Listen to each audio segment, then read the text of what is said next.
अरे सत्य वाटर इसका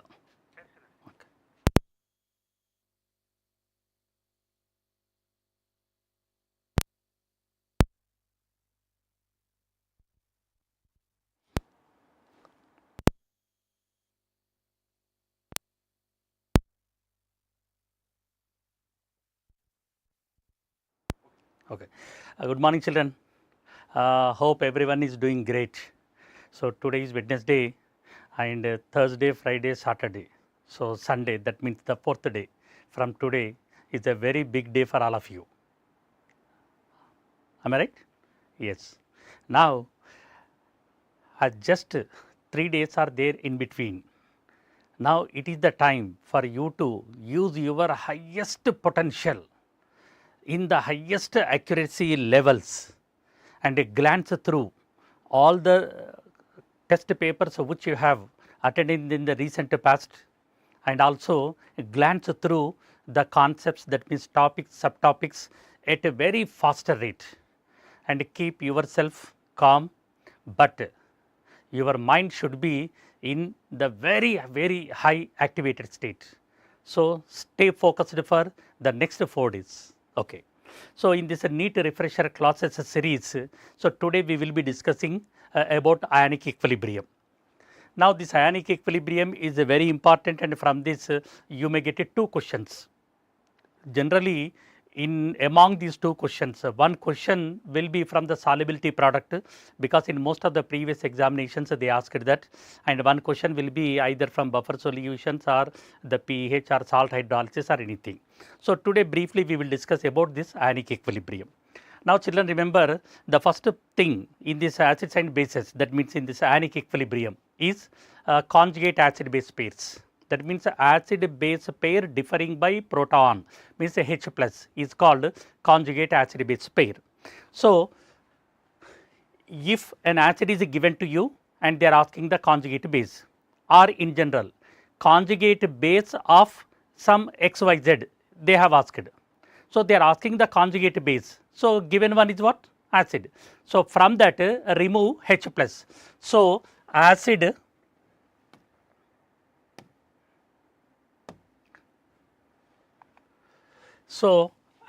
minus H plus is equal to conjugate base.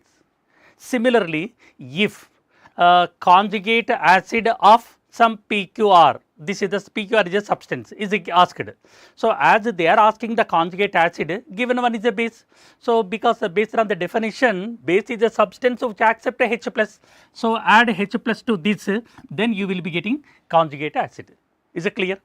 Now in the conjugate acid base pair, if one is strong, then the other will be weak. If one is the strongest, then the other will be weakest. Now I will give you a simple example. HCl, HCN, HCl, HCN. Then HCl is more acidic than HCN. Now I am looking at their conjugate bases, Cl minus, Cn minus. So order of acidic strength will be HCl is greater than HCN. Then order of the basic strength of their conjugate bases, it is reverse. Because in this HCl, Cl minus, HCl is the strong, then Cl minus will be the weak. So HCN is the weak, then Cn minus will be the strong. Means in the conjugate acid base pair, if one is the strong, then the other will be the weak. If one is the strongest, the other will be the weakest. Is it clear? Then now Ka, acid ionization constant or acid dissociation constant, Kb, base dissociation constant. This Ka, Kb values are applicable to weak acids and weak bases. Then generally when 3 or 4 weak acids are compared, the one with greater Ka value or smaller pKa value is more acidic. Is it clear? then the Ka and Kb is equal to Kw. Kw means ionic product of water. Now, if this Ka refers the ionization constant of weak acid, take for example HCN, then Kb refers to the Cn minus, that means Kb value that is the base dissociation constant of its conjugate base. The product of them is equal to ionic product of water. Is it clear? Then now suppose I am taking H3PO4, I am asking the conjugate base of this. So that means it is an acid. So as it is an acid, if I subtract H plus from that, I will be getting H2PO4 minus 1, H2PO4 minus 1. Now, if ever I ask the conjugate base of H2PO4 minus, then what will happen is, from this we need to remove one more H plus. So, it becomes HPO4 minus 2, because H2PO4 minus 1 will have one more replaceable H plus. If ever I ask conjugate base of this HPO4 minus 2, then I will be getting PO4 minus 3. Is it clear? Then just because if hydrogen is present in a given compound, it may or may not give H plus. If it is attached to more electronegative element, then that is an ionizable.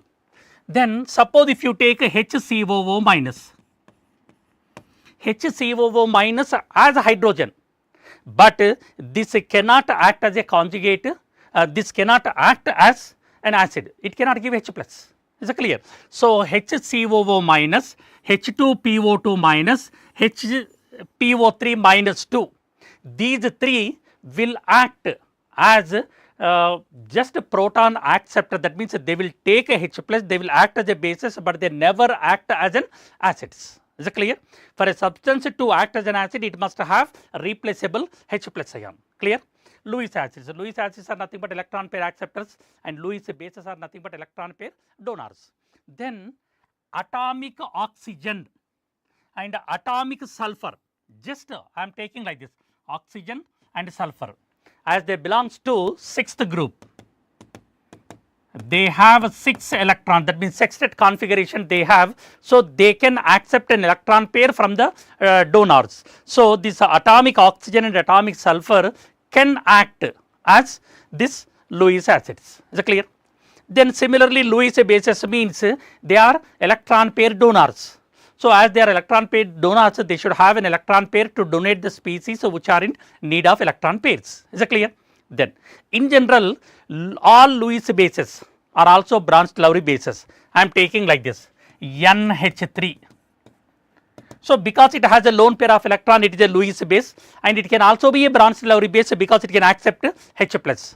Suppose if I take like this OH minus, it is a Lewis base, and it can accept a H plus to form water. Is it clear? So all Lewis bases are also branched Lowry bases, but all Lewis acids need not be branched Lowry acids. I am taking boron trifluoride. It is an electron deficient.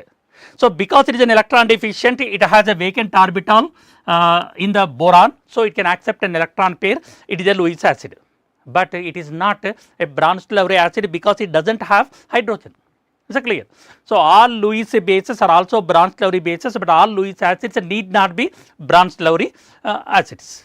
Then now ionic product of water, product of the concentrations, product of the concentrations of H plus and OH minus ions in the pure water or in the aqueous solution of any substance is called ionic product of water.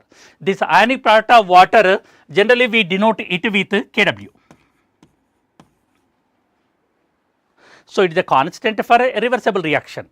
So this ionic product of water does not change if you add an acid, if you add a base, if you add a salt to a solution. Its value remains unaffected by the addition of the external substances. And this ionic product of water is equal to 10 power minus 14 mole square per liter square, but remember this value is at 25 degree centigrade only. Then dissociation constant. dissociation constant is equal to Kw by 55.5. This 55.5 is nothing but a molarity of pure water. Sometimes what will happen is by giving this ionic product of water or just by mentioning the temperature, that is 25 degrees centigrade, they will ask dissociation constant of water, that can be calculated. Clear? Then this Kw, as it is an equilibrium constant, it will have the constant value at a constant at a given temperature. Clear?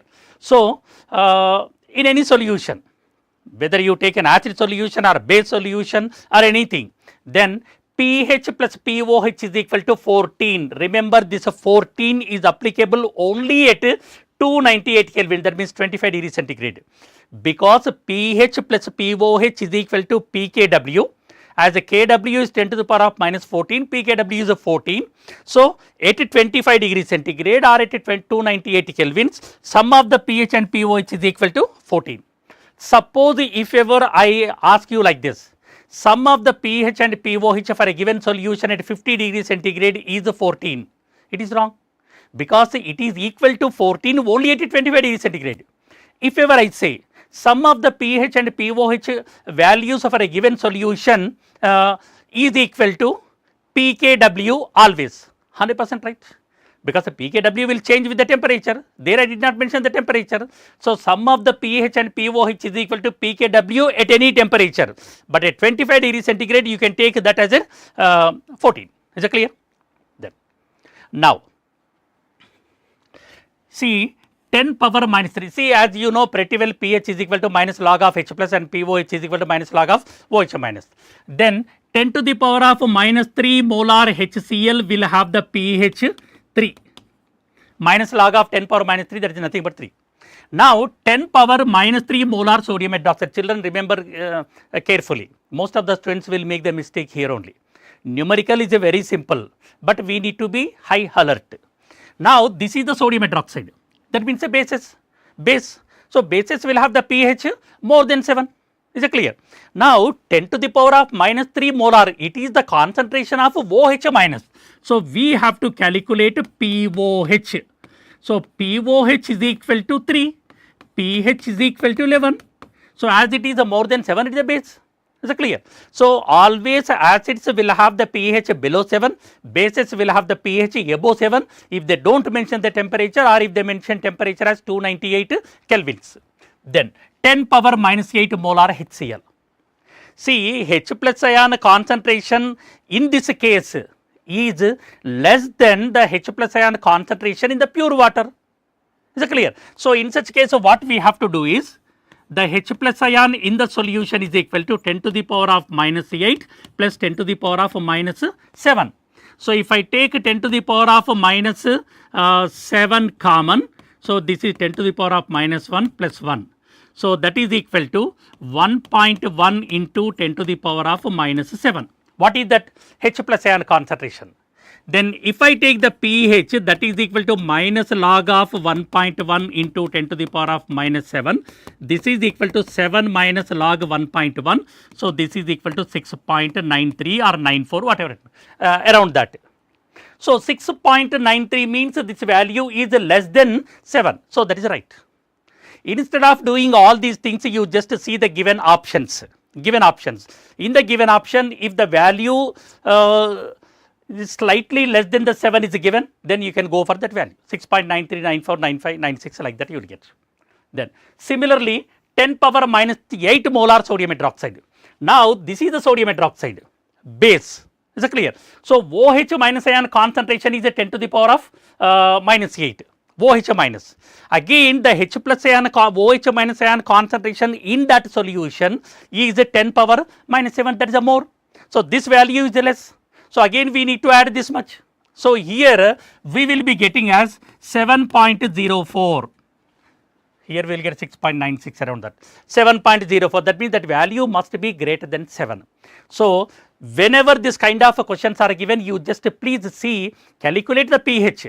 After that compare the pH with the nature of the substance. If the nature of the substance is acidic, pH must be less than 7. Nature of the substance is basic, pH must be more than 7. Now, 10 to the power of minus 3 molar sodium chloride. Sodium chloride is the salt formed in the reaction between strong acid and strong base. So, always it is a neutral. So, for the neutral solutions, irrespective of their concentration, pH is equal to 7. Is it clear? Now, 10 to the power of minus 3 molar HCN. HCN is a weak acid. Weak acid. For weak acids, they must mention ionization constant value or the percent ionized. If they mention either of them, then we can calculate. Or else what we can say, in this H plus ion concentration is less than 10 to the power of minus 3. Because it is a weak acid, it undergoes incomplete ionization, then pH will be greater than 3. Less than 10 power minus 3 means it may be 10 power minus 4. If it is 10 power minus 4, pH is equal to 4. That means it is greater than 3. Is it clear? Because it is a weak. Now, let us assume that this is the question they asked. Same question they asked, pH of 10 power minus 3 molar HCN. Then in the options, they have given 3 and greater than 3. Then you must go to greater than 3. Suppose if greater than 3 option is not there and any value closer to 3 or something like that is not there, then you need to go for the 3. Is it clear? Then similarly, 10 to the power of minus 3 molar ammonium hydroxide. That means OH minus concentration will be less than 10 power minus 3. Then POH will be greater than 4, greater than 3, sorry. Then pH, see greater than 3 means that may be 4, then pH will be less than 11. See, OH minus will be less than 10 power minus 3. POH will be greater than 3. Greater than 3 means let us assume that POH is equal to 4, then pH is equal to 10. So, pH of this will be less than 7, less than 11. Now, generally remember, whether it is an acid or base, generally they will ask pH. Clear? If bases are given, calculate a POH and then convert it into the pH. If acid directly is given, then keep it as it is. Next.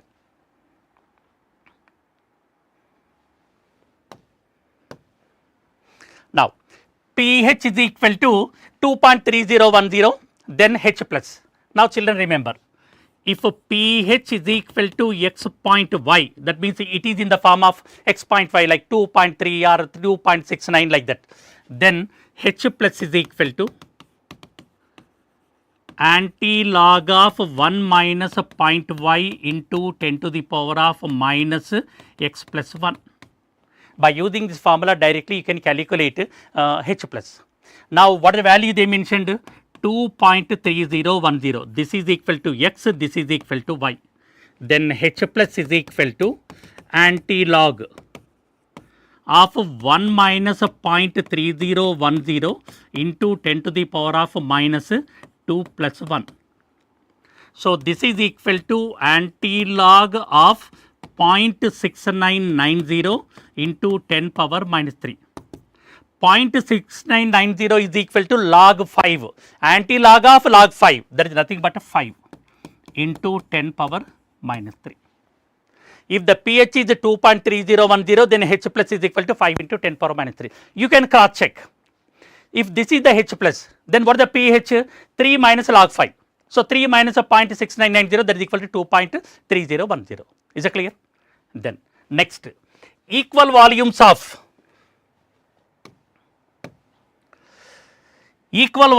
two solutions with the following pH values are mixed. pH of the resulting solution. Now, two solutions, one with pH 2, another with pH 5 are mixed together. Equal volumes I am telling. When equal volumes of two components are mixed together, then total volume gets doubled. If the total volume gets doubled, concentration becomes half.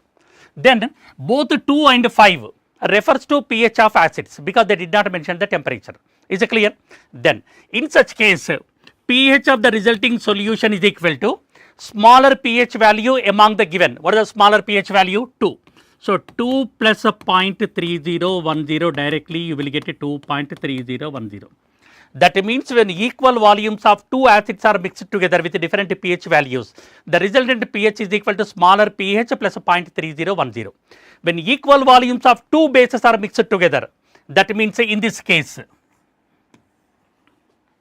then pH is equal to higher pH value. What is the higher pH value here? 11. 11 minus 0.3010, that is equal to 10.6990. That means when equal volumes of two bases are mixed together, then pH of the resulting base is equal to higher pH value minus 0.3010. So, higher pH in this case is 11, 11 minus 0.3010, that is 10.6990. Then now equal volumes of two solutions are mixed together.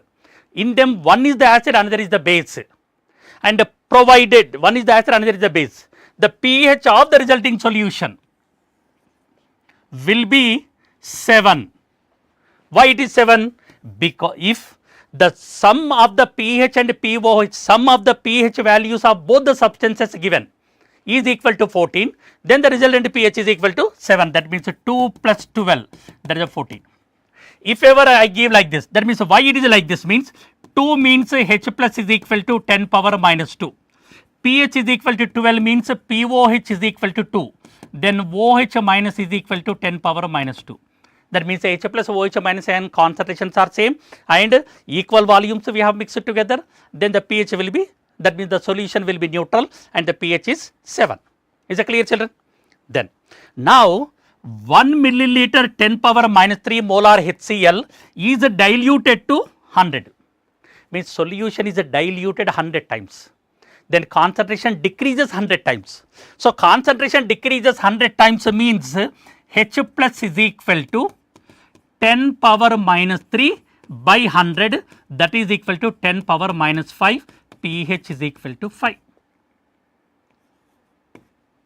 Is it clear?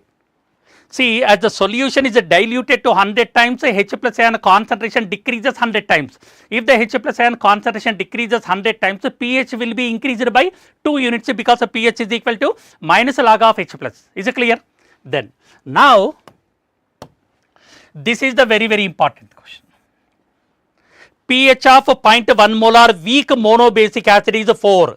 If it is diluted 100 times, pH of the resultant solution will be. See, this and this seems to be the same, but they are not same, because the first one is strong acid, second one is weak acid. Weak acids do not undergo complete ionization. That means here concentration decreases, but not H plus ion decreases in the proportionate way. So, we have to calculate like this. In the case of weak acids, H plus is equal to under root of Ka into C. As we are comparing the same weak monobasic acid at different concentrations, H plus 1 by H plus 2 is equal to root of C1 by C2, because as the same weak monobasic acid we are taking, Ka values are same, that can be cancelled. Then what is the pH of 0.1 molar weak monobasic acid? They said 4. So, H plus is equal to 10 power minus 4, and this we have to calculate. C1, what is the C1 here? 0.1. Now, it is diluted 100 times. So, when it is diluted 100 times, its molarity decreases 100 times. So, 0.1 by 100. So, this is equal to how much? 100. This is equal to 10. Then H plus is equal to 10 power minus 4 by 10, that is 10 power minus 5, then pH is equal to 5. Children, remember carefully, in the previous case, as the strong acid is given, when it is diluted 100 times, for every 10 times dilution, pH will be increased by 1 unit in the case of strong acids. But as this is a weak acid, it is diluted 100 times, pH is not increased by 2 units, pH is increased by only 1 unit, because weak acids do not undergo complete ionization. Is it clear, children? Now, salt hydrolysis means salt plus water giving rise to acid plus base. So, when a salt is put in the water, it gets converted to corresponding acid and base. So, among the acid and base which gave or which are given by the salt, the one that is strong will give its nature to the solution.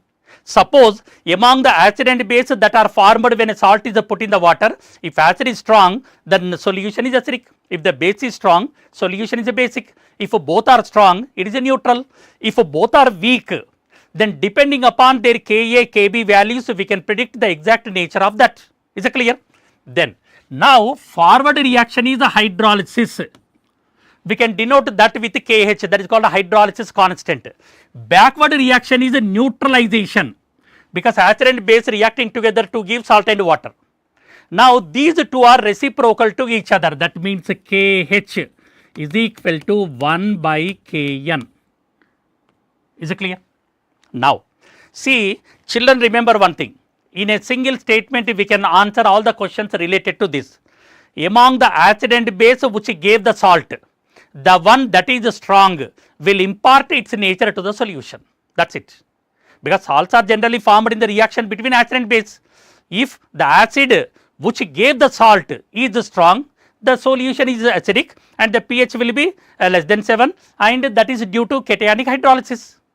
Suppose if the base is strong, it is basic and it is anionic hydrolysis and the pH will be more than 7. Suppose if it is both acid and base are strong, that salts do not undergo hydrolysis and the nature is neutral. Suppose if both acid and base are weak, then they undergo both cationic and anionic hydrolysis. Nature depends upon the Ka and Kb values. Is it clear? Now ammonium chloride. This ammonium chloride is the salt formed in the reaction between weak base and strong acid. So simply I am doing like this, add OH HCl, hydrogen. So this ammonium chloride is formed from ammonium hydroxide and HCl. Ammonium hydroxide is weak, HCl is strong. Then what is the nature? Nature is acidic, because acid is strong. Then here it is acidic, means the solution will have the greater concentration of H plus ions, and H plus ion is a cation that will be given by another cation. So what is the hydrolysis here? Cationic hydrolysis. Is it clear? Then what is the hydrolysis constant value? Kh. Hydrolysis constant expressions for all these three types of salts. In the numerator we will have Kw. In the denominator we will be having ionization constant of the weak acid or base. Here which is the weak here? Base is the weak. So it is Kb. Is it clear? If a salt is formed from strong acid and weak base, the resultant solution is acidic, and that is because of the cationic hydrolysis, and Kh is equal to Kw by Kb. Is it clear? Then now sodium cyanide. This is strong, this is weak. So which is strong here? Sodium hydroxide is strong, that means the base is strong. So what is the nature? Basic. And basic means OH minus ion. So it is anionic hydrolysis. Then Kh is equal to Kw by Ka. Why Ka? Because acid is the weak. Is it clear, children? Next, see ammonium cyanide. Ammonium cyanide is formed from ammonium hydroxide and hydrogen cyanide. Both are weak. Both are weak. Then as both are weak, the solution undergoes both cationic and anionic hydrolysis. And the nature of the solution can be acidic, can be basic, can be neutral. And that depends upon the Ka and Kb values of acid and bases. Then Kh is equal to Kw by Ka into Kb. Is it clear, children? So hydrolysis constant expressions for all the different types of salts will have Kw in the numerator. In the denominator we need to substitute the ionization or the dissociation constant of if acid is weak Ka, if the base is weak Kb, if both are weak Ka and Kb. Is it clear? Suppose if I mention sodium chloride, sodium hydroxide HCl, this is strong, this is strong. So neutral and no hydrolysis. Now let us assume that Ka, Kb values of these two are equal, both are equal. Then aqueous solution of sodium chloride is neutral due to no hydrolysis, right? Aqueous solution of ammonium cyanide is neutral due to both cationic and anionic hydrolysis. That is also right, because here I mentioned that Ka and Kb values of both of them are equal. Is it clear? Then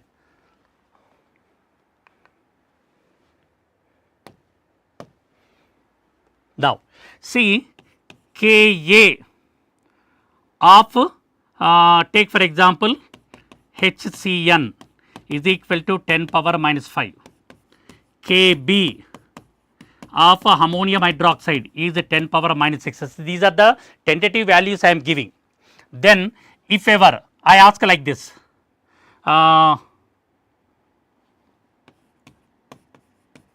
KH, what is the KH? Kw by Ka. What is the Kw here? 10 power minus 14. Then what is the Ka? 10 power minus 5. So that is equal to 10 power minus 9.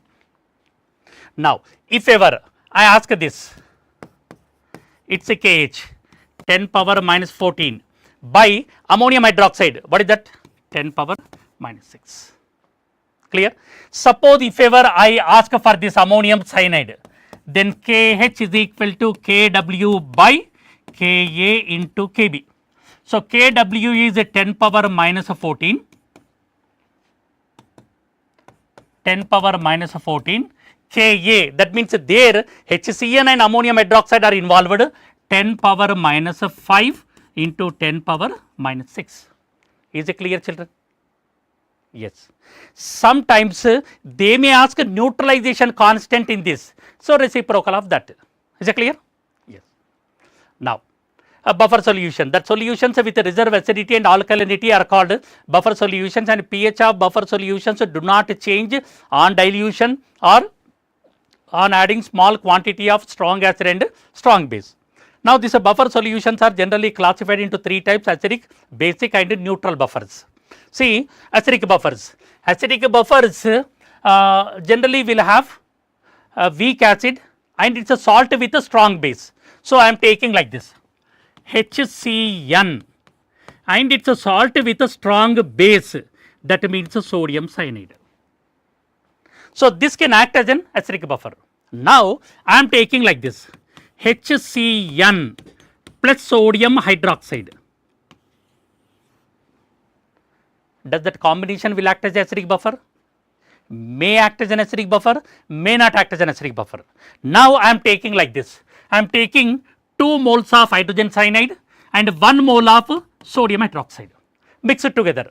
Then what will happen? 1 mole of sodium hydroxide reacts with 1 mole of HCN and we will be getting 1 mole of sodium cyanide. As we have taken 1 mole of sodium hydroxide, it gets reacted completely. Then from the 2 moles of HCN, 1 mole of HCN is left. So HCN plus sodium cyanide is the resultant solution. It is 1 mole, it is 1 mole. So that will act as an acidic buffer. That means mixture of weak acid and strong base will act as a buffer, acidic buffer, if the number of equivalents of weak acid are greater than that of strong base. Now take for example 100 milliliters of 0.1, that is equal to 10 millimoles. Here 10 millimoles, both are equal, it cannot act. 100 milliliters of 0.1 molar, that is equal to 10 millimoles. Here 50 into 0.1, that is equal to 5 millimoles. So as the number of millimoles of HCN are greater than that of sodium hydroxide, this will act as an acidic buffer. Now if you take the third, this is a 10, this is a 20, base is a more, it cannot act. Now this is a 10, this is 30, so again the base is more, it cannot act. Similarly, I am taking like this ammonium hydroxide plus a HCl, means a weak base and strong acid. It will also act as a basic buffer if the number of equivalents or the number of moles of ammonium hydroxide are greater than that of HCl. Suppose I am taking like this, this is a 3, this is a 2. Then 2 moles of HCl react with the 2 moles of ammonium hydroxide, we will get 2 moles of ammonium chloride and 1 mole of ammonium hydroxide is left, that will act as a buffer. Is it clear, children? Yes. Then in what volume ratio ammonium chloride and ammonium hydroxide should be mixed to prepare a buffer solution of a pH 9.8? Then see, remember this is a basic buffer, pH is given as a 9.8. So, pH is equal to 9.8, then pOH is equal to 4.2. Is it clear? Then pOH is equal to pKb log what is that, ammonium chloride, NV ammonium chloride, NV ammonium hydroxide. Then what volume ratio ammonium chloride and each of 1 molar concentration should be mixed to prepare a buffer of pH 9.8. pH 9.8 is equal to 4.2. pKb, what is the pKb here mentioned? 3.9 plus log NV salt, NV weak base. Then if 3.9 comes to the left side, so 4.2 minus 3.9, that is equal to 0.3. Log NV salt by NV weak base. Now this N and N gets cancelled because their concentrations are same. Then 0.3 is equal to log V2 by V1 or V salt by V base. Then V salt by V base is equal to anti-log of 0.3, because if you take anti-logarithms of both sides, then anti-log of 0.3. See, 0.3 is nothing but log 2, anti-log of log 2 is nothing but 2. So, what ratio we should mix? 2 parts of salt and 1 part of weak base. Is it clear?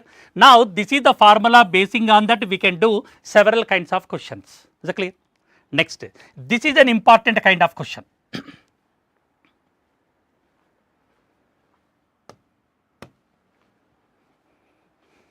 1 mole of sulfuric acid is mixed with 4 moles of ammonium hydroxide. 4 moles. See, as the sulfuric acid is a dibasic, 1 mole is equal to 2 equivalents. Here 4 moles. That means 4 equivalents, because ammonium hydroxide is a monoacidic. So, this combination will act as a basic buffer. That is the first condition. Then we have to do it. I am taking like this: 2 moles of ammonium hydroxide plus sulfuric acid giving rise to NH4 taken twice SO4. Is it clear? How many moles of ammonium hydroxide we have taken? 4. This is 1, this is 0. In what ratio they are reacting? 2:1:1. Means 2 moles of this react with 1 mole of this, and we will get 1 mole of ammonium sulfate. How many moles of ammonium hydroxide we have taken? 4. So, 4 minus 2 is equal to 2. This will be 1 minus 1, this is equal to 0, and this is 1. Now, after the reaction, we have 1 mole ammonium sulfate and 2 moles of ammonium hydroxide left.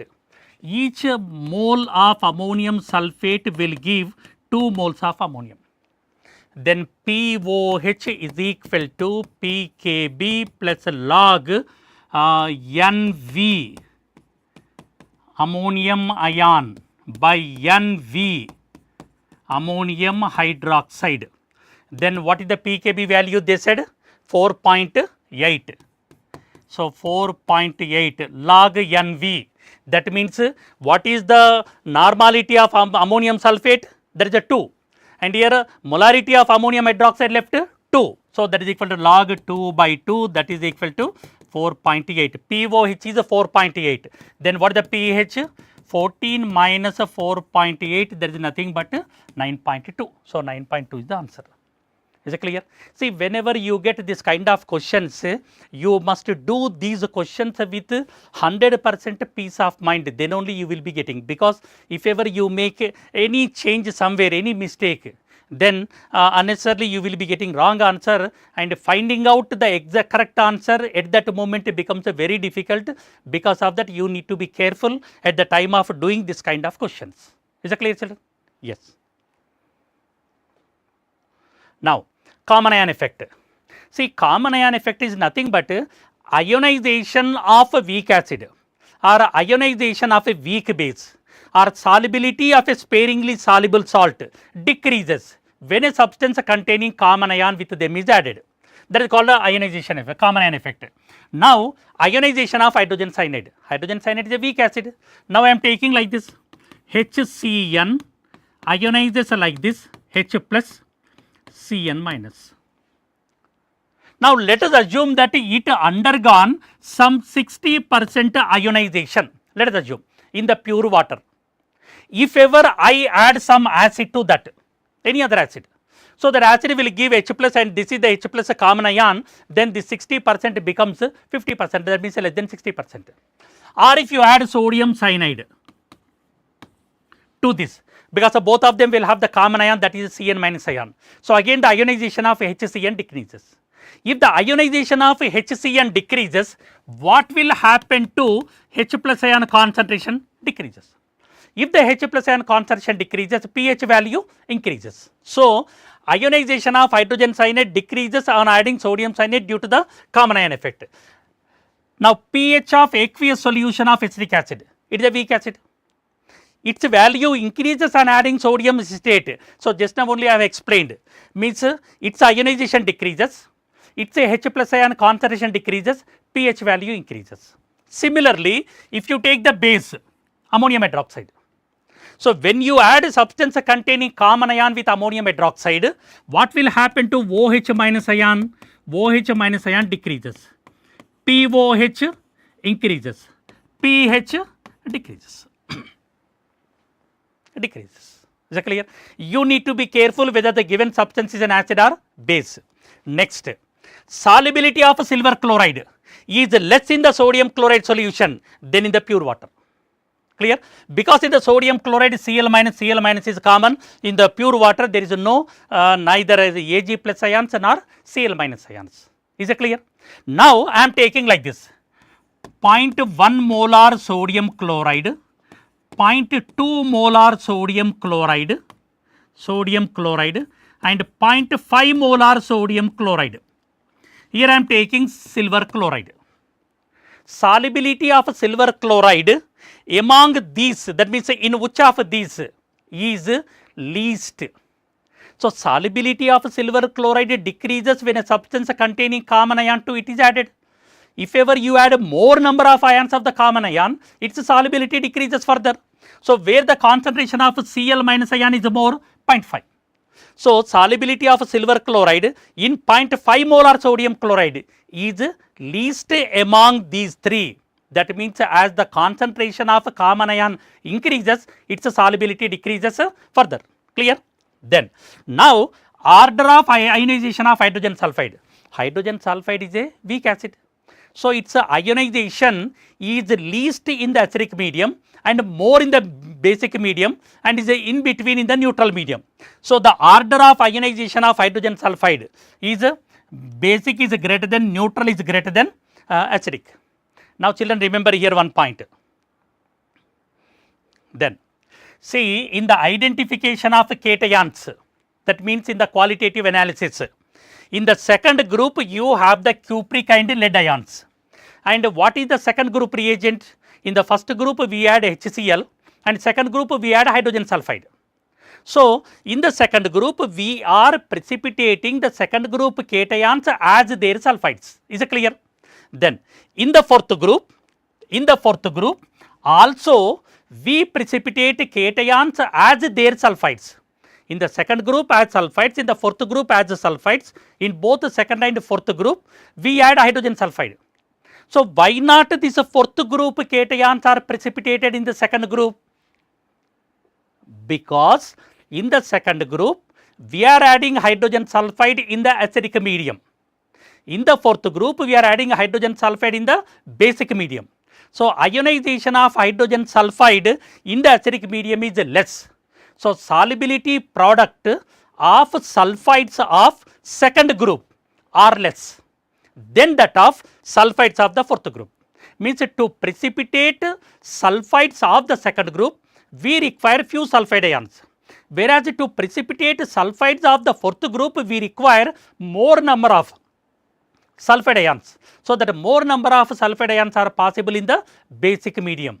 So simply what we can say is solubility products of sulfides of the second group are less than that of fourth group. That is the reason fourth group cation sulfides are not precipitated in the second group. Is it clear, children? Okay. So, the remaining one is the solubility product that we will be discussing in the next. Thank you.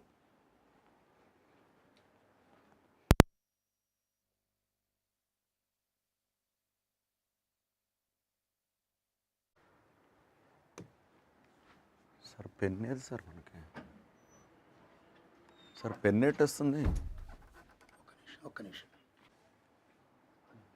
Okay sir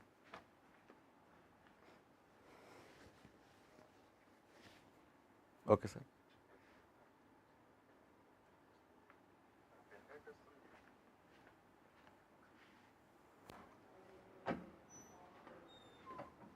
okay sir okay listen అమ్మ today I will discuss logic gates. Very simple question we can expect, definitely you can do, right. Logic means generally circuits are mainly two types. One is what pulsatile, this way wave equation varies, that is what pulsatile, that is pulsatile. But second one is what digital numbers, that is what binary system, only this. But what is this state means what 1, that state is what 1, this state is what 0 generally, right.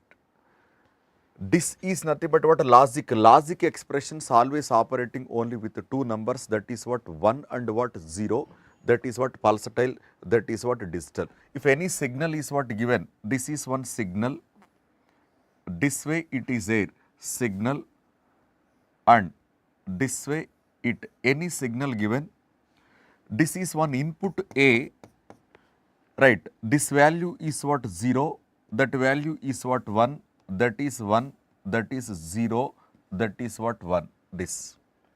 But second one is what input given, this way it is there, and this continuation, and this is given, and this way it is given, that is input B. But every question they will give dotted lines, but don't follow that dotted lines, draw separate lines. Separate lines means what? Suppose they will give this dotted lines here, but convenient lines. My convenient line is what? This is my convenient line. What is this state means what? 0. What is state means what? 1. Again one more line. What the state means what? 1. What this 0. But again one more line, that is 1, that is 0. One more line, that is 0, that is 0, right. But I am taking from here, suppose after that first I will get what output is what 1, starting output 1, next also 1, next is what 0, that this. But what is 1? What is 1 and what is 0 means what? If 0 and 1. What is 0 means what? 0 is low, 1 is what? High. 0 is what? Not, but 1 is what? That is right. That is what? Not, this is what? Possible. But 0 is what? False, but 1 is true. 0 is what? Open, but 1 is what? Closed. 0 is reverse bias, but 1 is what? Forward bias. 0 is what? Cross, but 1 is what? This. That is the meaning of what that. If I am selecting this A is equal to 1, that A bar, that is 0. But A double bar, again 0 bar, that is what? 1. That A is equal to 1, then A bar is what? 0. This is not operation. That is not operation, right. Based on this, that is what logic gates are what? There are 5 gates are there, total so many gates are there, 3040 gates are there, but only in our syllabus only some gates are given, that gates only we are discussing, right, right. What is the first gates? That is what first is, there are 3 gates are there, one is what? AND gate, and second one is what? OR gate, next one is NOT gate. AND or NOT, this is basic gates, that is basic gates. It's a basic, very basic, right? Basic are, that is fundamental gates, that is fundamental gates. But next is what? NAND and NOR. These two gates are universal gates. Why they are universal gates means what? With the help of what? These gates NAND and NOR, you can prepare either AND or NOT. Which of the following is what? Universal gate asked? AND, OR, NOT, NAND, NAND.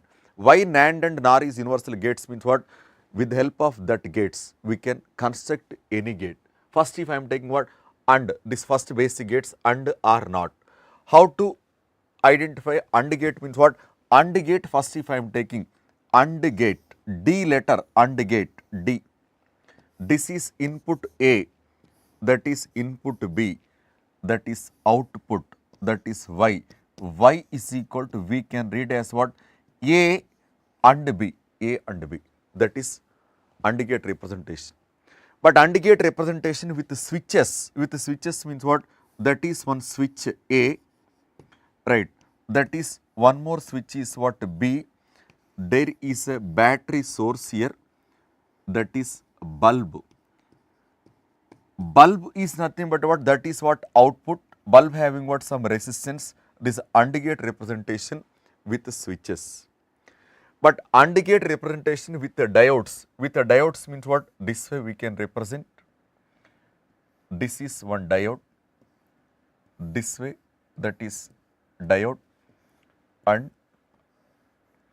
here this, and there is a battery. That battery voltage can be any value. That is what? The 10 volts or that.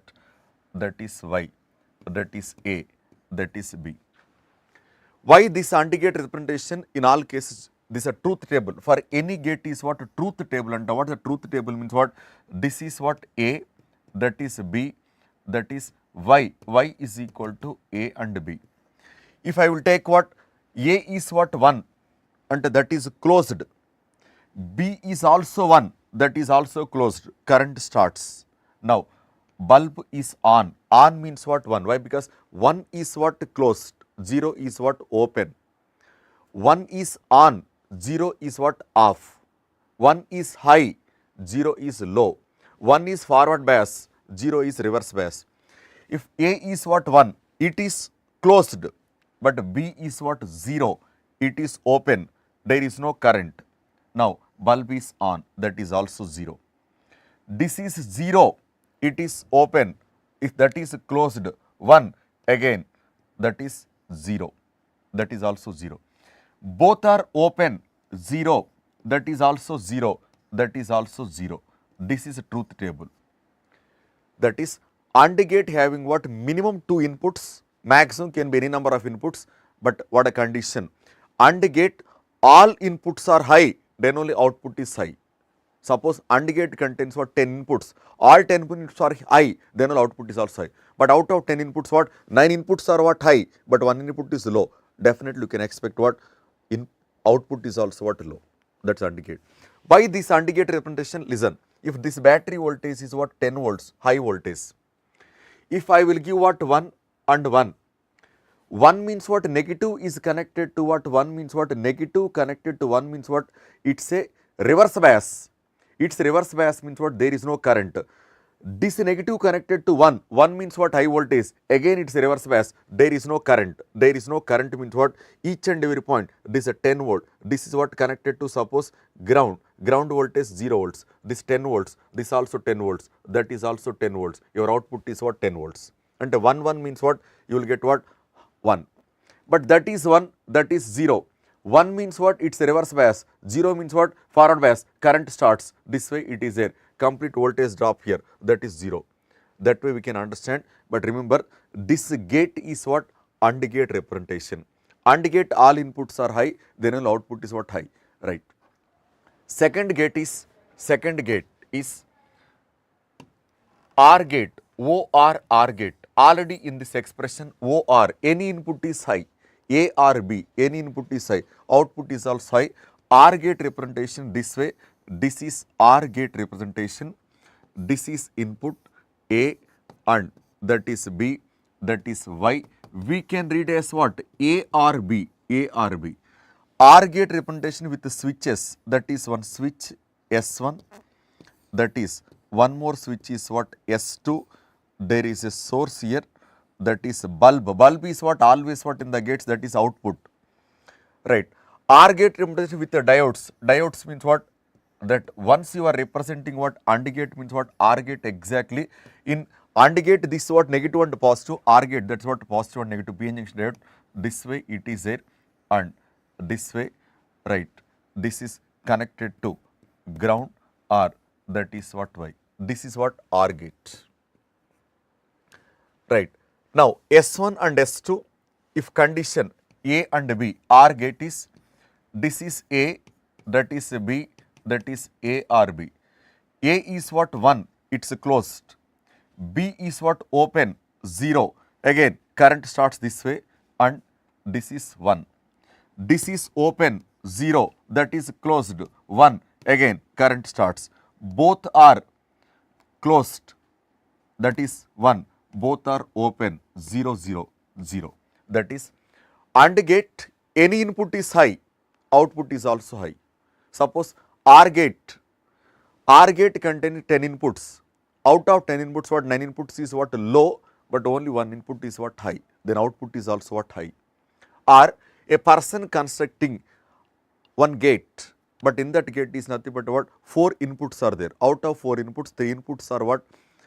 Zeros, but 1 input is what? 1, right. Definitely output is also what? High.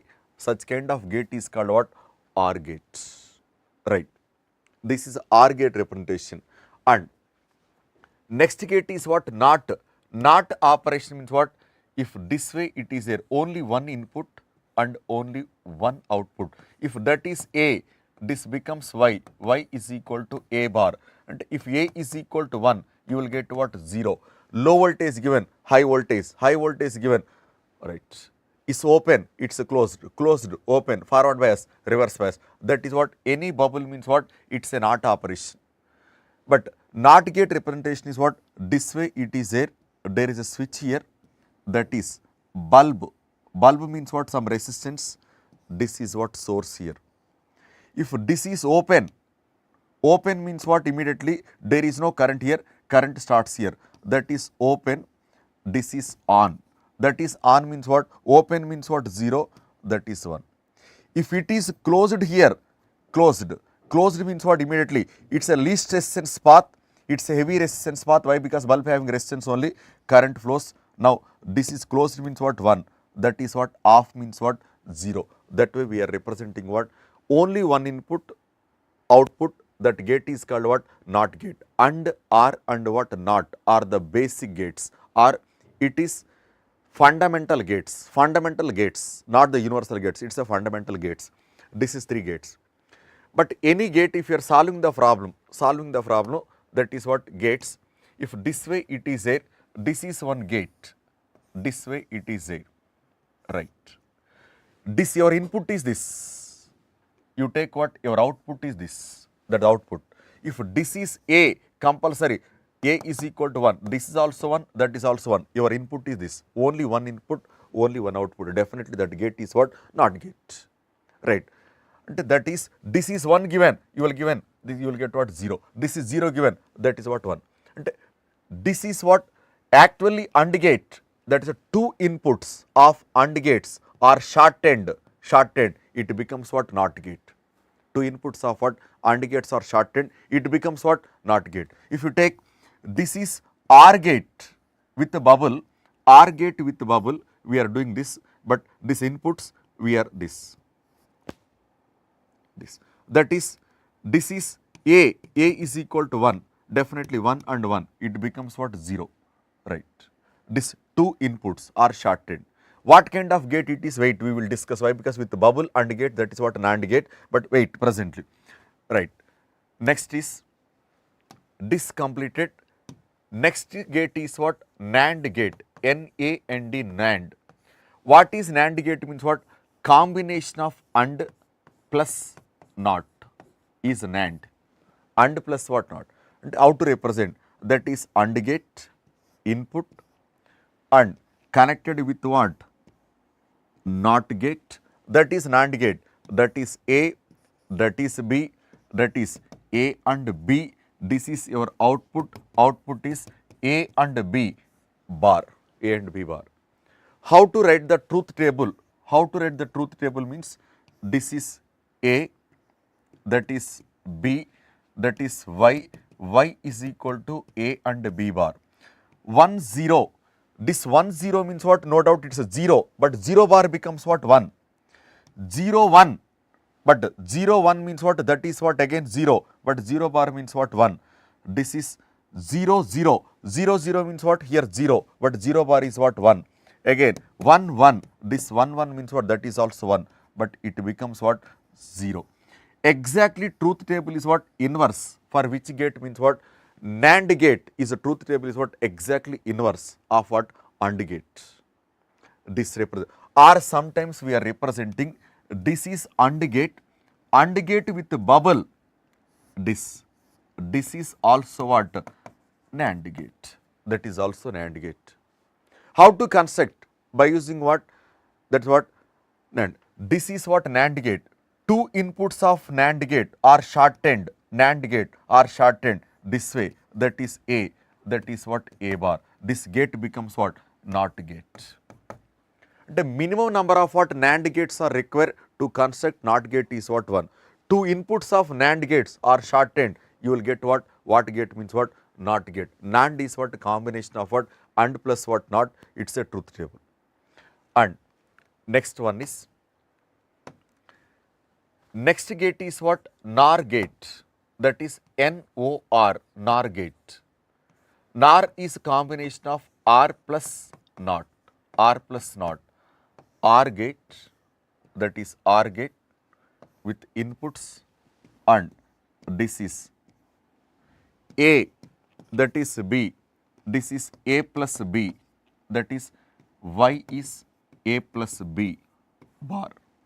How to write the truth table? Truth table is, this is A, that is B, that is A plus B, Y is equal to A plus B bar. 1 0 means what? OR gate is, this is what? 1, but 1 becomes what? 0. 0 1 means what? OR gate is what? 1, but that is what? 0. 0 0 means what? This is what? 0, but that is what? 1. 1 1 means what? Definitely that is 1, this becomes what? 0. That is NOR gate truth table is exactly inverse for which gate means what? It is OR gate. This 5 is what? Basic gates. That 5 is what? In our syllabus. 3 gates are basic gates, AND or NOT. 2 gates are universal gates, that is NAND and what? NOR. Right. By using this only what you can do any question, by using what? This and some De Morgan laws. What are De Morgan laws? How to represent this? Listen. If A plus B bar is there, this way it is there, A plus B bar. How to write this experiment? What? Here plus is there, first write A and what? B, but there is a bar, there is a bar.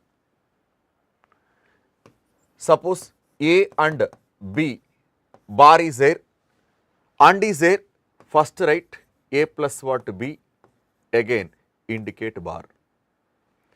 If based on this third expression, A plus B, this is bar and whole bar is there. Here plus is there, that plus is there means what? First A and B, here one bar is there, again one more bar is there, this can be written as A and what? B. But next, by writing this expression, A and B, this is one bar, that is one bar, that is there, and is there, first write A plus B, again double bar, which is equal to A plus B. Where we are using weight, just I will explain that. You remember. How to remember means what? A plus B whole bar is there, plus dot A bar and B bar. A and B bar dot is there, A bar plus B bar. This is De Morgan laws, at least you want to remember this. Suppose in logic gates, if you don't know anything about what question, write the truth table and identify the given table. But condition, if they will give question is,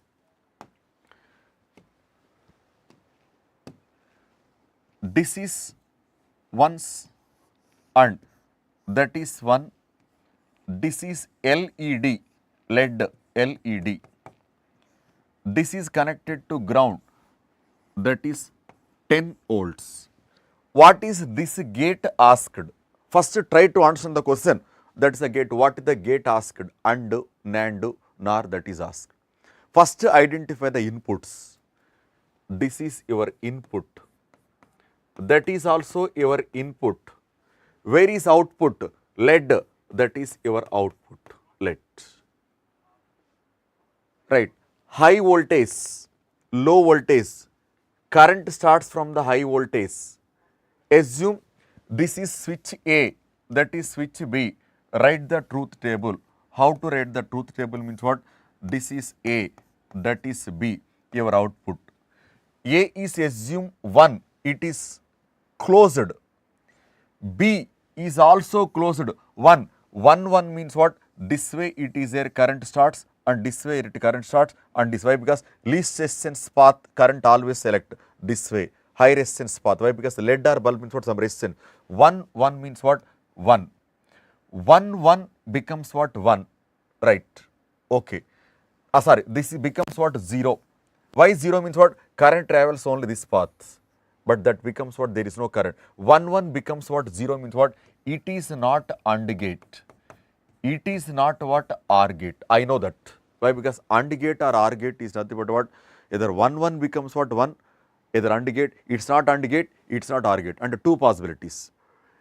Either NAND or NOR. Next one more, if I am taking 1 and what? 0. This is closed, but that is open.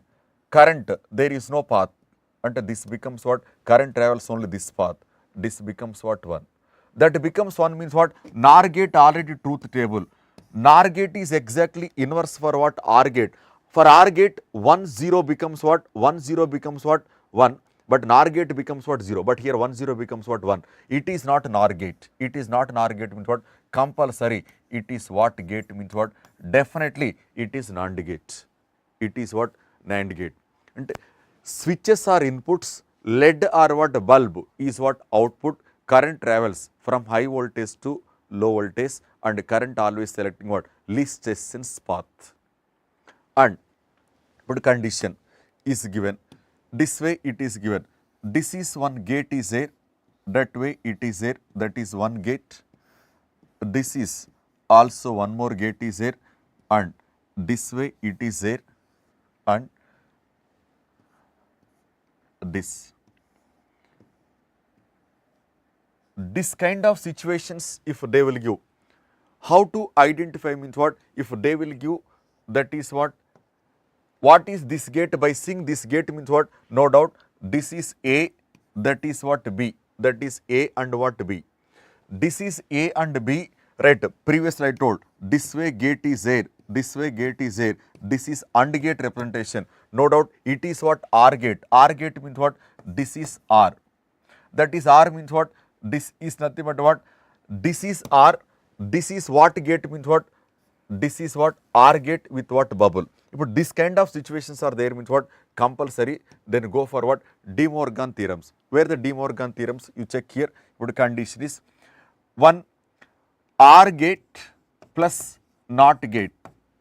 OR gate plus NOT gate means what? If suppose OR gate is what? A and B are inputs. A plus B is what? OR gate.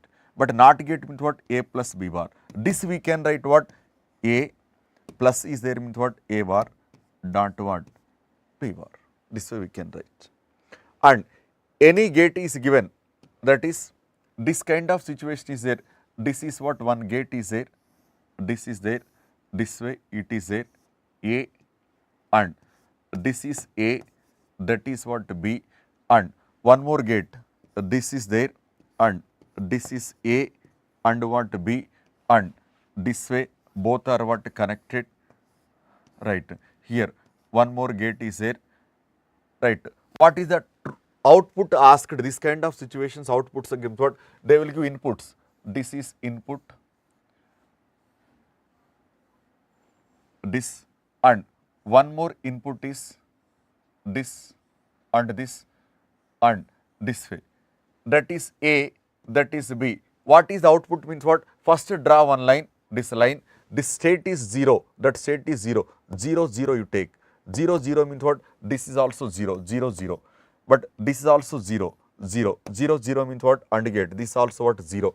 This is 0, that is also what? 0, 0, 0 is there. Here and one more gate they will give. This way it is there.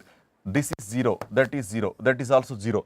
Your input is, output is what? First it becomes what? 0, that is what? 0. Next is select state 1 comma 0, 1 comma 0 means what? It becomes what? 1, 1 comma 0, 0, 1 comma 0, again 1, that is what? It rise, that you take and substitute that. And the logic gates, if you don't know anything means what? Just at least write the truth table, or if you don't know anything means what? Go for what? Trial and error method, trial and error method. Now the given gate is not what? Check here what the output is there and substitute the values. That maybe the question I am expecting is what? Very simple question, that right. This logic gates, and in order to this, and 3 devices you want to check. One is what? Photodiode, second one is what? LED, third one is what? Solar cell. This 3 also we can expect what? One question from semiconductor. What is photodiode means what? PN junction diode always operated in the what?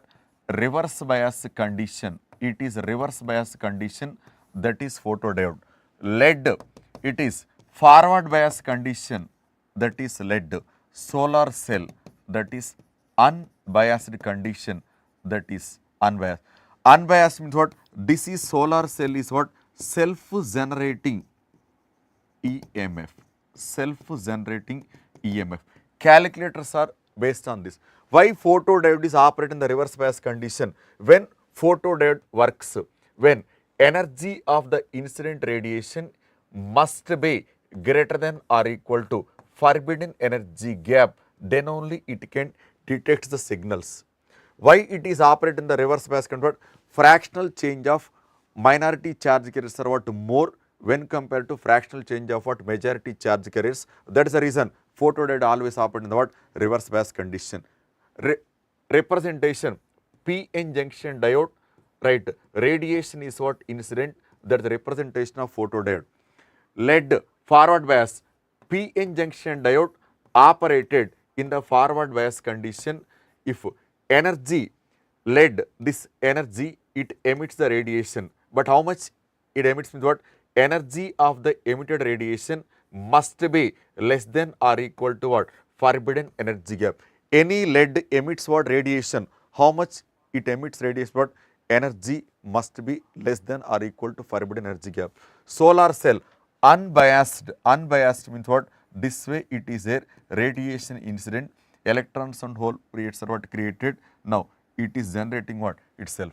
And the graphs also, these 3 graphs. Photodiode graph is what? It is current, that's what? Current versus what? Voltage in the reverse bias characteristics, this photodiode.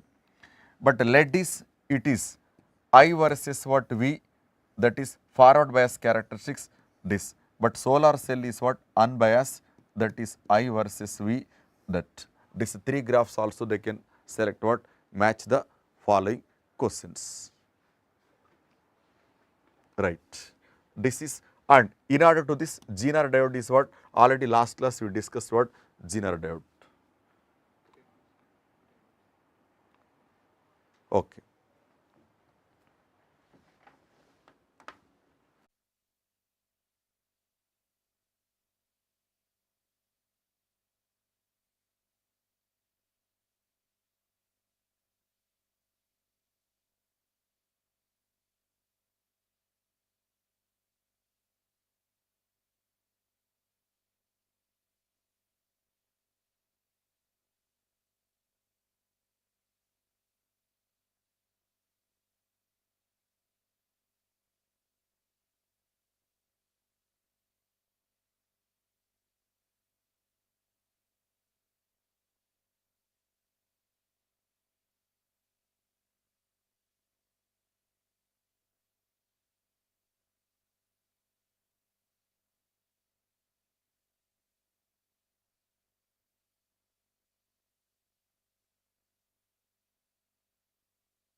Sorry. Okay. Good evening, good morning children. So, we are going, because of net issue it became late, very sorry for it. Anyway, we are going to discuss the topic of gravitation. In this gravitation there are 3 laws, Kepler's laws of planetary motion. In the first law, it was given that every planet revolves around the sun in an elliptical orbit, keeping the sun at one of the foci. That first law is called the law of orbits. And second law, in the second law, suppose if the planet is moving from P1 to P2 in a time dt, similarly P3 to P4 in a time same interval dt, then the area occupied by the planet, this particular area, this part area and this part area will be the same. That means, in equal intervals of time the planet occupies or sweeps out equal areas, or otherwise the line joining the sun and the planet, the line joining the sun and the planet can be called as the radius vector. The radius vector sweeps out equal areas in equal intervals of time. So, this is the second law. The second law, from the second law we can infer that either r square omega is constant or Vr is equal to constant. For numericals we can formulate that V1 R1 is equal to V2 R2. V1 R1 is equal to V2 R2 means in that product V and R, if R is more, velocity is less. R is more means when the planet is far away from the sun, when the planet is far away from the sun, R is more, therefore velocity is less. Velocity is less means kinetic energy is less, kinetic energy is less means potential energy is more, so that total energy is constant. So, when the planet is far away from the sun, remember, when the planet is far away from the sun, velocity of the planet is less, kinetic energy is less, potential energy is more. Similarly, if the planet is nearer to the sun, when R is less, V is more. So, when the planet is nearer to the sun, velocity is more. When velocity is more, kinetic energy is more. When kinetic is more, potential is less, but total energy is always constant. Anyway, Kepler's second law of planetary motion obeys the law of conservation of angular momentum. Law of conservation of angular momentum. Remember that, because r square omega is equal to constant, r square omega if I multiply with m, mr square, that is moment of inertia, I omega is equal to constant, I1 omega 1 is I2 omega ta is nothing but law of conservation of angular momentum. So, Kepler's second law of motion obeys the law of conservation of angular momentum. That is another important point to be noted related to this. And after this, coming to the third law of planetary motion, the square of the time period of the planet around the sun is directly proportional to the cube of the semi-major axis. In that elliptical orbit, if sun is at one of the foci, planet is somewhere here, this is called major axis, in that half is called semi-major axis. So, therefore, the square of the time period of the planet is proportional to the cube of the semi-major axis. If I say this semi-major axis is r cube, or otherwise semi-major axis can also be called as the average distance between the sun and the planet. Average distance between the sun and the planet. For example, if two identical spheres are touching each other, if two identical spheres are touching each other, the separation between the centers of the spheres become this is r, this is r. Therefore, separation between them is 2r. So, if I substitute here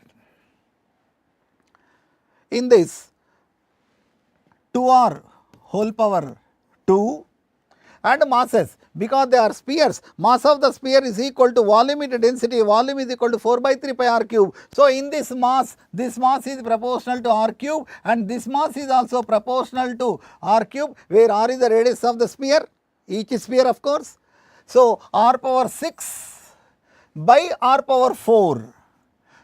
r power 2, sorry, r power 2. So, r power 6 by r power 2. Finally, the force of attraction between these two spheres which are in contact with each other, that is proportional to r power 4. In the same question, if the spheres are separated by certain distance, in this diagram the spheres are touching each other, but here the spheres are separated by some distance. When the spheres are separated by some distance, that means this distance is fixed. So, therefore, in this problem, in this formula, denominator r square is fixed. Therefore, in the numerator, mass proportional to r cube, mass proportional to r cube. So, we will get r power 6. So, again I will explain what are these 2 points. In the first diagram, in the first question, there are two identical spheres which are touching each other. Then the force of attraction between them is proportional to r power 4. When the same identical spheres are separated by certain distance, the force of attraction between the spheres is r power 6. So, these 2 points you have to remember without any confusion. Anyway, Newton's law of gravitation, the value of capital G, the units of capital G was discovered by Cavendish, that is the name of the scientist, and capital G is a scalar. It won't depend on any other factor like medium, pressure, temperature, whatever it is. G is independent of everything. Next to that, actually what we told, gravitational force is equal to G into m1 m2 by r square. But here it was given a condition that instead of this 2, if at all there is n, instead of r square, if it is r power n, then Kepler's third law, T square proportional to r cube will become T square proportional to r power n plus 1. So, remember that formula. Basing on that formula, here we gave a formula, we gave a numerical. Here force of attraction between the two bodies is given as is proportional to r. Next, here there are 3 identical spheres, each of radius r touching each other, and the centers form an equilateral triangle. What is the net force on any one sphere? For example, there are 3 spheres. This is one sphere, this is another identical sphere, and this is another identical sphere like this. So, the centers, if we join, they form an equilateral triangle. What is the force on any one sphere? For example, if I consider A and B, only these, the force of attraction, for example, on A, B applies an attraction. So, the force is like this. Again on A, this C is also applies a force on this. So, the force applied on A because of B and because of C, those two make an angle theta with each other. That theta is equal to 60 degrees because it is an equilateral triangle. So, if you calculate the resultant force, you will get F root 3. F, again, F is the force of attraction between any two spheres, either between A and B or between A and C. So, like this is one of the numerical. After this, we come to the case of acceleration due to gravity. Acceleration due to gravity, G is equal to Gm by r square, where r is the radius of the earth. For example, if the mass of the earth is written as volume into density, volume of the earth is equal to 4 by 3 pi r cube into d, where r is the radius of the earth.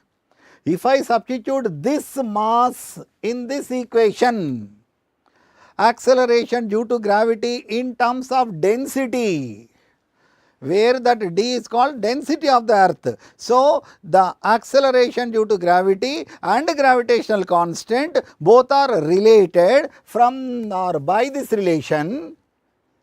If we want the same relation in terms of the density of the earth, you can get this relation. So, this is the relation between capital G and small g in terms of density or in terms of mass. This relation you have to remember. Next to this, variation of g with different factors. Variation of g, acceleration due to gravity with different factors. For example, if we consider the earth, we all know that earth is rotating about an axis passing through the north and south.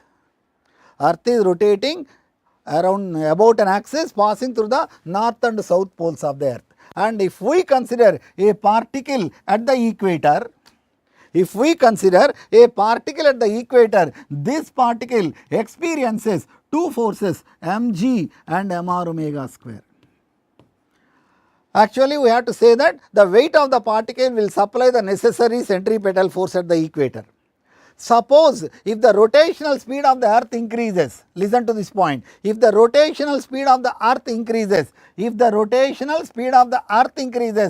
this omega increases, if this omega increases, this factor increases, if this factor increases, this mg factor decreases. So, we can conclude that if the rotational speed of the earth increases, acceleration due to gravity decreases. Similarly, if the rotational speed of the earth decreases, acceleration due to gravity decreases. Suppose if the earth is not at all rotating, this factor becomes 0. If the earth is not at all rotating, then this becomes maximum, g becomes maximum. There is a point to be remembered. If the rotational speed of, listen to this, if the rotational speed of the earth increases by 17 times the present value, if the rotational speed of the earth increases by 17 times the present value, the weight of the body becomes 0. Anyway, all the points whatever I told now, that is earth speed increases, rotational speed of the earth increases, decreases, earth does not rotate, if the rotation speed is increased by 17 times the weight becomes 0. All these points are valid only at the equator. Not at the poles. At the poles, acceleration due to gravity is always constant. Acceleration due to gravity at the polar region, it is independent of rotation. So, clearly remember that acceleration due to gravity does not change with rotation at the poles. Whether the rotational speed increases, decreases, does not rotate 17 times, whatever the points are there, those are valid only at the equator, not at the poles. Okay. Next, latitude.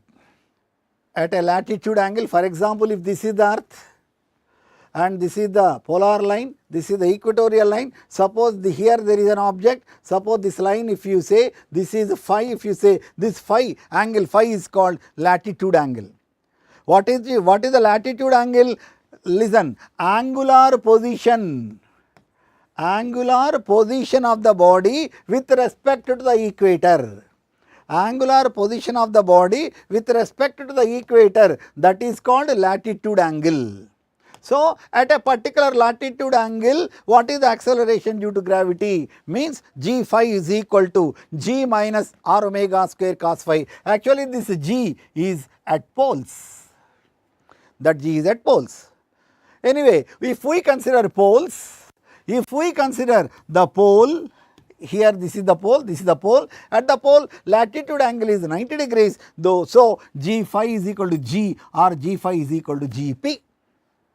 At the equator, suppose if I consider a point, this angle becomes 0. So, at the equator, latitude angle is 0. Therefore, g phi is equal to gp minus r omega square. So, this is another relation for acceleration due to gravity, which is influenced by the latitude. Similarly, height and depth. Suppose if you are going to a height from the surface of the earth, this is the formula.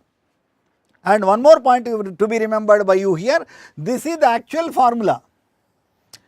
G with height, g into r by r plus h whole square, that is the exact formula, but approximate formula is this, g into 1 minus 2h by r.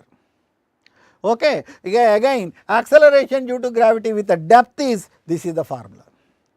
Actually, if we consider this is the earth At the center of the earth, acceleration due to gravity is 0. Suppose if you are slowly coming to the surface, suppose if you are at a distance x from the center of the earth, acceleration due to gravity is equal to gm by r cube into x. Remember that formula also. Acceleration due to gravity at a distance x from the center of the earth, that is the formula. That means acceleration due to gravity is proportional to x, where x is the distance of the point from the center of the earth. That is why we say that from the center to the surface, the graph between g and distance is a straight line. At the surface, g becomes maximum. From the surface, if you go to height, again g decreases. Therefore, it is like a rectangular hyperbola like this. So, that is the graph which shows the or which gives the variation of acceleration due to gravity with the distance from the center of the earth. So, that is one more important point. After this, only 1 second please. Sir, at the time only? 20 minutes.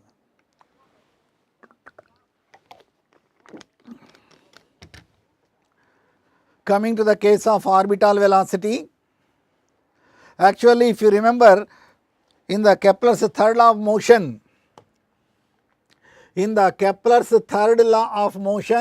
if we remember, I told that the gravitational force of attraction between the sun and the planet supplies the necessary centripetal force.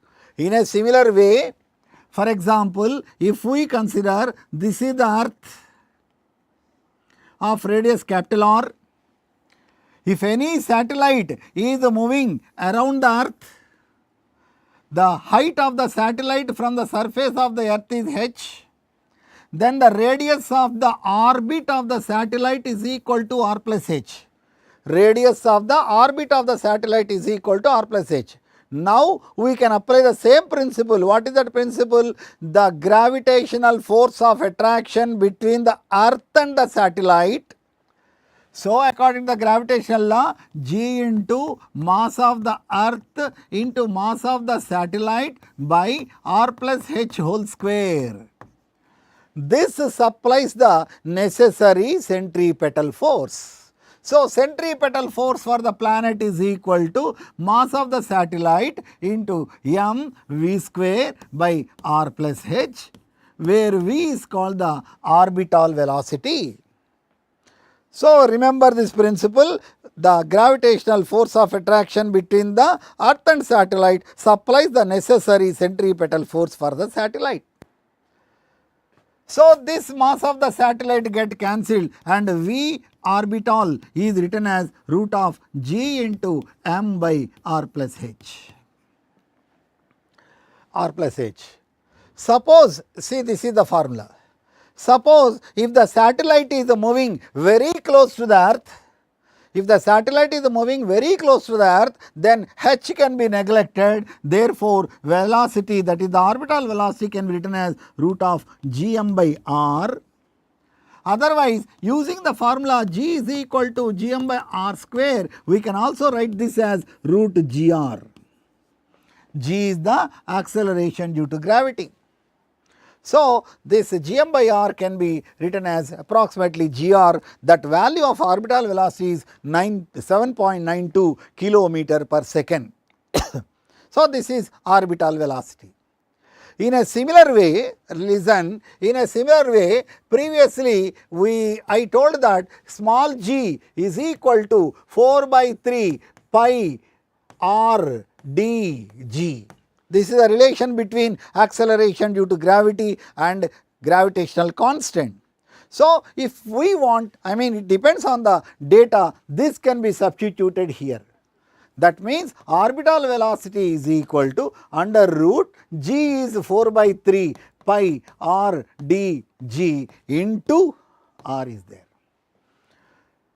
So, this is the formula for orbital velocity in terms of density.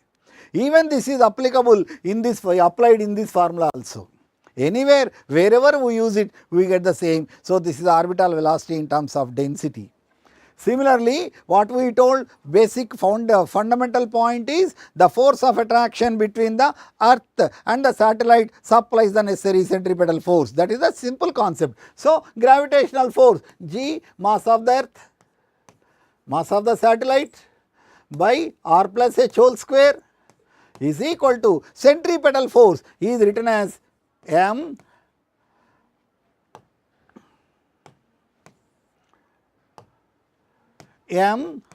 r omega square.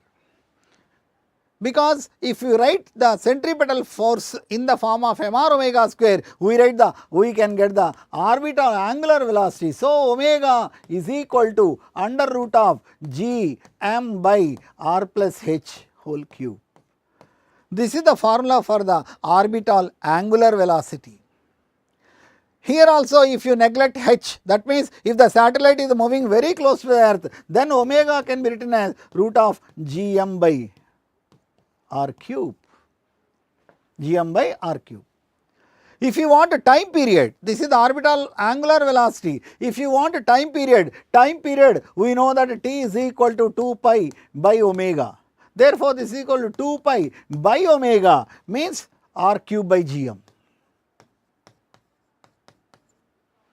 Again small g is equal to gm by r square. So, that is substituted here. So, time period you will get this. In that formula you can substitute this. So, time period becomes 2 pi root of gm by r square. So, r by g.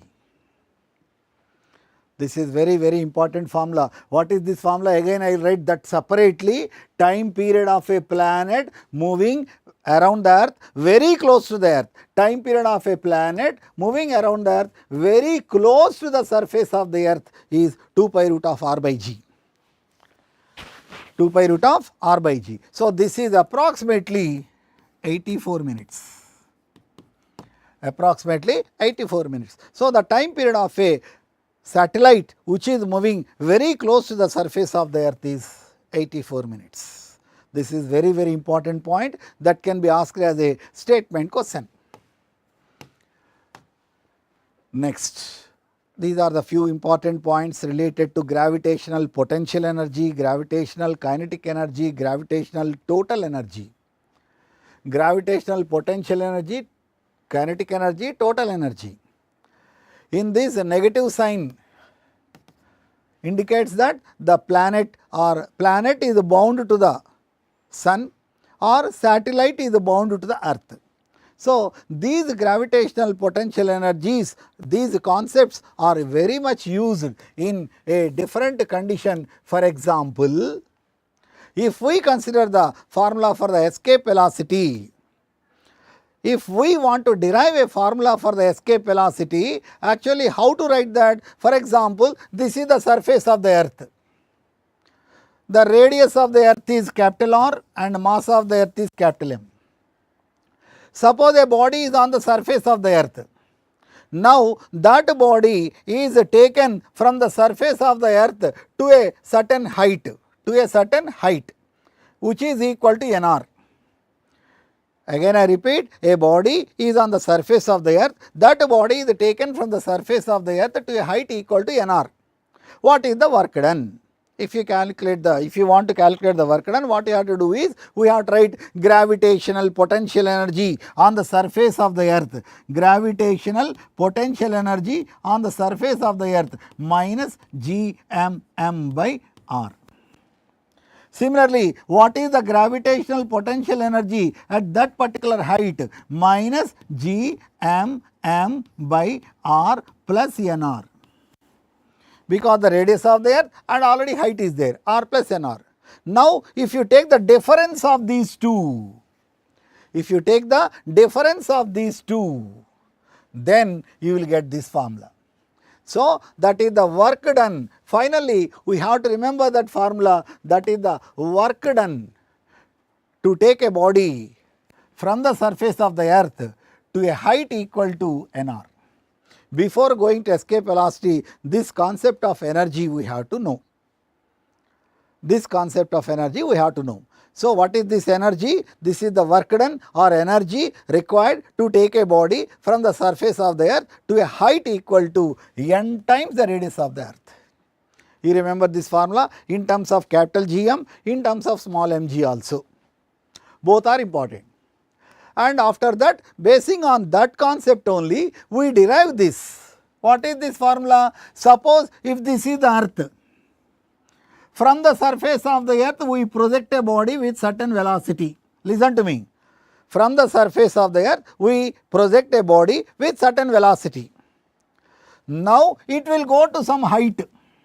It will go to some height because we are projecting with certain velocity, it goes to height. To what height it will go? This is the formula. If a body is projected from the surface of the earth, to what height it will reach? This is the formula. Similarly, in reverse question, suppose if you want to project the body so that it reaches a height h, what could be the velocity? This is the formula. Again I repeat these two, this is the height to which the body reaches, this is the height to which the body reaches, this is the height to which the body reaches if it is projected with a velocity v. And what is this? This is the velocity with which you have to project so that it reaches a height h. So, these two formulae are very important. From this only we can give the formula for escape velocity. How? Because how means if you take this formula, in this formula 2gr minus v square is equal to v square r by h. Just rearrange.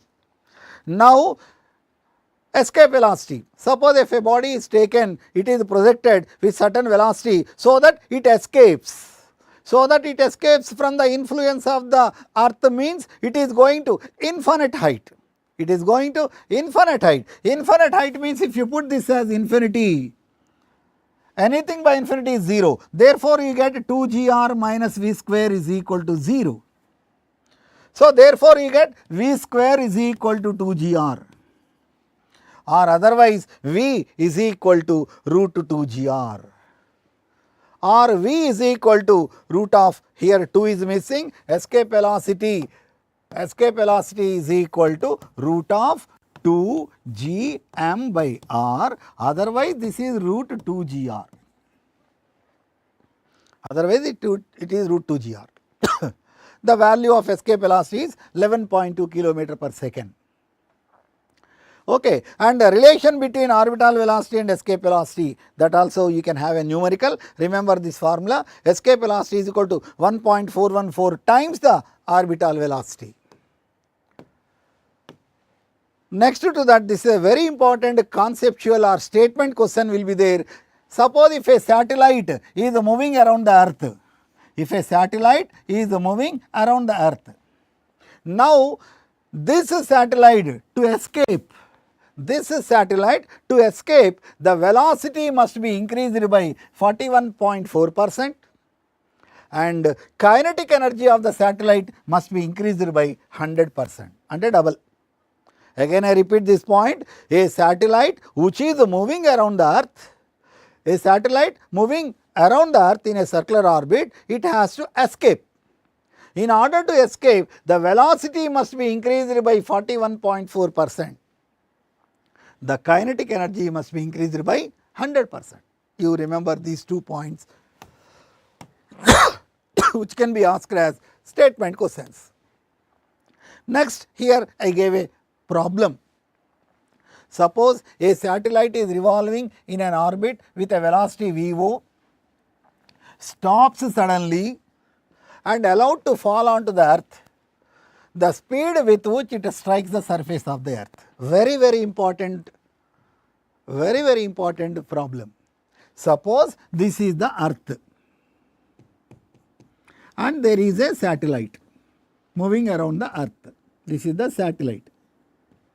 Now that satellite which is revolving in the orbit with a velocity v0 is stopped suddenly. Even though the satellite is moving in the orbit, now we are stopping it.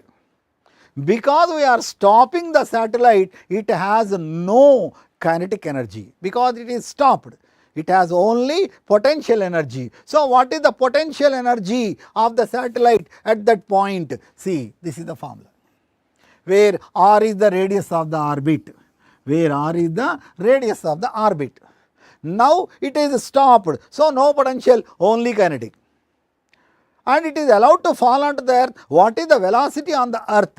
So, because they are asking velocity on the earth, it has kinetic energy on the surface of the earth, and it is on the surface of the earth. So, it has potential also. What is the potential? Minus gmm by capital R.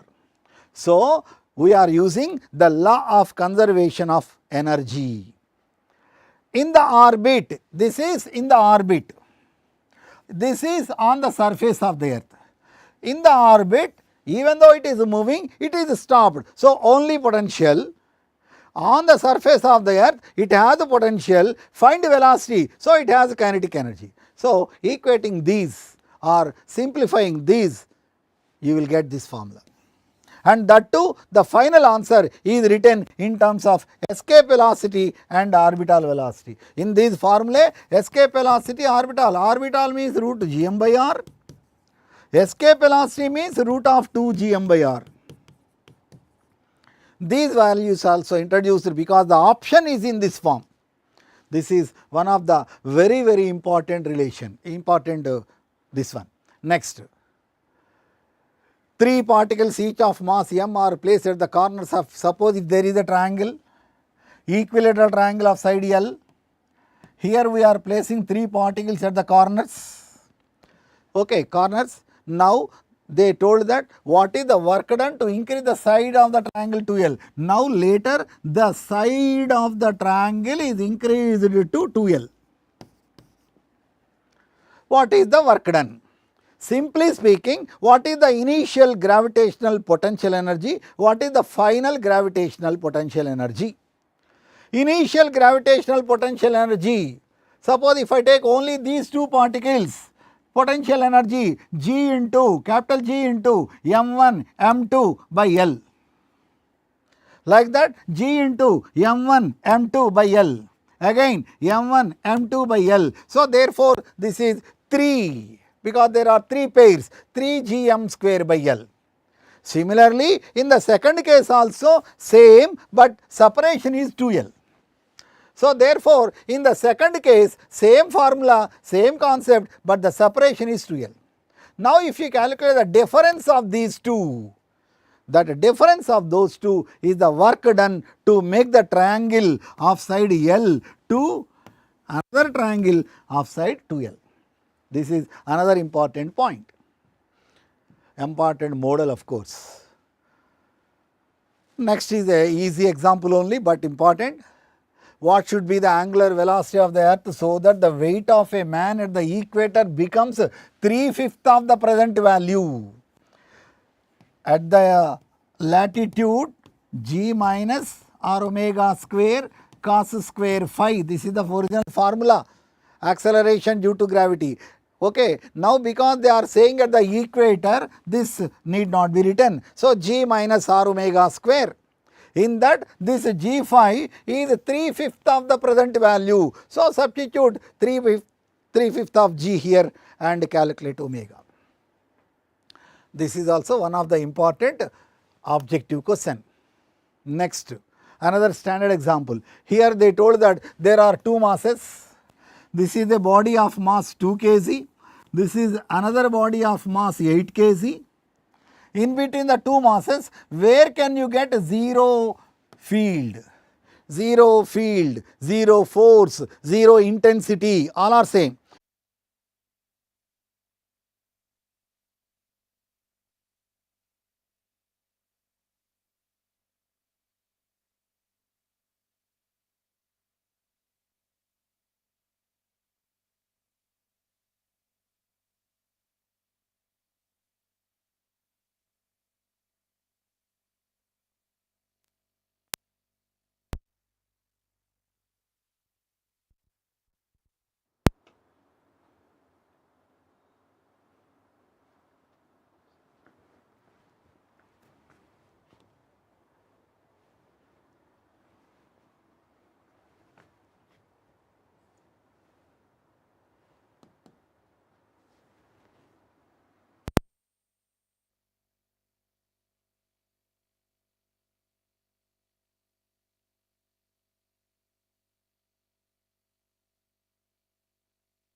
Good morning, children.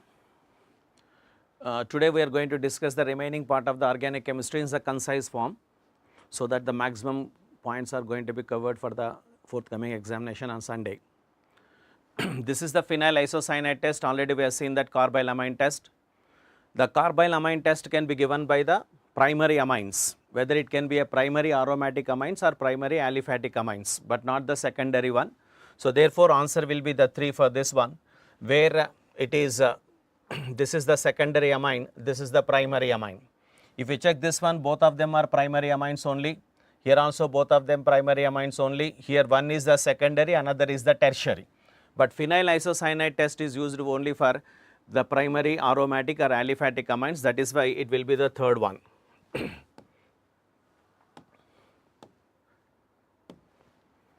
The next one, strongest acid among the following. Before we go for this one, now in the grand test, many times we got one test, Hansberg reagent test. That Hansberg reagent test will be like this. Let I take the aniline, which is an example of primary amine. This is now treated with benzene sulfonyl chloride. This is the benzene sulfonyl chloride. This is what we call Hansberg reagent. Now this will be removed. This is going to liberate the proton because this is an electron withdrawing group. So therefore, now we are going to get like this. N-phenyl benzene sulfonamide. In this N-phenyl benzene sulfonamide, this hydrogen is acidic in nature because it is an electron withdrawing group. Therefore, the proton can be easily liberated. Hence, whenever it is treated with an alkali, the hydrogen of this one and the OH of this one will be removed, and therefore we are going to get a salt. Hence, we say that the primary amines are going to be soluble in alkalis because of the presence of acidic hydrogen. Suppose if I take the secondary one, here I remove this and just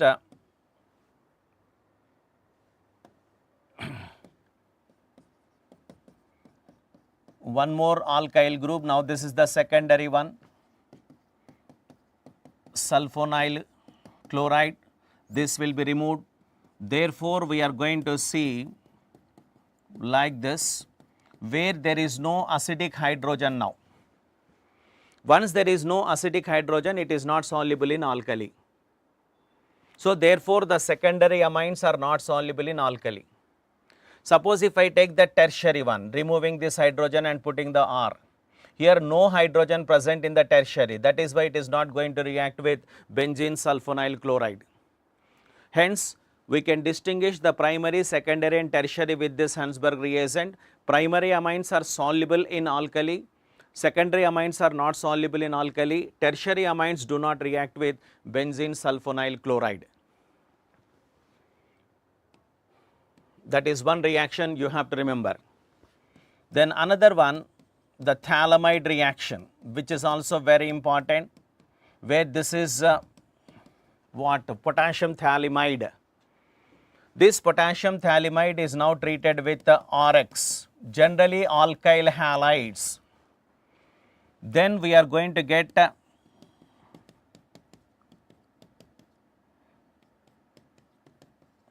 N-alkyl phthalimide, which is an example of nucleophilic substitution reaction. Now, this one is going to be treated with the aqueous NaOH or KOH. The bond will break here. Here we are going to get Na plus O minus, again Na plus O minus. Here we are going to get the RNH2. So this one is used to prepare the aliphatic primary amines.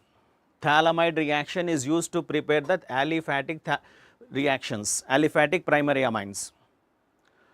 We cannot prepare the aromatic one here because of the steric factor. Here in place of the Rx, here if I am going to take now first point this chlorobenzene aromatic one, you cannot break this one. Therefore, the nucleophilic substitution is also not easy. Therefore, aliphatic primary amines are only can be easily prepared. This one we cannot break because of double bond, many times I told, but the same one like this they will give. Cyclohexyl chloride, this can react because we can easily break the bond here, no double bond, that is why we can use that. But here it is not possible, remember that.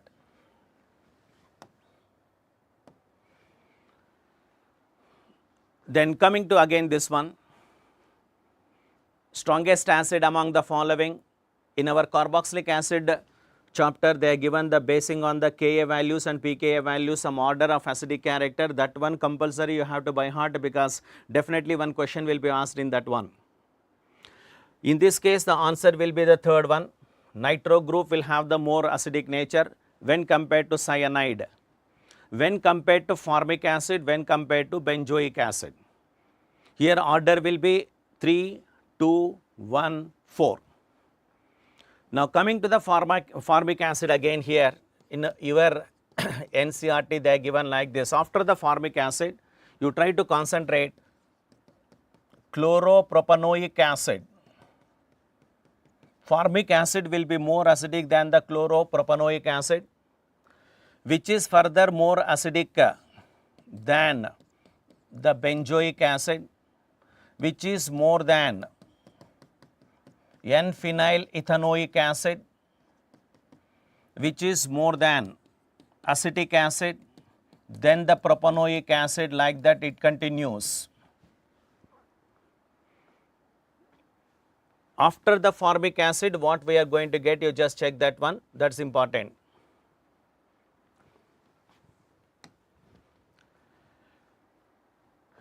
An organic compound X reacts with benzene sulfonyl chloride. Just now I told, apply that one. Benzene sulfonyl chloride to give a compound Y, while is insoluble in alkali, he is saying. Once it is insoluble in alkali, it should be a secondary amine. Therefore, you have to pick up that one. Application.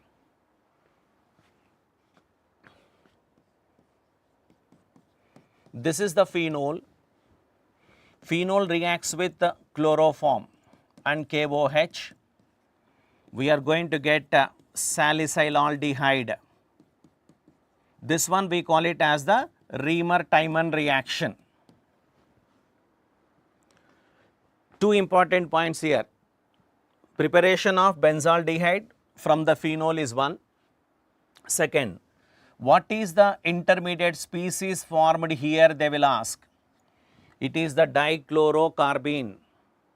Dichlorocarbene is the intermediate species, and the intermediate compound that is going to be formed will be like this, benzyl chloride. This is an intermediate compound. Both of them are important. Benzyl chloride, compound wise they will give as an intermediate, otherwise dichlorocarbene. Dichlorocarbene is an electrophile. It is not a nucleophile because of the lone pair. We know that like this it is present vacant orbital and 2 electrons. Only 6 electrons are there around the carbon, and that is why it is considered to be an electrophile. Two important points here. One is dichlorocarbene, another is benzyl chloride, this sodium sodium phenoxide benzyl chloride.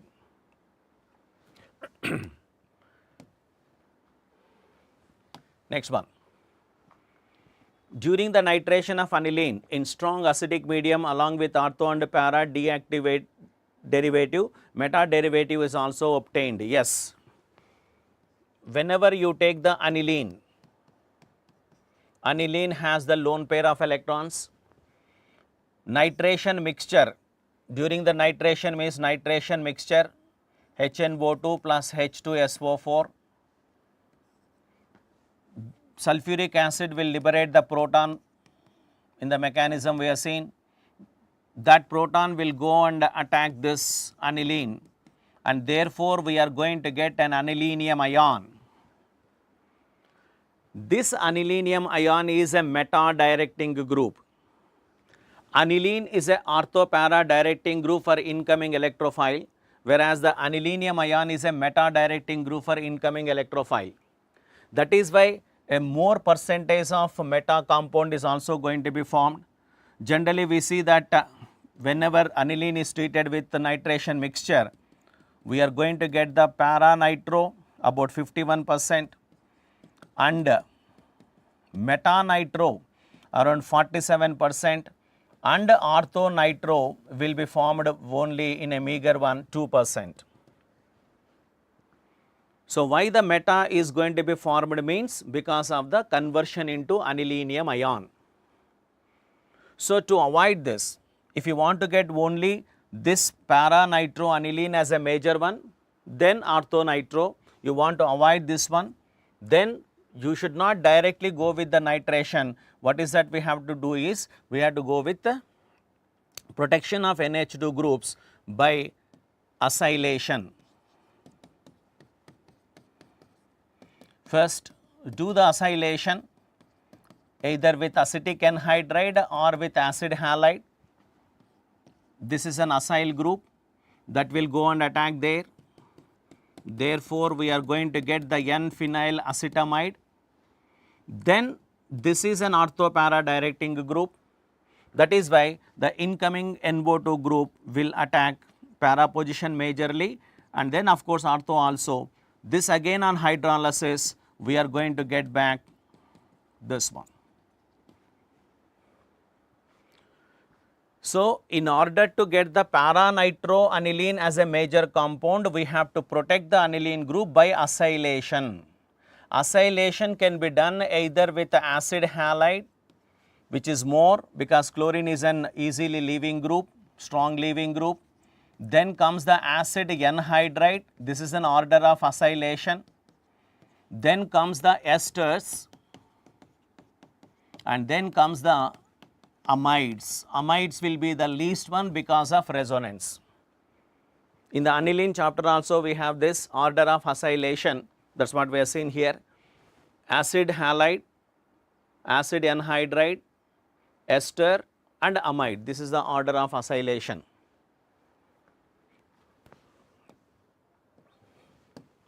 Second statement, aniline on reaction with bromine water gives an yellow sorry, second one, aniline does not undergo Friedel-Crafts reaction. This is the benzene, suppose, methyl chloride in presence of anhydrous aluminum chloride. What happens? The bond will break here, Cl minus will go to this because it is an electron deficient molecule.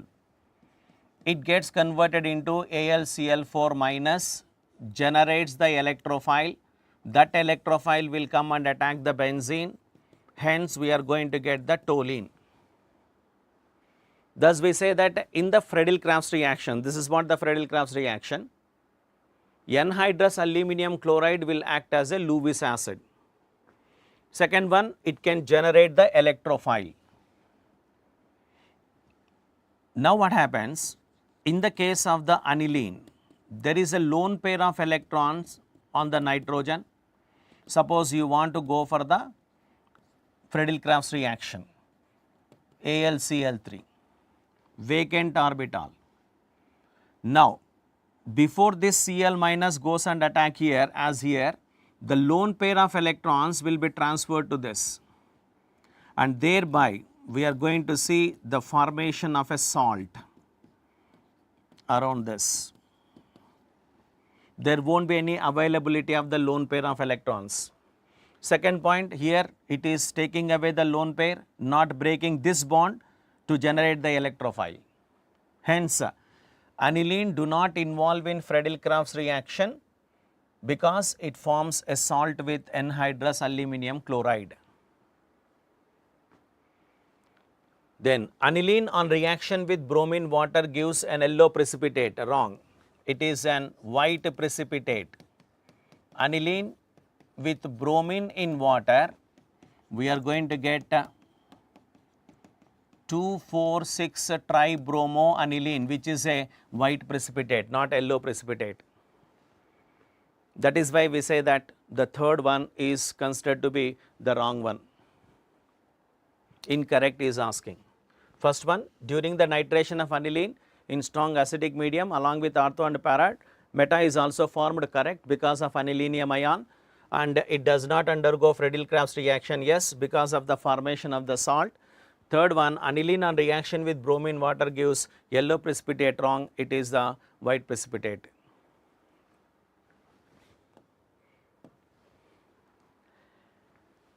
I take now the benzene. Generally the benzene undergoes electrophilic substitution reaction.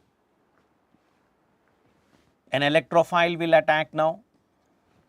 As soon as the electrophile approaches here, the pi bond shifts to one of the carbon atom. Thereby we are going to get minus here, plus here, then the electrophile will attack this one, therefore here we will see the electrophile, because A plus will go and attack the minus. Thus I can write in this way, here hydrogen already present, here electrophile, here plus, now like this. This is what we call it as the arenium ion. So during the electrophilic substitution, there is a formation of an arenium ion. This arenium ion has this carbon atom with 4 sigma bonds. That is why we say that there is a formation of a sigma complex in the intermediate stage. Then this is sp3 carbon atom. Generally in benzene all carbon atoms are sp2, but this is considered to be an sp3 during the reaction. Two important points, sigma complex, sp3. The formed arenium ion gets resonance stabilized. How? Because here is the positive charge, the pi bond will shift here. So therefore, what I can get is like this. This is as usual. Here plus now like this. Now again there will be a delocalization. You will get here plus, thus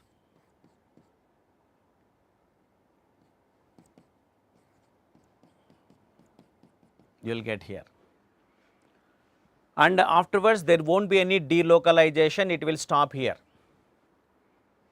Thus we say that this arenium ion gets stabilization because of resonance.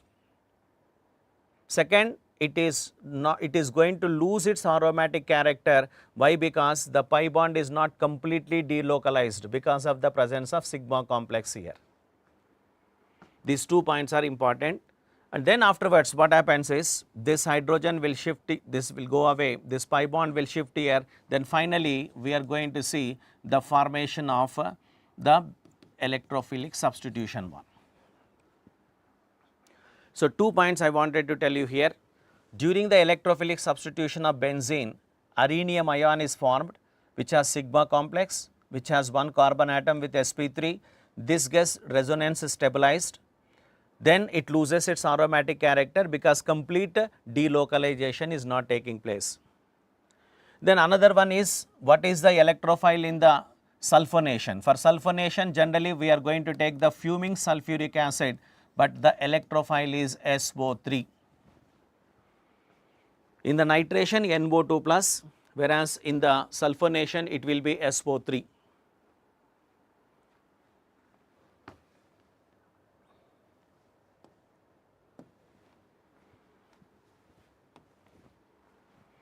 Two-methyl butadiene on reductive ozonolysis. Ozonolysis, ozonide is going to be formed. Our chapter ethylene with ozone, we are going to get the ethylene ozonide.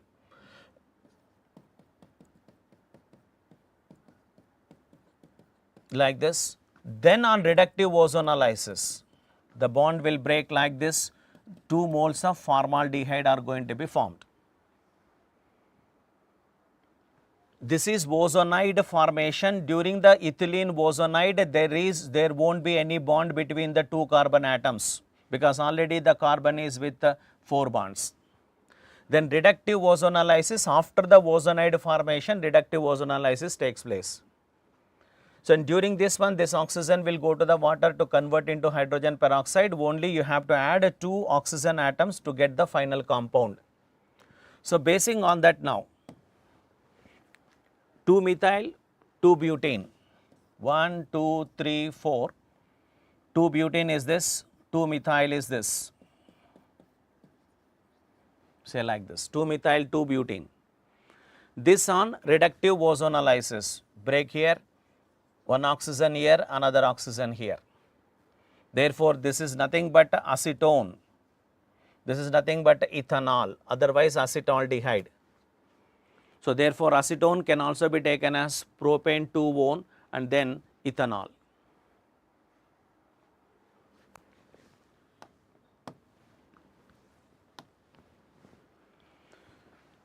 This is last we have discussed. The product obtained in the given reaction is toluene with CrO3 in presence of acetic anhydride. We are going to get the benzaldehyde.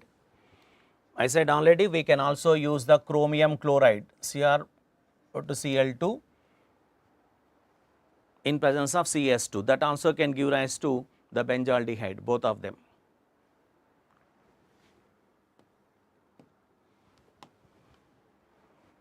The major product obtained in the given reaction, this one is aldol condensation. Again, very important topic, aldol condensation.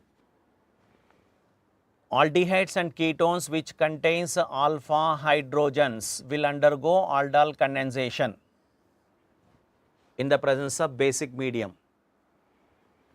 Suppose I take the acetaldehyde, 2 moles we have to consider in the presence of the base.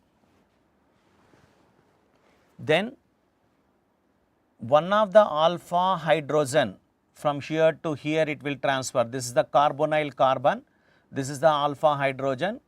Now like this, one of the hydrogen from here will be transferred here to get this carbanion ion.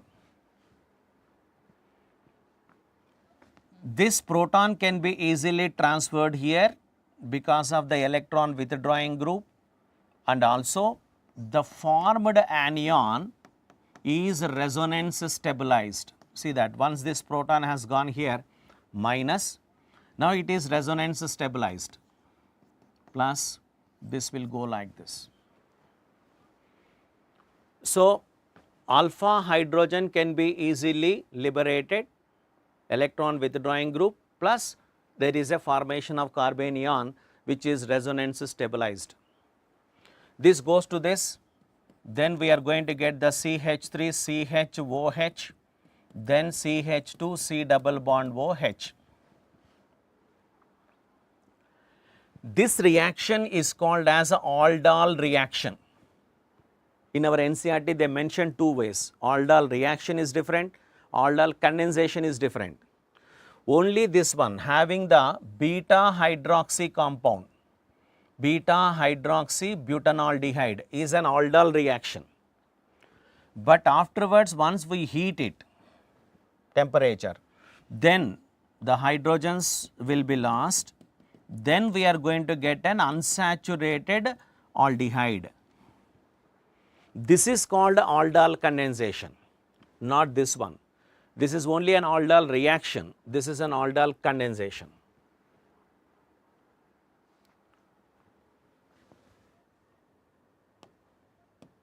Suppose I take C double acetone, I will take like this in a fast manner. If you want to write this one, convert that into the OH, put this CH3 down, here one hydrogen you have to remove. This is aldol reaction, then afterwards you break this one, double bond CH, C double bond O, CH3, that will be your answer.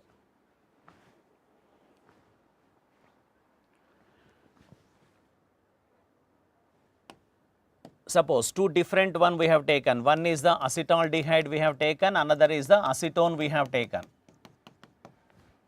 This is A, this is B. Then we are going to get AA, acetaldehyde and acetaldehyde, BB, acetone and acetone, acetaldehyde and acetone. That means in the acetaldehyde the carbonyl carbon, in the acetone alpha hydrogen will be involved.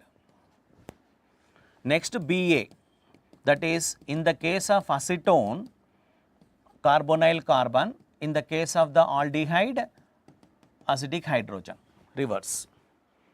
That's how we are going to get the 4 products: acetaldehyde and acetaldehyde, acetone and acetone, acetaldehyde and acetone in this carbonyl carbon, in this hydrogen, acetone and acetaldehyde in this carbonyl carbon, in this acidic hydrogen. We can also do like this: benzaldehyde. Benzaldehyde do not undergo Fillings reaction, even though it is an aldehyde, we know that.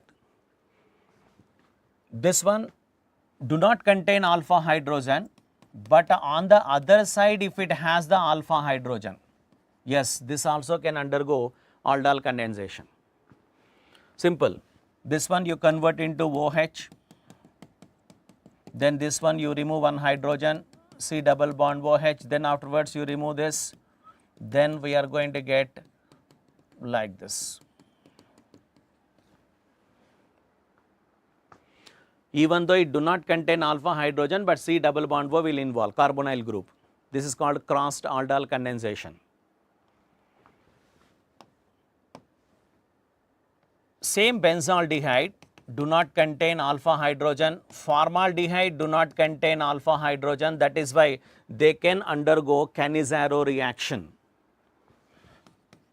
The aldehydes and ketones which do not contain the alpha hydrogen can undergo Cannizzaro reaction, which is a self oxidation and self reduction. We have to take 2 moles in the presence of the concentrated NaOH. One will convert into alcohol, another will convert into an acid or salt of an acid.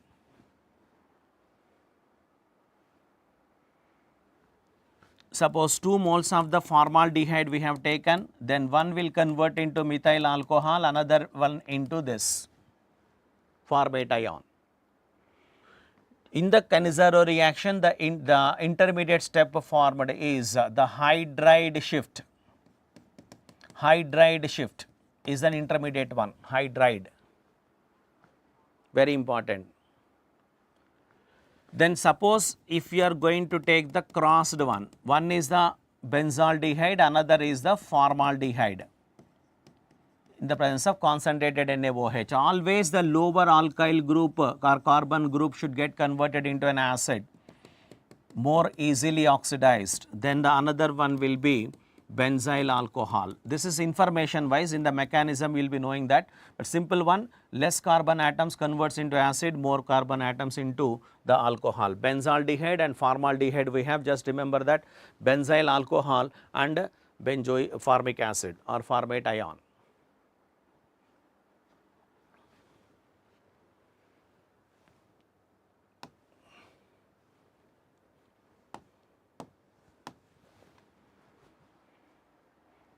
IUPAC name of the cinnamaldehyde, it will be the 3-phenyl prop 2-enol. Benzaldehyde and acetaldehyde and condensation, we are going to get that cinnamaldehyde. The product obtained when vapors of 2-propanol are passed over the heated copper.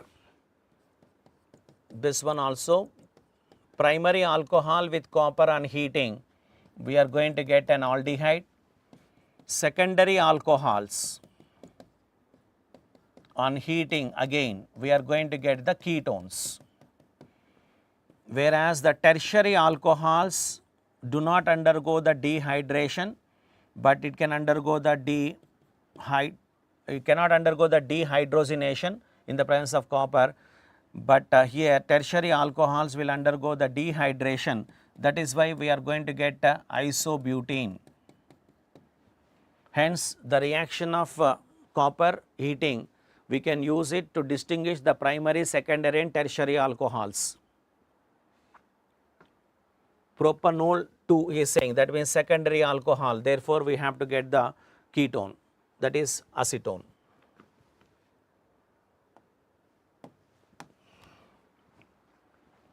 Just now I said benzaldehyde do not undergo the Fehling's test. This is what in the recent grant test we got this answer is the fourth one, hemiacetol. Suppose I take the CH3 C double bond OH, treat this with alcohol, then we are going to get COR H, then OH. Otherwise, here you can write OH, here OR. One side OH group, on the other side alkoxy group, then we call it as hemiacetol. Suppose if this is further treated with one more alcohol, then this will be replaced. Then we are going to get the hemiacetol converted into acetol like this. Two alkoxy groups acetol, one alkoxy group will be the hemiacetol. So, here one OH, one OCH3, that is why it is called hemiacetol. Here it is also there OCH3 and OH, but this is with ketone. Generally we do not call the ketone one as the acetol, but the same reaction in another way we can write, this is acetone treated with the glycol.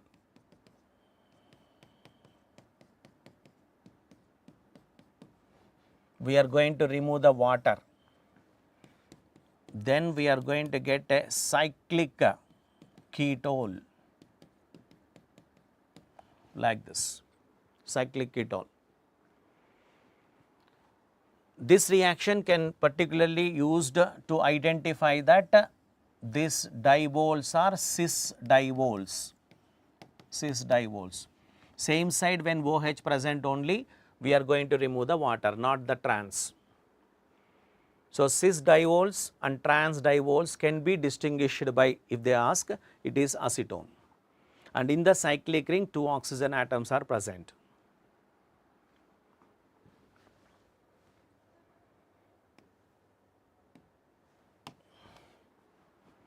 Reagent used in Clemenson's reduction, it is the zinc amalgam and HCl.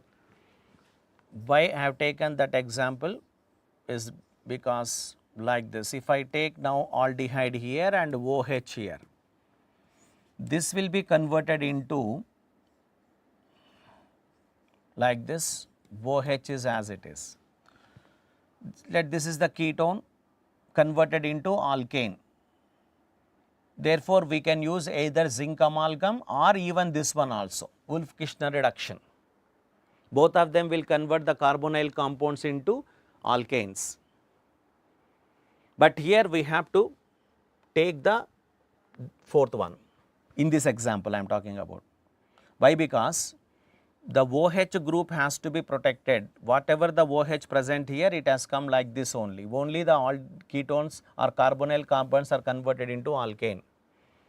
If suppose if you use the zinc amalgam and HCl, the OH may be replaced by chlorine. Hence, among these two, which is the better reagent means definitely this one for this conversion.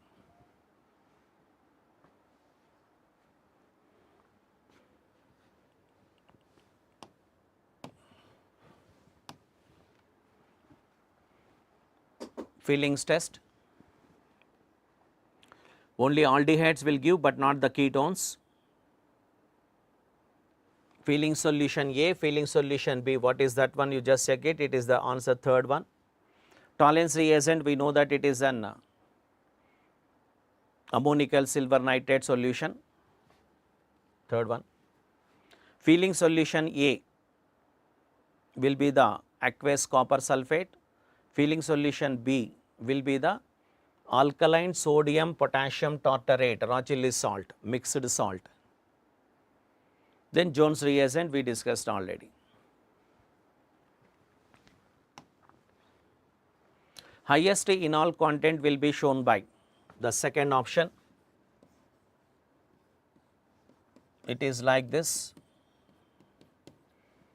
So, keto-enol tautomerism, when you go for this double bond here, this hydrogen here, like that here OH double bond. Similarly, the same thing happens here, OH, then double bond, then same thing OH double bond. That means it got a aromatic character because of this pi bond shift. Therefore, it will be more stable. That is why in the enolic form, this will be more stable, tautomerism. And this is very simple one, but most of the times you are doing the mistake. You have to choose only the lowest sum rule possible. So, that is why we have to go with this one, not alphabetical order. Hence, the answer will be the second one, 3-ethyl 1,1-dimethyl cyclohexane. One important point, suppose we have like this aldehyde group, then bromine on one side, OH on the other side. This is the nomenclature wise. In this example, the major functional group is CHO. In this, no such major functional group. That is why we are going with lowest sum rule. Here there is a major functional group CHO. So, therefore, we are preferring this one. This will be number 1. Then the name of this ring also comes with that one only, benzene carbaldehyde. Afterwards, next, do not give the preference to the next functional group one, priority one. Once you choose the major functional group, next one we have to choose basing on the alphabetical order. I repeat, once you choose the major functional group, next one should be alphabetical order, not next priority functional group. This one will be hydroxy, this one will be bromo. This one comes in the alphabetical order first. That is why you have to give the numbering like this. Thus, we are writing it as 3-bromo-5-hydroxy benzene carbaldehyde. 3-bromo-5-hydroxy benzene carbaldehyde. Please remember again, once the major functional group is selected, next alphabetically which comes first, that should be given the less number, but not next priority functional group.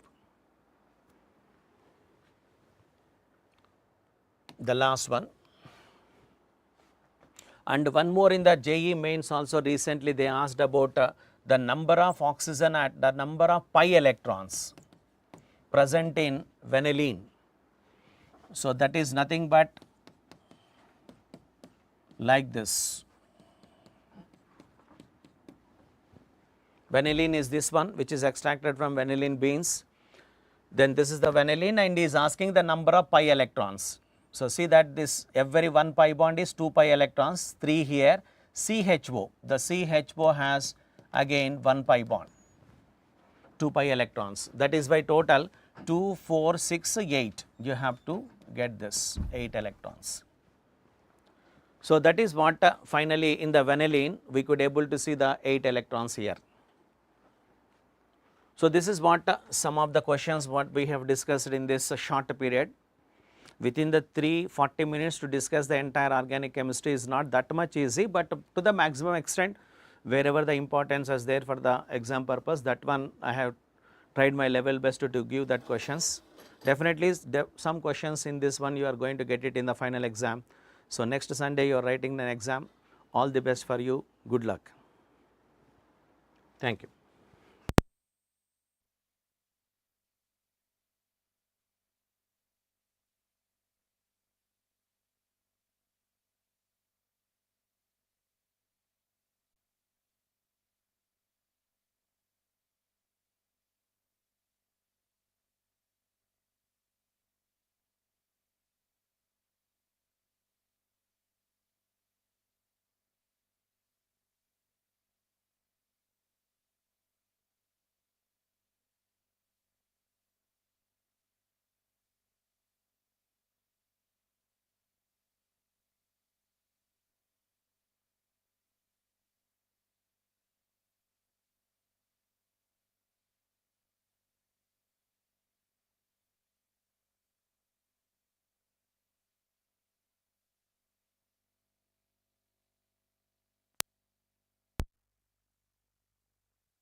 Good morning children. Today I am going to discuss groups P block elements. Maximum whatever important questions are there I will try to cover. Please observe and concentrate.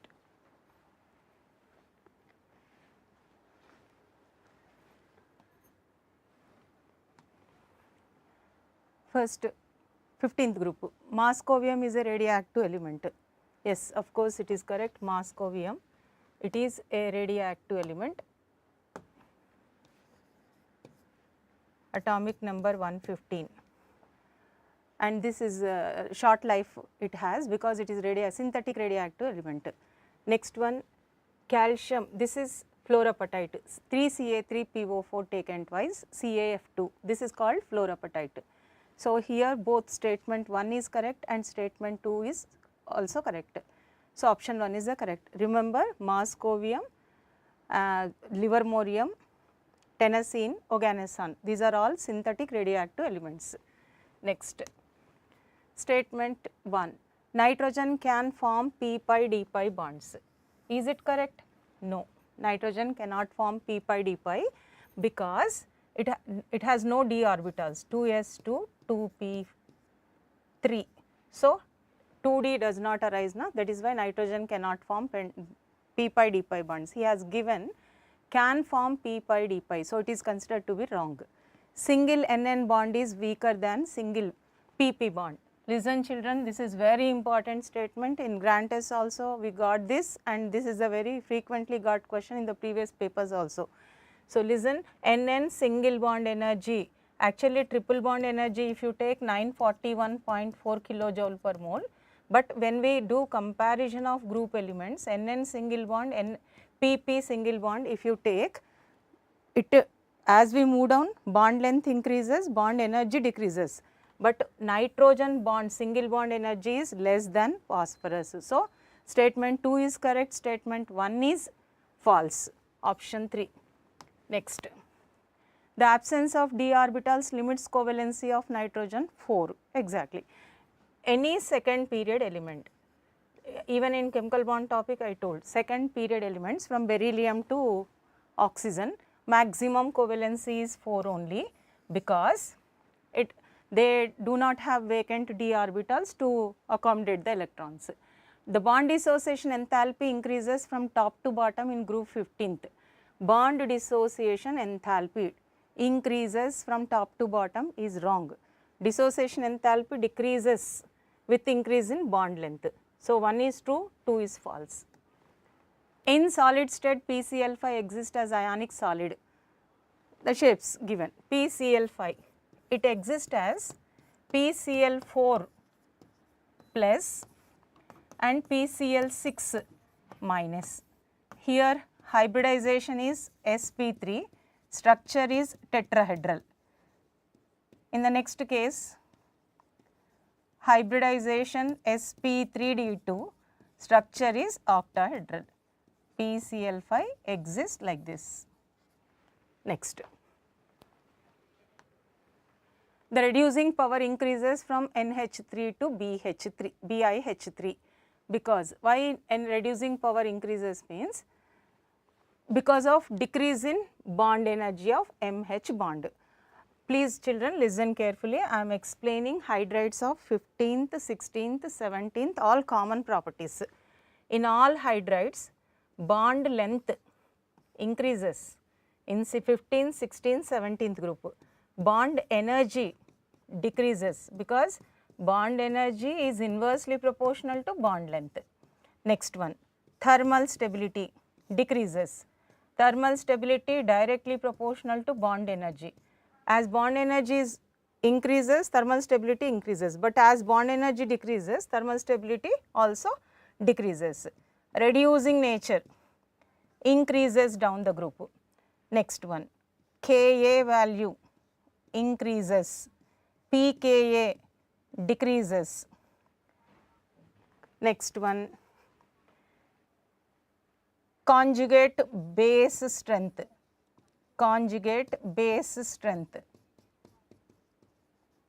decreases from first to last. Acidic strength increases means conjugate base strength decreases. These are the points: bond length, bond energy, thermal stability, reducing nature, dissociation constant Ka, pK. These are reciprocal to each other. Now, in addition to these are all common in all the 4 groups, but in the three groups 15, 16, 17, in case of NH, I mean 15th group elements, basic nature we consider, will not consider acidic, because these hydrides are basic in nature. In 16th group and 17th group, acidic nature. So, even basic nature decreases means inversely acidic nature increases. Now, in addition to this 15th group hydrides, if you consider melting and boiling points: ammonia, phosphine, arsine, stibine, bismuthine, NH3, PH3, ASH3, SbH3, BiH3. This is the order of boiling point. Melting point graph, if you consider NH3 to PH3, ASH3, SbH3, NH3, PH3, ASH3, SbH3. This is boiling point graph, this is melting point.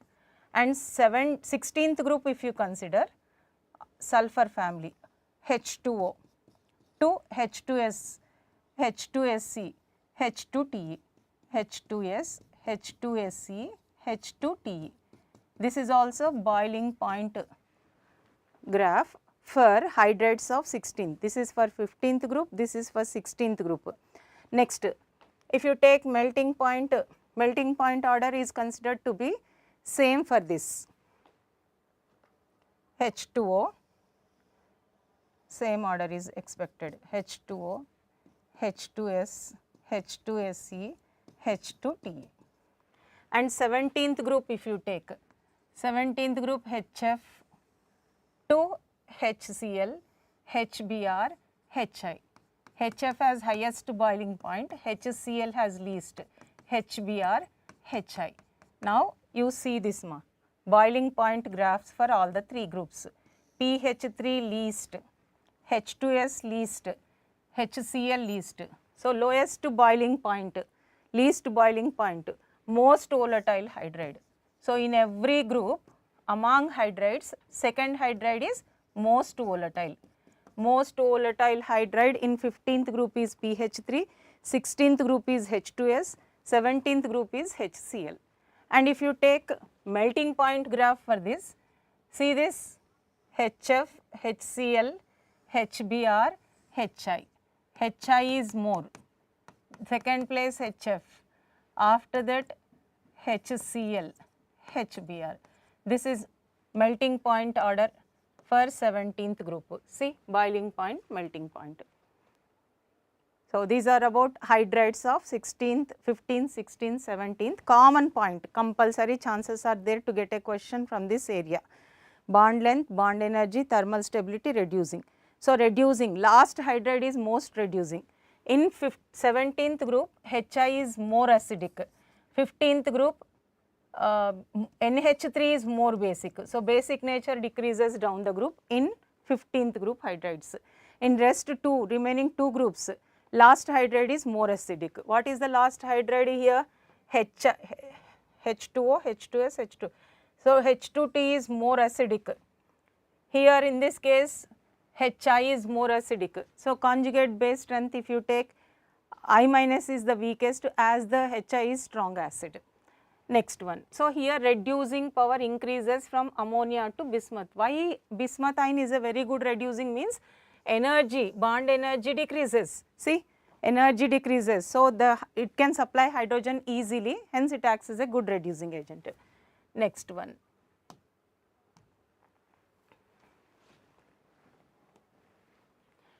White phosphorus is more reactive than red phosphorus. Allotropes, just allotropy word is there, that is why this question is picked. White phosphorus more reactive than red phosphorus, of course it is correct. Why white phosphorus is more reactive means because of this structure. Individual P4 units are there and the angle between this is 60 degrees. It is tetrahedral, but it has least bond angle. Because of that, overstrain is there. To remove that strain, it will readily take part in chemical reactions. Whereas red phosphorus, polymeric structure, to break all PP bonds it requires more energy, hence red phosphorus is less reactive. Next, which nitrogen halide is most stable? Important question. NF3, this you need to remember. Among trihalides of nitrogen, only NF3 is most stable. Next, bismuth forms only pentahalide. Nitrogen cannot form pentahalides due to the absence of d orbitals. Bismuth cannot form pentahalides due to inert pair effect.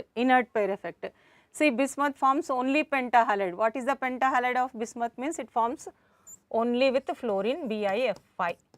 If you take trihalides, BiF3 is the only ionic compound. Expected question. Only all trihalides are covalent, BiF3 is ionic. Bismuth forms only one pentahalide, that is BiF5. Allotropy is not exhibited by. In 15th group, allotropy is not shown by nitrogen. In solid state it has, but in gaseous state no allotropes. The following graph represent the correct order of melting points of 15th group.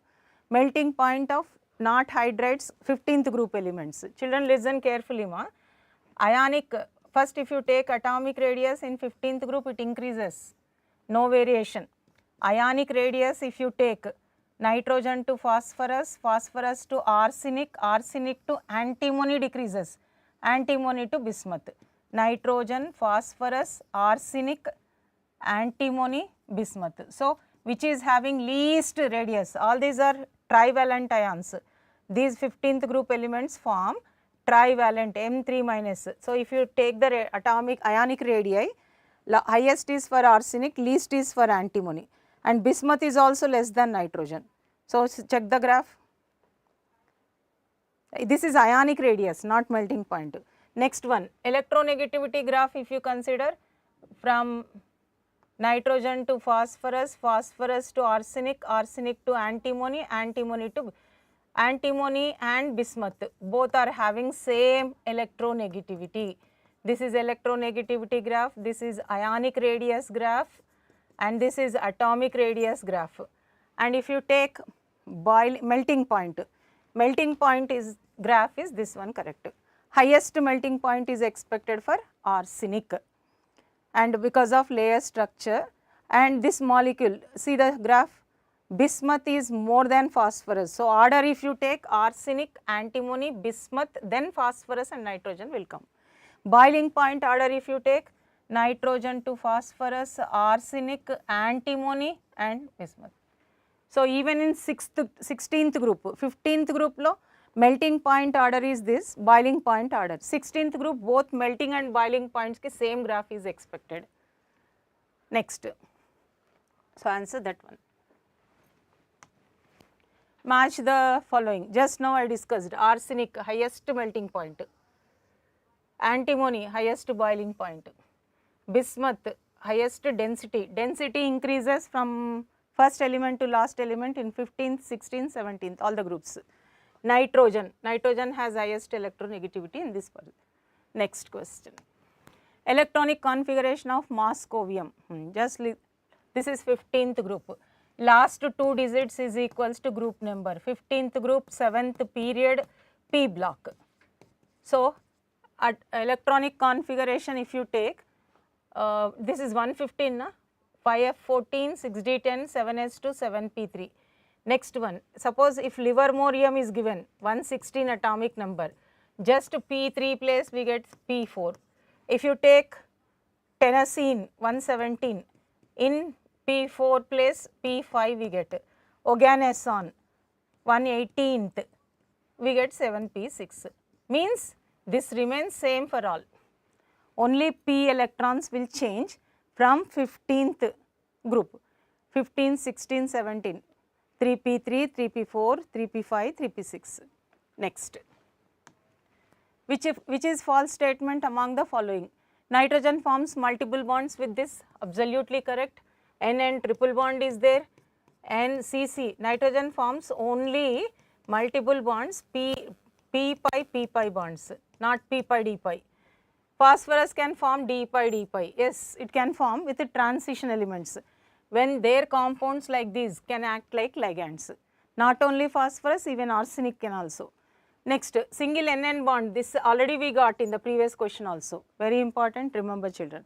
Catenation tendency is more for nitrogen, wrong, because bond NN bond is weaker. So, catenation directly proportional to bond energy. More bond energy is for phosphorus. So, phosphorus is expected to have more catenation ability than nitrogen. Trihalides of group 15 predominantly covalent, which I discussed already. Covalent means all are predominantly covalent except this is ionic. The neutral oxide of nitrogen, some children are asking oxides of nitrogen, not there in syllabus, but this is a general question because last class also discussed in periodic table NO, CO, N2O. These are the 3 neutral oxides in the periodic table. So, that is why these 2. Covalency of nitrogen in N2O5. Covalency, maximum covalency for nitrogen is 4 only. So, if you take the structure of this N2O5, here anywhere nitrogen maximum covalency means you can take another example NH4 plus. Atomicity of phosphorus is X and PPP bond angle is. Atomicity means P4 molecule.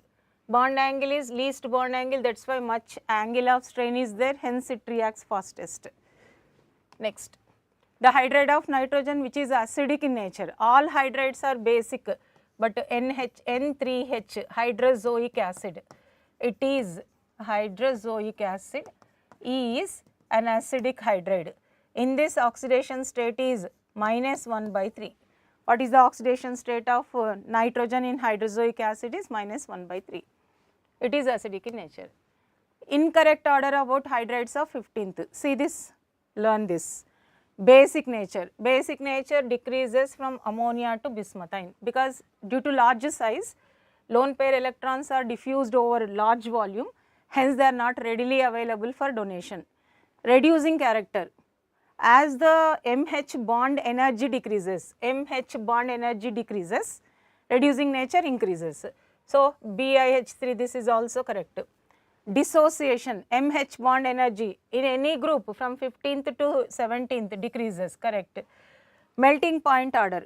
Melting point order if you take, what is the correct order of melting point? First NH3, graph I showed na, NH3, PH3, ASH3, SBH3. So, after NH3 we get SBH3, but he gave PH3, that is why it is wrong. The stability of hydrides of group 15 decreases down the group. Group 15 hydride stability decreases from NH3, it is correct because thermal stability is more for hydrides of 15th group due to more MH bond energy.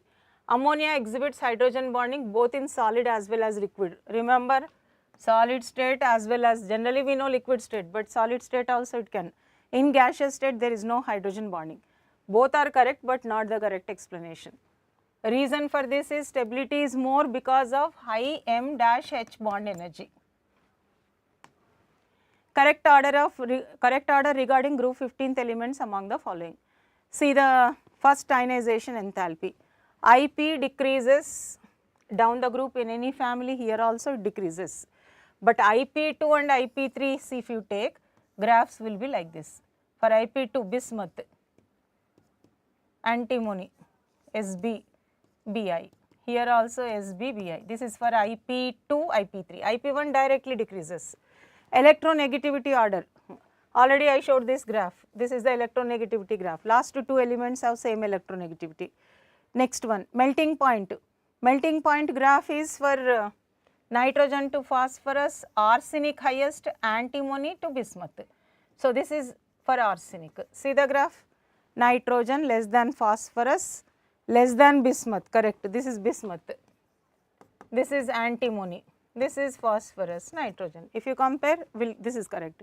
Density order, density is wrong. Why it is wrong? Because density increases down the group. He gave decreasing order. So, first three are correct. PCl5 is more covalent than PCl3, very good question. Why it is more covalent? Because of high polarizing power. Greater the polarization power of trihalides, pentahalides, they are more covalent than trihalides. Nitrogen NN single bond is weaker than PP single bond. Correct. See how many times this question has come. High interelectronic repulsions of non-bonding electron. Because of small size, lone pair repulsions are there, and those repulsions make this bond to break easily. That is why bond energy is less in nitrogen when compared to phosphorus. I am talking about single bond. If it is triple bond, 941.4 kilojoules, that is why it is chemically inert. Bond angle of hydrates of group 15th decreases. Yes, bond angle decreases. Why it is so? Because electronegativity of the central atom. This I explained in chemical bond chapter.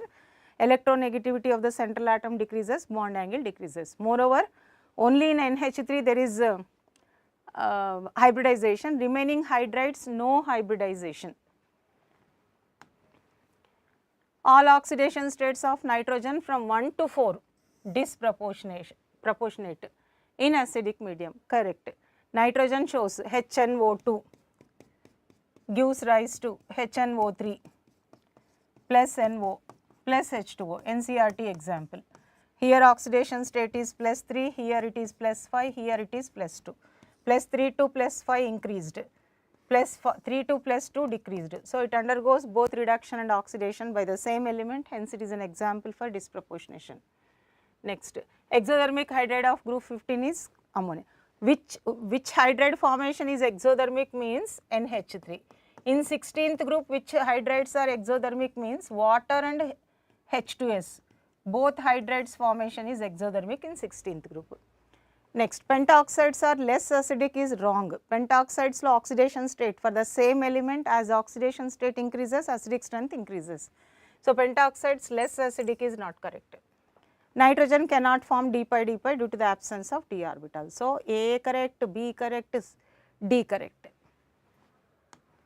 Nitrogen is relatively inactive element, correct. Reason is high bond energy. Dissociation energy of its molecule is fairly high, 941.4 kilojoule per mole. Here we should not take single bond, we should take N2 molecule.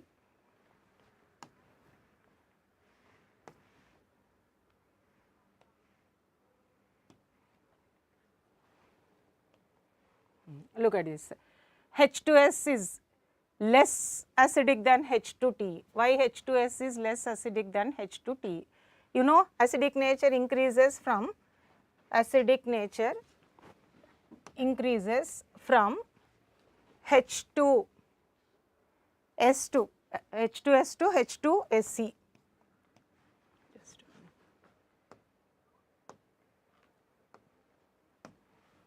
Acidic nature increases from H2S to H2T because of MH bond dissociation energy is less bond energy easily gives H plus, that is why it is more acidic, and we can decide mainly based on the Ka value, more Ka more acidic. But here we can give even this reason, as this bond energy decreases it can supply H plus easily, hydrogen atoms easily, hence it is a good acidic in nature. Among group 16, oxygen has the least negative electron gain enthalpy value, correct. So, order of electron gain enthalpies, if you take sulfur greater than, selenium greater than, tellurium greater than, polonium greater than oxygen, this is EA1 order. If you take EA2 order, direct oxygen, sulfur, selenium, tellurium, polonium, this is the order to be followed. Next, because of small size oxygen atom, there will be interelectronic repulsions. Due to small size of 2p subshell, more electronic repulsions are there, so it will not accept. For accepting an electron, it requires energy. Next, incorrect order among the following. Electronegativity, learn this all of you. Electronegativity, fluorine, chlorine, bromine, iodine, correct. Highest electronegative element in the periodic table is this. Electron gain enthalpy order, chlorine, fluorine. See the position of fluorine, first place, here it comes to second place. Because of that 2p subshell cannot take the electrons due to repulsions. Bond dissociation enthalpy, this is not correct. Bond dissociation enthalpy's order is chlorine, bromine, fluorine, iodine. This is the order to be followed for bond dissociation. See, fluorine place, first place, second place, third place, and hydration, heat of hydration more for smaller atom. Hydration enthalpy is inversely proportional to size. Smaller ion has the highest hydration enthalpy. So, answer 3 is not correct. Learn all 4 expected. The halogen that oxidizes water to oxygen gas and the halide that can oxidized by oxygen. This is an important question. Halogen that oxidizes water. Fluorine oxidizes water. This is the only element in this family, HF plus O2. It liberates both oxygen and ozone gases, but this is an example for take 2F2, 4HF plus O2. This is the reaction. It oxidizes, fluorine oxidizes water to oxygen. Remaining all cannot do this process. And see the other question, halide that can be oxidized by oxygen, I minus in presence of H plus medium is oxidized by oxygen to get 4H, 2I2 plus H2O. This is the reaction because iodine is not soluble in water due to its free energy is positive. Hence, we dissolve iodine in presence of Ki solution. So, this reaction takes place. 4I minus plus 4H plus gives rise to 2I2 plus 2H2O. So, very important question. See, iodide ion is oxidized by oxygen in presence of H plus. Fluorine oxidizes water to oxygen. This is the best example where it can act as a good oxidizing agent. In vapor state, sulfur partly, actually this is comes under allotropes. Sulfur partly exists as S2 molecule which has 2 unpaired electrons in the anti-bonding pi star orbitals. Correct, like oxygen. Oxygen sulfur belongs to the same family. As the number of valence electrons are same, while filling these electrons, last 2 electrons enters into pi star anti-bonding orbitals like oxygen, 2 pi 2px2, pi star 2px1, pi star 2py1. As they are entering into the anti-bonding orbitals, they are paramagnetic in nature. Tetrahalides of group 16s have seesaw geometry. Of course, it is correct. Tetrahalides, all tetrahalides have SF4, see this SF4, SCl4, SCF4, TEF4, SF4, SCF4, TEF4. This is a gas, this is a liquid, this is solid. All these tetrahalides have what type? They have seesaw structure. For example, look at this. This is the structure. They have 4 bond pairs, 2 lone pairs, oh, sorry, very sorry, 1 lone pair, and this lone pair is at equatorial position.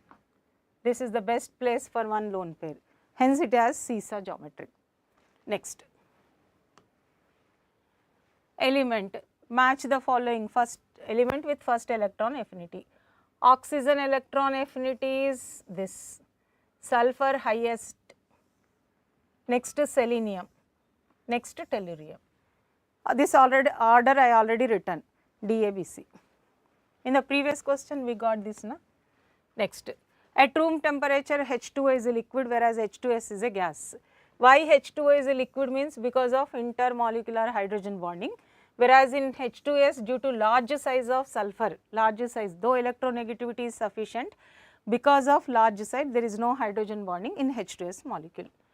Electronegativity of oxygen is greater, not correct. See the correct option, association takes place in H2O due to hydrogen bonding. So, third option is the right answer.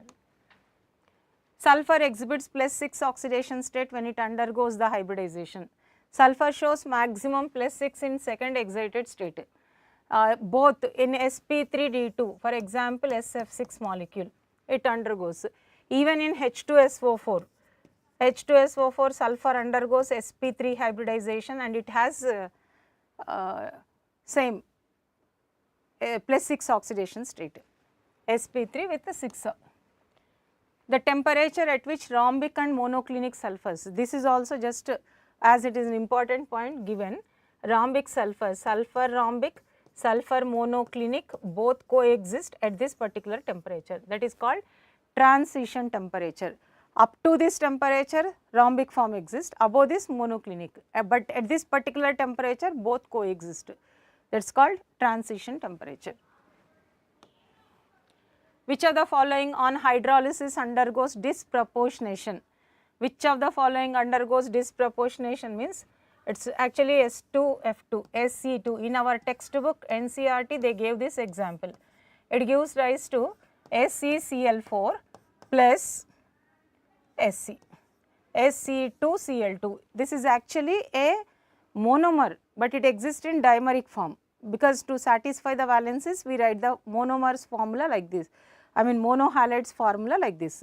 It is a monohalide but written in dimeric form, as it is unstable, oxidation states are not satisfied in the monomeric form. So, if you take this, it disproportionates like this. So, this is an example for disproportionation. Here plus 2, chlorine minus 2, this is minus plus 2, here it is plus 4, 0, plus 4, 0. So, it is also an example for disproportionation reaction. 6th group hydrates, the boiling point increases from H2S to H2PO. It is because of, why the boiling point increases means because of increase in forces, van der Waals forces of attraction. It is not hydrogen bonding. Incorrect match among the following. Acidic nature, if you see from H2O to H2TE, what happens to acidic nature? Increases because of decrease in MH bond energy or increase in Ka value. Electron gain enthalpy order, electron gain enthalpy first order, first electron affinity is same. Boiling point order H2O, H2S, this is not correct. Reason is boiling point, if you take H2O, after that directly this comes H2O, H2S. This graph already I showed 2-3 times. H2SE, H2TE. So, this should come at this place, this should go there. So, this is another. Thermal stability decreases down the group. Next, wrong match. SO2, if you take dioxides and trioxides, they form 2 types of oxides except SO3, SO2, remaining all are, all dioxides, all trioxides are solids only. SeO3, TeO3, all are solids except this. For dioxides and trioxides, common points, acidic nature decreases. Acidic nature decreases due to decrease in electronegativity. Reducing nature decreases. Then solubility decreases. Acidic nature stability decreases.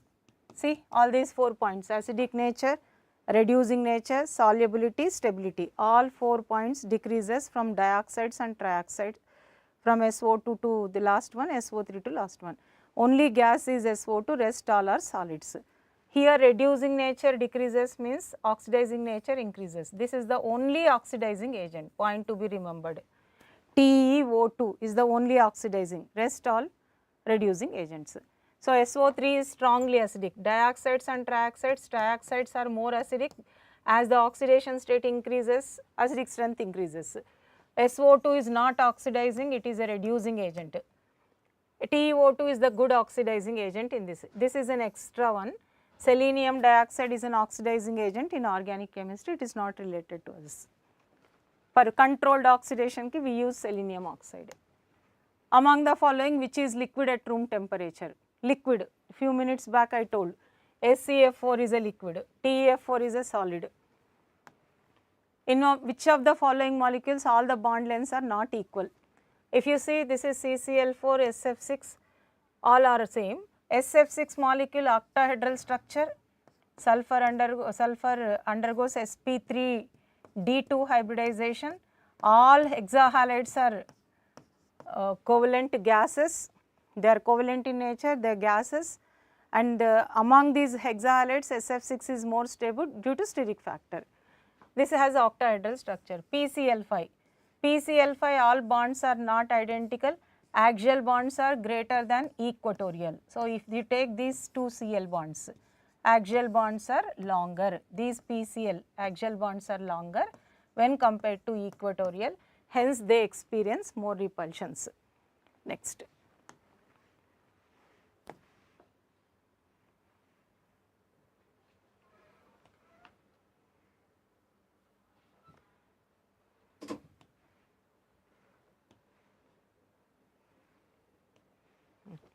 Look at this, a wrong match. ClF3 T shape, it is correct only.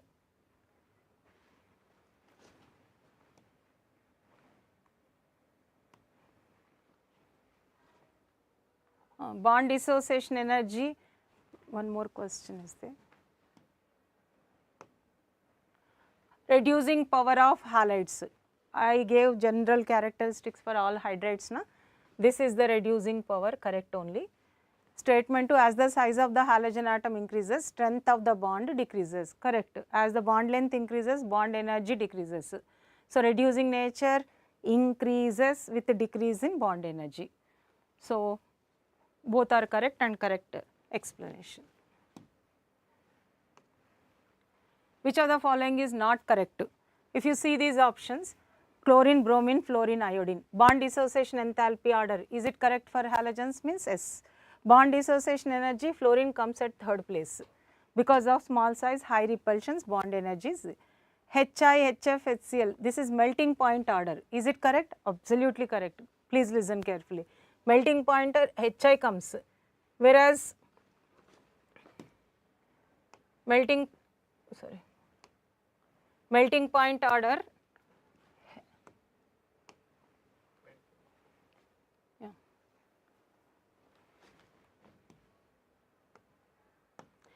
melting point order if you take Hi is greater, boiling point if you take HF is greater. This already I showed in the previous slide. Fluorine, chlorine, bromine, electronegativity order correct. Chlorine, fluorine, bromine, iodide, electron gain enthalpy, it is not correct. Chlorine is greater than, fluorine is greater than, bromine is greater than iodine. This is electron affinity order. Next. Fluorine can do oxidation of water to oxygen, whereas other halogens cannot. This is also correct. Fluorine is the only element which oxidizes water to oxygen. Because high electron affinity of fluorine, low enthalpy, two reasons are there, less bond, low bond dissociation enthalpy, and second reason is high hydration enthalpy. These are the two reasons why fluorine acts as a good oxidizing agent than chlorine, though chlorine has high electron affinity. Next, ClF3 T shape correct, IFI trigonal bipyramidal, is it correct? No, IFI has this structure, iodine in the center with the 5 fluorine atoms, and it has one lone pair electrons. So, it has 5 bond pairs, one square pyramidal structure, he gave it wrong. IF7 pentagonal bipyramidal correct, CLF is linear correct. So, this is the wrong one. Next, which of the following halogen hydrides will have the weakest conjugate base? You know acidic strength increases with increase in Ka value or with decrease in MH bond dissociation energy. So, Hi is more acidic. So, its conjugate base I minus is weak, HF is the weak acid. So, its conjugate base F minus is stronger, F minus, Cl minus, Br minus, I minus. This is the correct order of conjugate base strength. Next. Incorrect, electronegativity order correct, electron gain enthalpy order correct, bond dissociation energy order, is it correct? No. Fluorine comes at third place. So, chlorine, bromine, after that fluorine, then iodine. Hydration enthalpy, it is correct. Smaller atom has high hydration enthalpy. Halogen that oxidizes water to oxygen gas. Already we got this question. Fluorine oxidizes water to oxygen. and the halide that is oxidized by oxygen is I minus, because I minus is insoluble in water. Next one, statement, although electron gain enthalpy of fluorine is less negative than compared to chlorine, fluorine is a stronger oxidizing agent. Correct, because low bond dissociation energy and high hydration enthalpy. Statement 2, you see, order of bond dissociation enthalpies. Bond dissociation enthalpy, if you take, fluorine comes at 3rd place. Next, which is true? Basic nature of X minus is an order, basic nature, conjugate basic nature. HF is strong acid, so its conjugate base is strong. HI is the strongest acid among all halides. Next one, ionic character of MX bond decreases in the order, MF ionic bond strength decreases. Next one, among fluoride, chloride, fluoride has the lowest enthalpy of hydration is wrong, because being a smaller atom has high hydration enthalpy. Hydration enthalpy is inversely proportional to size. So, A, B, C are correct. And next, last one, fluorine is a stronger oxidizing agent than chlorine. 3 times this question is repeated, already I discussed this. Next one, order of pKa, pKa values if you consider, HF is less pKa, HI is more pKa is not correct. It is incorrect statement. Ka increases, pKa decreases. So, first option is wrong. Remaining volatile nature, HCl is the second hydride most volatile and HF highest boiling point, so least volatile. Stability order if you consider, HF, MF bond is always more stable, stability decreases down the group. So, this is, so option 1 is wrong. Order of pKa, highest pKa, least acidic. HF is having highest pKa because it is least acidic. Which of the following halogen can replace all other halogens? Fluorine, because F2, a smaller halogen, please listen children carefully, a smaller halogen displaces larger halide ion from its salt solution. This is smaller, this is larger. So, Kf plus Cl2. Similarly, chlorine displaces bromides and iodides. We get 2Kf, 2KCl plus Br2. Similarly, iodine cannot displace anything. Bromine displaces iodide ion from its salt solution. So, we get 2KBr plus I2. 2 things you remember, a more electronegative halogen displaces less electronegative. Bromide is less electronegative, so it is displaced by chlorine. Iodide is less electronegative, displaced by more electronegative bromine. Otherwise, a smaller halogen displaces, smaller one displaces higher halide from its salt solution. Last one. All halogens are more reactive than interhalogen compounds. Is it correct? No. All is wrong here. Halogens are less reactive than interhalogen compounds except fluorine. Fluorine is the only halogen, superhalogen, which is more reactive than all other interhalogen compounds. Bond in the interhalogen compounds XY is weaker, that is why they can break easily and can take part readily in the bond formation. XX bond is stronger in halogens, whereas XY bond is a polar covalent bond. Because of polarity, they can break easily. So, answer 1 is wrong, 2 is correct. This is another important one. Child saltpeter contains 0.2% sodium iodate, and seaweeds contain 0.5% iodine. Remember these two. Plutonium is removed from nuclear spent fuel as PuF6. Plutonium is eliminated in the form of PuF6 from spent nuclear fuel, and conversion of plutonium to PuF6 is done by using O2F2. And one more, ClO2. It is a good oxidizing agent for paper pulp. Water treatment we use, textile also we use it. Remember these 2 uses expected. Bromine oxides, remember all of you, bromine oxides are least stable oxides and very good oxidizing agent, they exist only at a low temperature. Iodine oxide I2O5, it is used in the estimation of carbon monoxide. So, we get a CO2 plus I2, take 5CO2 plus I2. So, iodine oxide, which is iodine pentoxide, is used in the estimation of carbon monoxide. These are bromine oxides are least stable, exist at low temperature and very good oxidizing agents. Chlorine oxide is used for bleaching paper, pulp, textile and water treatment. Thank you. I could able to do almost all the group important questions. Remaining things you can please go through all these files once. Thank you.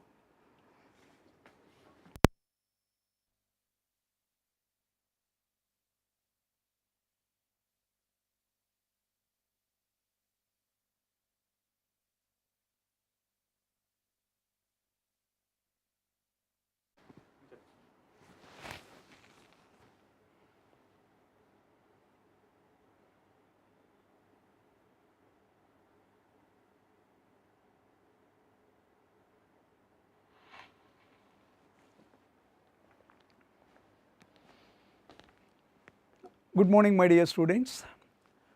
Hope you are preparing well for the exam. Today we will be having a brief discussion of two second year topics by name electrical charges and fields and electrical potential. In the NEET entrance examination, on an average around 5, sometimes even 6 questions do come from these two topics. So, we can do a small part of this particular topic right today, we will be doing it.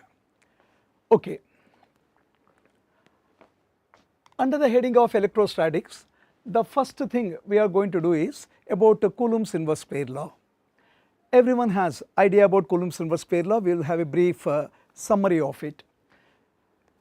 Suppose there are two charges Q1 and Q2 separate by certain distance, maybe in air or in any medium.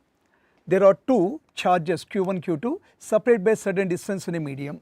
Then the electrical force F between the two charges is given by 1 by 4 pi epsilon naught into epsilon r into Q1, Q2 by r square.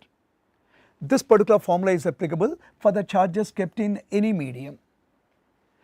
By chance the charges are kept in air, then the formula for force comes out to be 1 by 4 pi epsilon naught Q1, Q2 by r square. Okay. Now the main points we have to be taking care while using Coulomb's inverse square law is, Coulomb's inverse square law is applicable only when the charges are stationary, they should be at rest, and point charges. Coulomb's inverse square law is applicable when the two charges are point size charges and they are stationary. The next point is, out of these two charges, one may be larger charge, one may be smaller charge, one may be plus, one may be minus, anything. One may be a larger charge, one may be a smaller charge, it does not matter there. Whatever force one experience, other also experience exactly the same force. So, the point you find here is that suppose this is plus Q1, this is minus Q2. Whatever is the magnitude of the force, first one experience, second one also experience exactly the same magnitude of the force, but always in opposite directions. You can see that one is positive, other one is negative. Between plus and minus there exists electrical force of attraction. So, this experience force towards the right, this experience force towards the left, but magnitude wise they are equal. Magnitude wise 100% they are equal, but if you write it in vectorial sense there, if you call this particular force as plus F there, then it comes out to be minus F there. So, vectorial sense it is plus F and minus F. Okay. The next point, what do you mean by the epsilon r term we are using there? So, right here there 1 by 4 pi epsilon naught into epsilon r. So, epsilon r is known as relative permittivity of the medium, also known as dielectric constant of the medium, relative permittivity or dielectric constant. Okay, this relative permittivity does not have any unit or no dimensional formula, and relative permittivity values for air you have to remember one, For water, if you remember, it is better there 80, and for any metal it comes out to be infinity. Okay. Now I want to know what is the value of epsilon naught and what is the unit. So F is equal to 1 by 4 pi epsilon naught into Q1 Q2 by R square. I want to know what is the unit of epsilon naught. One of the standard questions, either unit or dimension formula of epsilon naught, almost every 3 years once they ask. Okay, as far as force is concerned, SI unit of force is Newton. 4 pi is a pure number, 4 pi is a number there, so it does not have any pure number, no unit. Already we have seen relative permittivity, no unit. So force is Newton. So 4 pi does not have any unit, epsilon naught has no unit there. So 1 by epsilon naught into charges, Coulomb into Coulomb divided by meter square. If you just see it, if you bring epsilon naught here there, epsilon naught comes out to be, okay, Coulomb square per Newton meter square. Epsilon naught is Coulomb square per Newton meter square. And what is the value of epsilon naught? You have to remember 8.85 into 10 to the power minus 12. Okay, there is another cute unit for epsilon naught. What is the unit? And farad per meter. How do we get this one? You know that electrical capacitance of a spherical conductor is given by C is equal to 4 pi epsilon naught into R. So capacitance is expressed in farad, 4 pi a number without any unit, a pure number, epsilon naught we do not know, so radius meter there. So when you find it out, epsilon naught comes out to be farad per meter. So you have to be thorough with epsilon naught value, and in many of the cases we are more interested about 1 by 4 pi epsilon naught. So 1 by 4 pi epsilon naught is 9 10 to the power of 9. Okay, since it is 1 by epsilon naught, you have to just reverse the unit. Pay attention. Going to the first thing, as I said, under the heading of units and dimensions, one of the favorite questions for the examiners is either involving the unit of epsilon naught or mu naught, okay, either in magnetism mu naught or epsilon naught in this electrostatics. I want to know what is the dimension formula for this epsilon naught. Okay, so force is equal to 1 by 4 pi epsilon naught into Q1 Q2 by R square. There is a general formula applicable for the charges kept in any medium. Okay, now we want to write and find the dimension formula of epsilon naught.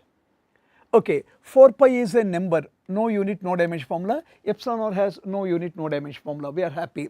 Now to find the dimension formula of epsilon naught, we have to know the rest of the things there. Okay, with a simple footing we are starting first. See here. Now you have to know the dimension formula of standard quantities. Force mLT minus 2, charge IT, distance or L. So you just write it. Force comes out to be mLT minus 2. Okay, 1 by epsilon naught, because 4 pi epsilon naught do not have any unit. Charge IT into IT divided by R square L square. If you do the cross multiplication like this, epsilon naught comes out to be, if you bring this term this side and simplify, you get epsilon naught dimension formula, this one. Okay, generally an important dimension formula in 2 years physics. Okay, now they are going to ask definitely at least 80 to 85% of the questions of ordinary type, as they were asking in 2021, 22, 23 and so on. Okay, so do not get stunned and surprised if you find a question of this much easiness in the entrance exam, but you have to be careful with the units, you have to be careful at different stages. So those points I will be emphasizing. Two positive point charges of magnitude ratio 1:4 when kept in a medium of dielectric constant 10 at a distance of 3 centimeter, they experience an electrical force of 5 kilogram weight. I want to know what is the larger charge in micro coulomb. Yeah, 100% a substitution type question is, but need to be careful with the units. So there are two positive point charges of magnitude ratio 1:4. Let us say that this is the first charge there. Let us say first charge is Q, the other charge is 4Q, because their ratios is 1:4. Q1 is to Q2 is 1:4, one is Q, other one is 4Q. They are kept in a medium of the dielectric constant 10. So they are kept in a medium of relative permittivity or dielectric constant, both are same, equal to 10. At what distance they are kept? They are kept at a distance of 3 centimeter. Now how much force they are experiencing? So both of them experience the same force. We already discussed that point, that both of them surely experience the same force. One may be smaller, one may be larger, it does not matter there. They experience the same force of 5 kilogram weight. Now I want to know what is the larger charge. You have to be a little bit careful and tension free in the entrance examination. He is asking the larger charge. What is the larger charge between these two means Q2, nothing but 4Q. He is asking what is the larger charge. The two, he is not asking in coulombs. So he is asking in microcoulombs there. What is the larger charge in microcoulomb?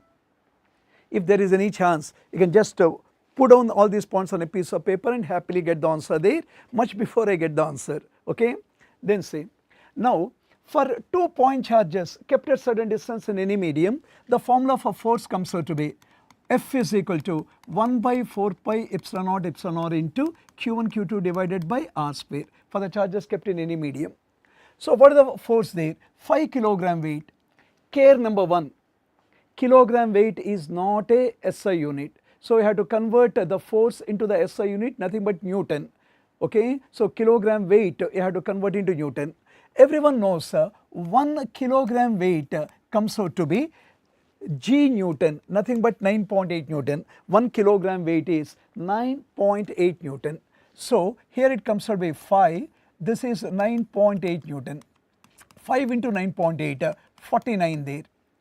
Okay, some of the students in a little hurried way, they take G as 10 there, G 10 there, instead of 49 they write 50. Arithmetic will not be convenient with 50. Yes, arithmetic is not convenient with 50. So unless given, prefer G to be 9.8. So 1 kilogram weight is 9.8 Newton. So 5 kilogram weight means 5 into 9.8, 49.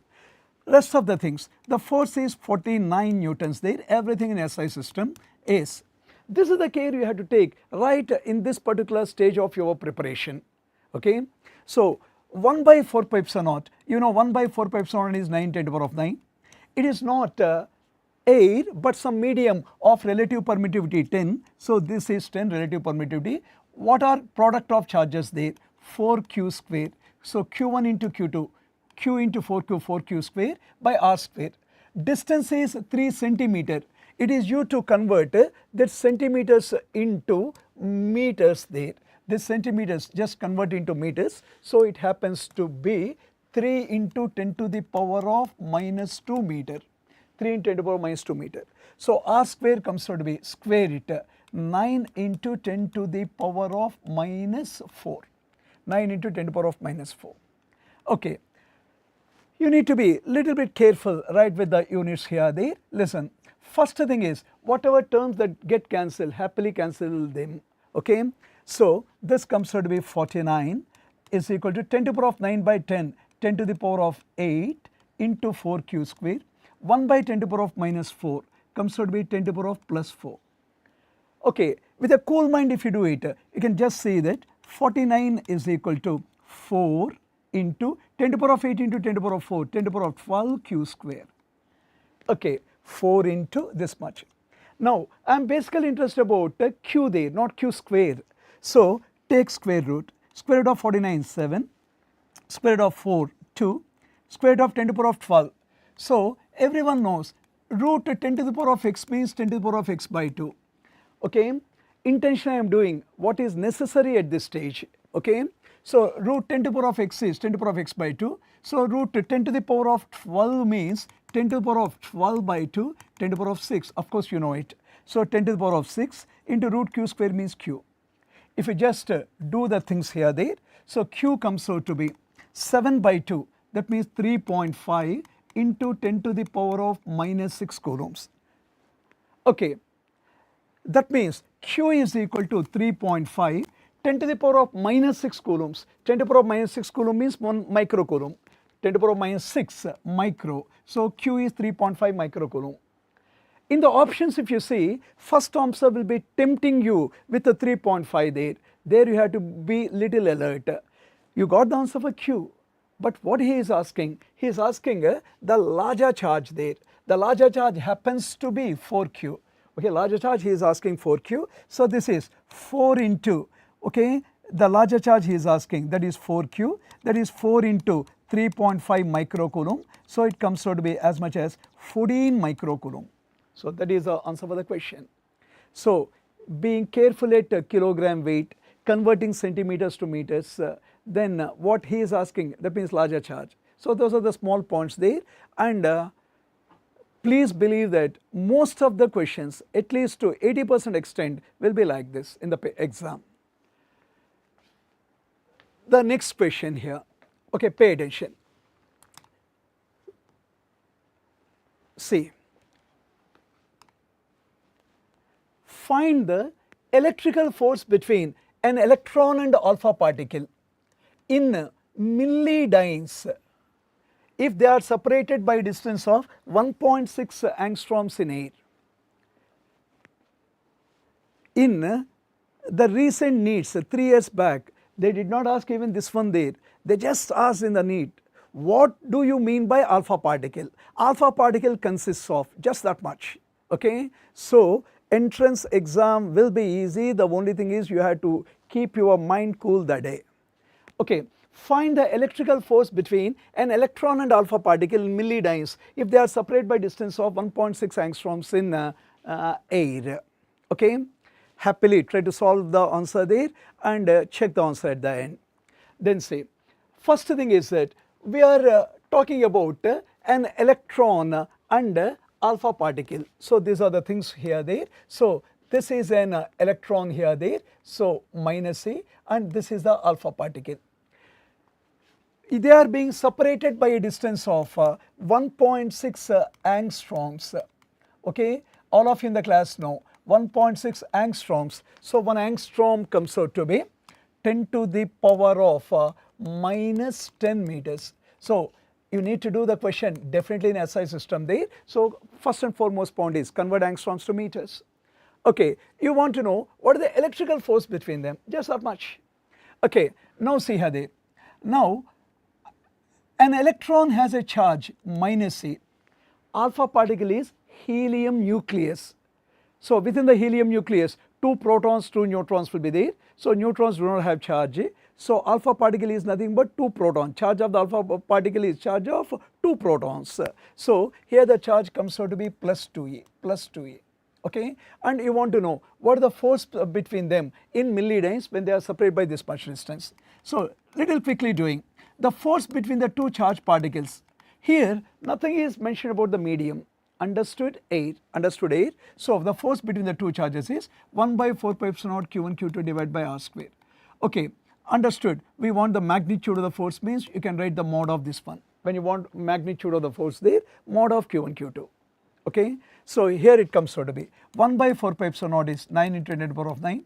What is one charge there? Minus C. The other charge comes out to be 2A, but you have to keep the mod of this one because I want magnitude of the force there, and distance between them is 1.6 into 10 to the power of minus 10 whole square. Okay, this is whole square. If you do simplification, it comes out to be 9 into 10 to the power of 9. Okay, when you keep mod, the minus sign will disappear. So this is 2 E square. E means 1.6 into 10 to the power of minus 19. This is 2 into E into E square, 1.6 into 10 to the power minus 19 whole square divided by 1.6 into 10 to the power of minus 10 whole square. Okay, by now you should have finished getting the answer there. You just write on the piece of paper how many millidienes you got it, how many millidienes. Okay, then if you do it, when you do the simplification part here there is, so at this particular stage, not high-fi bits, bigger things do not play the role. This sensible questions we are doing. So this is 1.6 get cancelled. Okay, if you just see the things further there, this comes out to be 9 into 10 to the power of 9 into 2. This is 10 to the power of minus 19 by 10 to the power of minus 10, 10 to the power of minus 9 whole square, 10 to the power of minus 18, 10 to the power of minus 18. That's the first step. If you do simplification there, okay, this comes out to be 18 into 10 to the power of minus 9. In what system you are getting? everything in SI system na, so naturally it is in Newton, 18 into 10 to the power of minus 9 Newton. Is it the answer for the question? Okay, once again those examiners will put this as the first option there, 18 into 10 to the power of minus 9 they write, but you want the answer in milli-dynes. So it is time for you to be a little bit alert that time. Yes, there will be a little bit of tension, panicking, of course for everyone there, but control it and do coolly, okay. Then the force is 18 into 10 to the power of minus 9 Newton. So this is 18 into 10 to the power of minus 9 Newton. Now you want to convert into millidynes. First let us convert into dyne. 1 Newton everyone knows, 10 to the power of 5 dynes. Okay, so this is 18 into 10 to the power of minus 4 dyne. Still that is not the answer. Okay, this can be written as 1.8 into 10 to the power of minus 3 dyne. Still not the answer. 1.8 10 to the power of minus 3, that is milli, so small m. So 1.8 into 10 to the power of minus 3, 10 to the power of minus 3 is milli, so 1.8 into 10 to the power of minus 3 dyne can be written as 1.8 millidyne. So the answer for the question happens to be 1.8. Okay, in millidynes the answer need to be expressed this way. The next bit, okay, a little bit of combination of gravitation topic and electrostatics there. Yeah, generally they combine two small concepts and frame one reasonably good question in the entrance exam. Between two identical charge particles, the moment you are reading the question, have clarity with a crystal clear clarity, you have to go to the next line there. Okay, whenever you have focus there, you can understand the main points. Between two identical charge particles kept in a medium of a relative permittivity 10, separated by certain distance, the electrical force of repulsion between them is 135 times the gravitational force of attraction. What is the specific charge of each particle in Coulomb per kilogram? So slowly we are entering into a little small twist in the bit. Okay, so coming to the point, between two identical charge particles, so this is one charge particle of charge q, another identical charge particle of charge q, both are identical, so both are having same mass, they are kept in a medium of relative permittivity 10. This is some medium of relative permittivity 10. At what distance they are kept not mentioned, let us say r. Okay, so two identical charge particles, each of charge q mass m, are separated by certain distance, are in some medium. Okay, now what he is saying is that between positive charge there exists electrical force of repulsion, Coulombian force of repulsion, and they have masses. According to Newton's law of gravitation, between any two masses there exists gravitational force of attraction. So there exists two forces for each of the particle there, electrical force of repulsion, gravitational force of attraction, and he is giving the relationship between them. What he is telling in the question is that the electrical force of repulsion between them, so this is the electrical force of repulsion between them, is given as 135 times the gravitational force of attraction. With this we want to know what is the specific charge. You have the idea about specific charge. Specific charge is charge per unit mass. Okay, so what is the specific charge? The two in Coulomb per kilogram, no unit twist. Okay, charge is in Coulomb, mass is in kilogram. So generally when they go for an easy substitution question, as we have seen in the previous bits, they twist the question with units. When they are combining two concepts, one from mechanics, one from electrostatics, generally they don't twist the units there, they give a straight question as far as units is concerned, but they test your skill about the dual concept. Okay, so electrical force between them is 135 times the gravitational force. I want the specific charge. What is the formula for electrical force between them? What is the electrical force between two point charges means? 1 by 4 pi epsilon naught if it is air, it is kept in some medium. So 1 by 4 pi epsilon naught into q1 q2 divided by r square is equal to 135 times. Gravitational force between them. What is the formula for gravitational force between two masses kept at certain distance? The gravitational force between any two masses is G m1 m2 by r square, and let me remind you that this particular gravitational force is independent of medium there. Okay, let them be kept in air or water or any medium, it does not matter there. So it is G m1 m2 by r square. But electrical force definitely depends on the medium. The small care you have to take from your end place. Okay, so now if you see it, it is running this much length, but no question of here there. Just put the values coolly in the final entrance if the question appears. 1 by 4 pi epsilon naught is 9 into 10 to the power of 9 by epsilon r. Epsilon r is 10. Yeah, epsilon r in the denominator 10. What is the product of the charges q1 q2? That is q square. The first thing you can happily do is that you know that this r square term this side, r square term this side can be cancelled. So I have cancelled them. So 1 by 4 pi epsilon 9 to the power of 9 epsilon r I have written q square is equal to 135.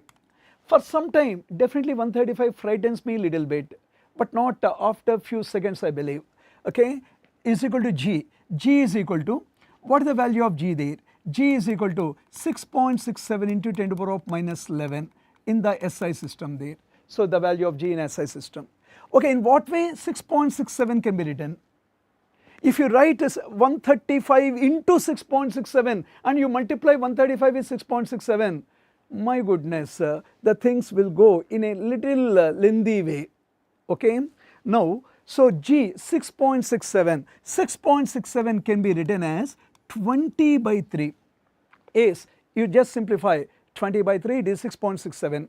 Similarly in the expansion of gases or thermodynamics or even in chemistry gaseous state there, universal gas constant there 8.314 joule per mole per Kelvin.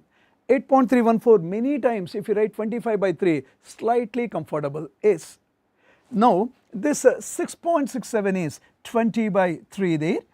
Akada in 20 by 3 into 10 to the power of minus 11 in SI system. Now you are going to write this one. G comes out to be 20 by 3 into m1 m2. First mass is m, second mass is m. So m1 m2 comes out to be m square.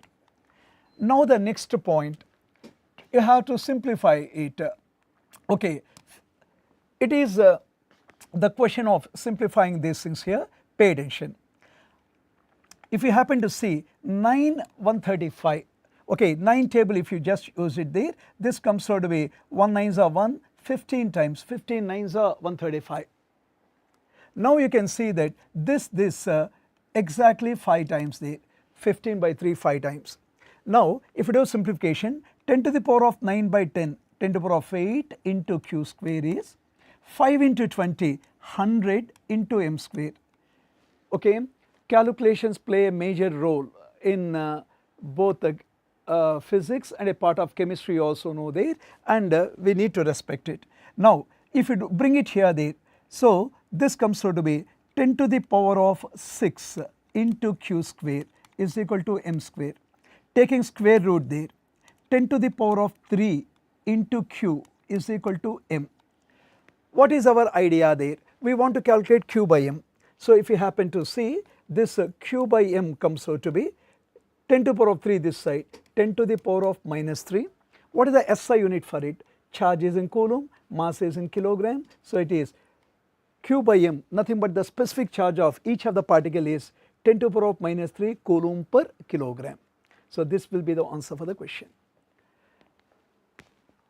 Proceeding to the next thing, see here.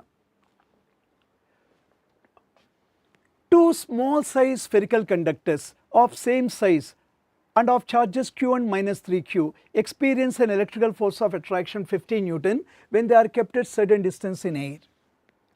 Yeah, till now basically we are doing a question involving a single case there.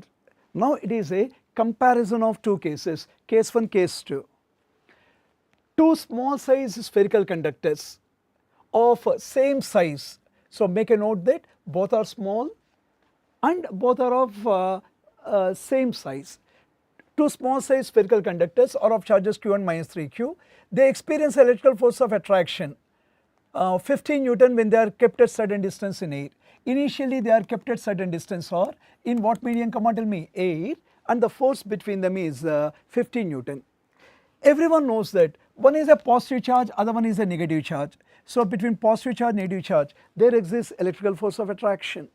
Okay, so that's why he said attraction. So the electrical force of attraction is, come on tell me, 1 by 4 pi epsilon naught, since they are kept in air, into product of the charges q into minus 3q divided by what, come on tell me, r square. Since we know the magnitude of the force here there, so you can keep mod here there. So we are interested about the magnitude of the force, keep mod here. So the force comes out to be 15 is equal to 1 by 4 pi epsilon naught. Okay, see here there. Some of you who are trying the question parallelly there as I am explaining, most probably you should have been writing 1 by 4 pi epsilon naught as 9 into 10 to the power of 9 and try to get the value of r. I do not think that that is that much a better way there. Okay, then do not find the value of r, keep 1 by 4 pi epsilon naught as 1 by 4 pi epsilon naught. The purpose of selecting this question is to mention that particular point to you people, please. So 1 by 4 pi epsilon naught into, this comes out to be, come on tell me of you, 3q square divided by what, come on tell me, r square. This is the first step. Okay, now the next step is that you can see that this 3, this 15 get cancelled 5 times there. So here it is 5 is equal to, if I just write here, so 5 is equal to 1 by 4 pi epsilon naught q square by r square. Once again I repeat that please do not kindly write 1 by 4 pi epsilon naught as 9 into 10 to the power of 9. Please do not write it. You keep it like this. You will understand what is this advantage as we proceed further. Okay. Then now in the next case what is being told is that these two conductors are put in contact. So when these two conductors of same size are put in contact, then the total, you have to use a small concept, the total charge of the system will get distributed equally. For conductors of same size, whenever they are put in contact there, then the charge redistribution, reallocation take place such that both the charges will get the equal share. Okay. So here you ask yourself, what is the total charge of the system? The total charge of the system is q plus minus 3q, that comes out to be minus 2q. This total charge of the system will be divided equally between these two. So minus 2q divided equally for these two means one will get minus q, other also get minus q. So what is the charge on this one finally, ante minus q minus q.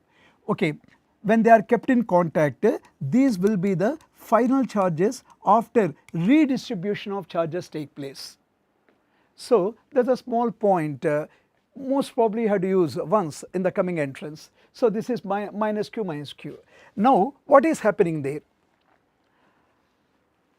Now they are brought in contact. Yes, we have brought them in contact and we have seen what is happening. And after they are brought in contact, they are separated. Now we have brought them in contact, then you are separating. Okay, they are separated to 1/4 of the initial distance. The initial distance is r. Now the distance between them is r by 4. The distance between them is r by 4, and the space between them filled with a medium of relative permittivity 80. Initially you have got air, now it is being filled with water. Already we have seen relative permittivity of water is 80 there, this value is mentioned. Now you want to know what is the new electrical force between them. So right in this particular case, already we have understood that what are the charges they have. So what is the charge after they are put in contact means minus q here, minus q here. So I am writing the charges right here. Now I want to know what is the new force between them. Okay, quickly doing this one there. What is the new force in this particular second case comes out to be means F2 is equal to, come on everyone.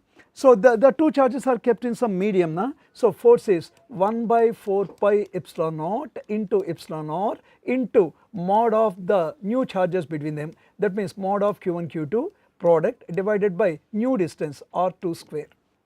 Okay, then here it comes out to be 1 by 4 pi epsilon naught. What is the relative permittivity of the medium? 18. What are the product of the charges? Minus q minus q. Mod of minus q into minus q means this is q square divided by r square. What is the new distance between them? R by 4. R by 4 whole square means r square by 16, please. Okay, now see here. What are the terms that will get cancelled here there? So if you happen to see 16, 80 exactly 5 times, 16 5s are 80. So if you happen to see it, this comes out to be 1 by 4 pi epsilon naught into q square divided by r square into 1 by 5 into 1 by 5. So you can just see that, just one second, this has got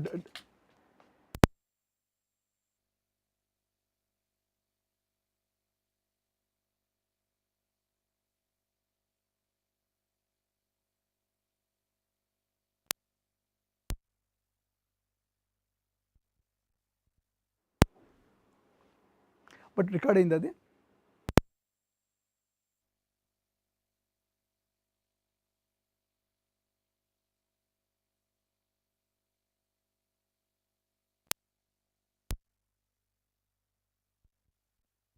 So what we have already I have explained some points there, and what we got here, just I am summarizing this particular point here there. So the first thing here is see,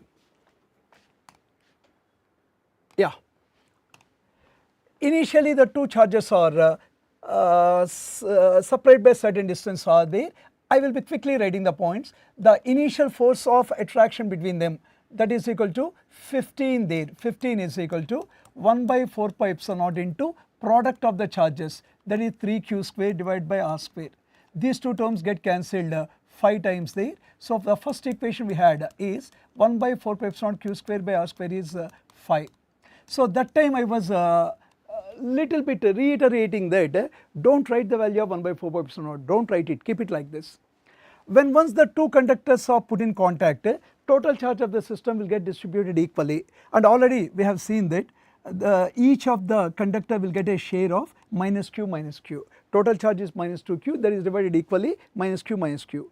Now these two charges are separated to 1/4 of the initial distance and space between them is filled with water. I want to know what is the new force.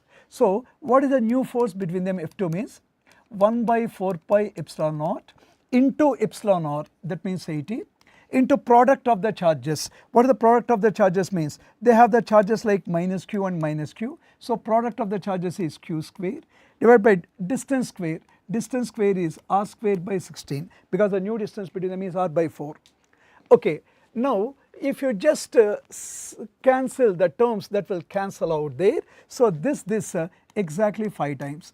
Okay, at this stage by mistake the things got deleted there. Then so this comes out to be 1 by 4 pi epsilon naught q square by r square into 1 by 5 s.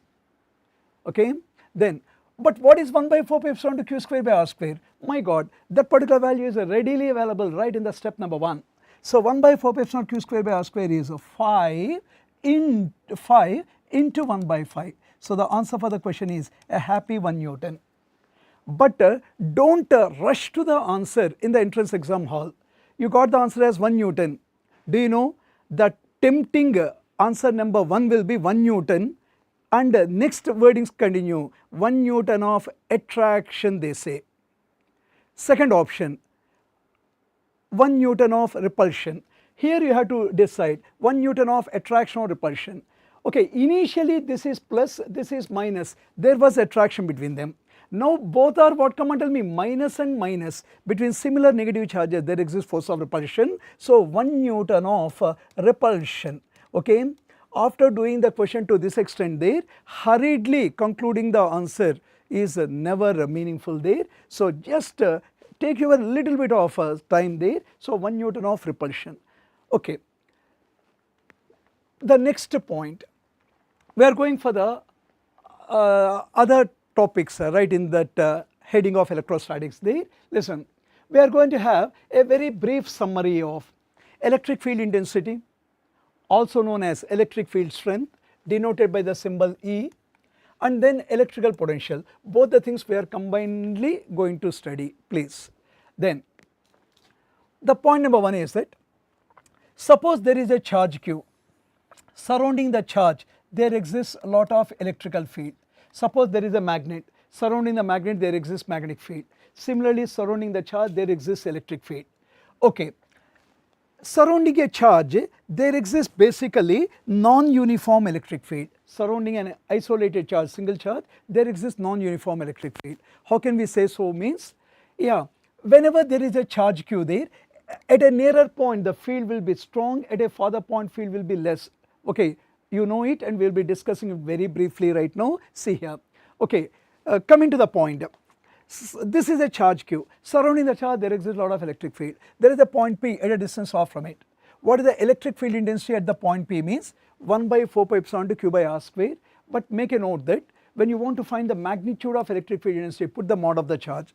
So magnitude of electric field intensity is 1 by 4 pi epsilon Q by R square, mod of Q.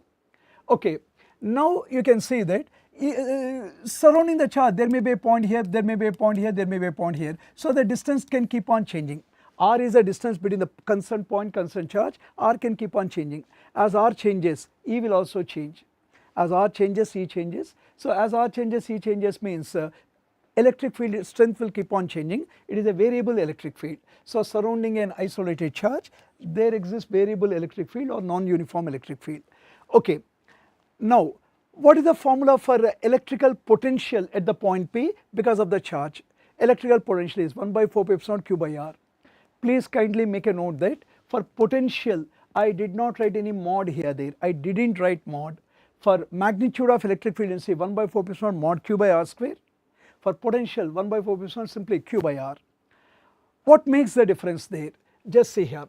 So those points are available right in the next slide there. Okay, next slide is an important thing for application part of the questions that come in the exam. See, electric field is a big vector quantity there, whereas electrical potential is a scalar quantity. Electrical field intensity vector, potential is a scalar. Okay. Already we have seen that suppose there is a charge Q, there is a point P. What is electric field intensity at this point means 1 by 4 pi epsilon mod of the charge by R square. Okay. Electric field is a vector. In what direction the vector will act means the electric field intensity vector because of positive charge will always act away from it. Because of negative charge it acts towards it. So please make a note that electric field is a vector whose magnitude is always positive. Electric field is a vector whose magnitude is always positive. That's why while writing the magnitude of electric field intensity we have put mod. Electric field is a vector whose magnitude is always positive. But what is the sense of it when it is a vector means if it is a positive charge it will be acting away from it. If you want electric field at this point because of positive charge away. If you want electric field at this point because of negative charge towards it. Okay, that's the point number 1. What about potential there? Potential is simply 1 by 4 pi epsilon Q by R. Potential is a simple scalar there, no direction. Okay, no direction. Okay, just it will have a numerical value. Then one of the main things in the entrances is you must be adding electric field intensities which are numerous there. Instead of single electric field intensity, multiple electric fields will be there, multiple potentials will be there, how to add them. So this is the point there. Now suppose this is a charge Q1, you can see that this is a charge Q1, this is another charge minus Q2 plus Q1 minus Q2. Our idea is to calculate net electric field intensity at the point P. To be very frank there, very honestly speaking, at this stage you cannot do huge things there. These are the points you have to simply brush up. Okay, you need not be adventurous, you need not be other way right now there. These simple points thoroughly revise from your end in all the chapters. Suppose you want electric field intensity at this point because of positive charge. Electric field intensity because of positive charge will be acting away from it. Is at this point because of positive charge it will act away from it. Even electric field intensity because of positive charge. What is the magnitude of electric field intensity means 1 by 4 pi epsilon mod Q1 by R1 square. Mod Q1 by distance between them R1 square. Mod you put. What about electric field intensity at this point because of negative charge? Electric field intensity because of negative charge will be acting towards it. So you have to remember the wording, away from positive towards negative. So because of the positive charge away, because of negative charge towards, very good. So what is the magnitude of electric field at this point? E2 is 1 by 4 pi epsilon naught mod q2 by r2 square. Okay, this charge may be plus, may be minus, totally take it light, you put mod 1 by 4 pi epsilon naught mod q2 by r2 square. Then after calculating E1, E2, how to find the resultant? So first recollect that electric field is a vector. So two vectors can be added vectorially using parallelogram law of vector addition there. So electric field is a vector, so we have to add them vectorially. Net electric field intensity is under root of E1 square plus E2 square plus 2 E1 E2 cos theta. So you have to find the angle between these two vectors there, theta, and then you have to simply add them. In this aspect, potential is quite a friendly one there, okay. Potential will not trouble you there, he is a good friend. So what is the net potential at P means? For example, for the same situation, for this similar situation there, I want to find net potential at P. Okay, potential is a scalar, no directions, nothing. So net potential at P means potential at P because of Q1, potential at P because of Q2. Yeah, do we add them vectorially using parallelogram law? No, not at all. Potential is a scalar. Why do we use it? So you have to just add them algebraically, algebraic addition, simple, just like 3 plus 2 or 4 minus 1. Okay, addition, subtraction are similar things there. So algebraic addition and algebraic subtractions. So what is the potential P because of Q1? 1 by 4 pi epsilon naught Q1 by R1 because of the first charge. Potential P because of Q2, 1 by 4 pi epsilon naught minus Q2 by R2. Because of this one you have to write it, because of this one 1 by 4 pi epsilon Q1 by R1, 1 by 4 pi epsilon naught minus Q2 by R2 there, minus Q2 by R2. So that is the thing you have to write. Okay, last say 8 years there, several times this particular small model is being repeated. Net potential at point P due to multiple charges which are at equal distance from the concerned point. That means you have got many charges there, maybe 3 or maybe any number, but the main point here is that all these charges are at same distance from the concerned point P, okay. From the concerned point P, first charge at R, second charge at R, third charge at R, all are equidistant from the concerned point P. In such a case there, how to find net potential at P means you can just see this small derivation there, and finally the point we have to remember is that whenever a multiple charges are at same distance R, same common distance R, a same common distance R from the concerned point there, yes, all these charges are at same common distance R from the concerned point, then net potential at the point P comes to be 1 by 4 pi epsilon naught into algebraic sum of all charges there, algebraic sum of all charges by that common distance 1 by 4 pi epsilon into sigma q by r. Okay, small but important point. Okay, just now we have seen that surrounding the charge there exists a non-uniform electric field. Then what is the method of developing uniform electric field? Okay, many questions deal with uniform electric field. So in order to have uniform electric field, what you have to do from your end is you take two identical plates, one plate like this, another plate like this, two large identical metallic plates, give one plate positive charge, other plate equal amount of negative charge, and keep them as close as possible.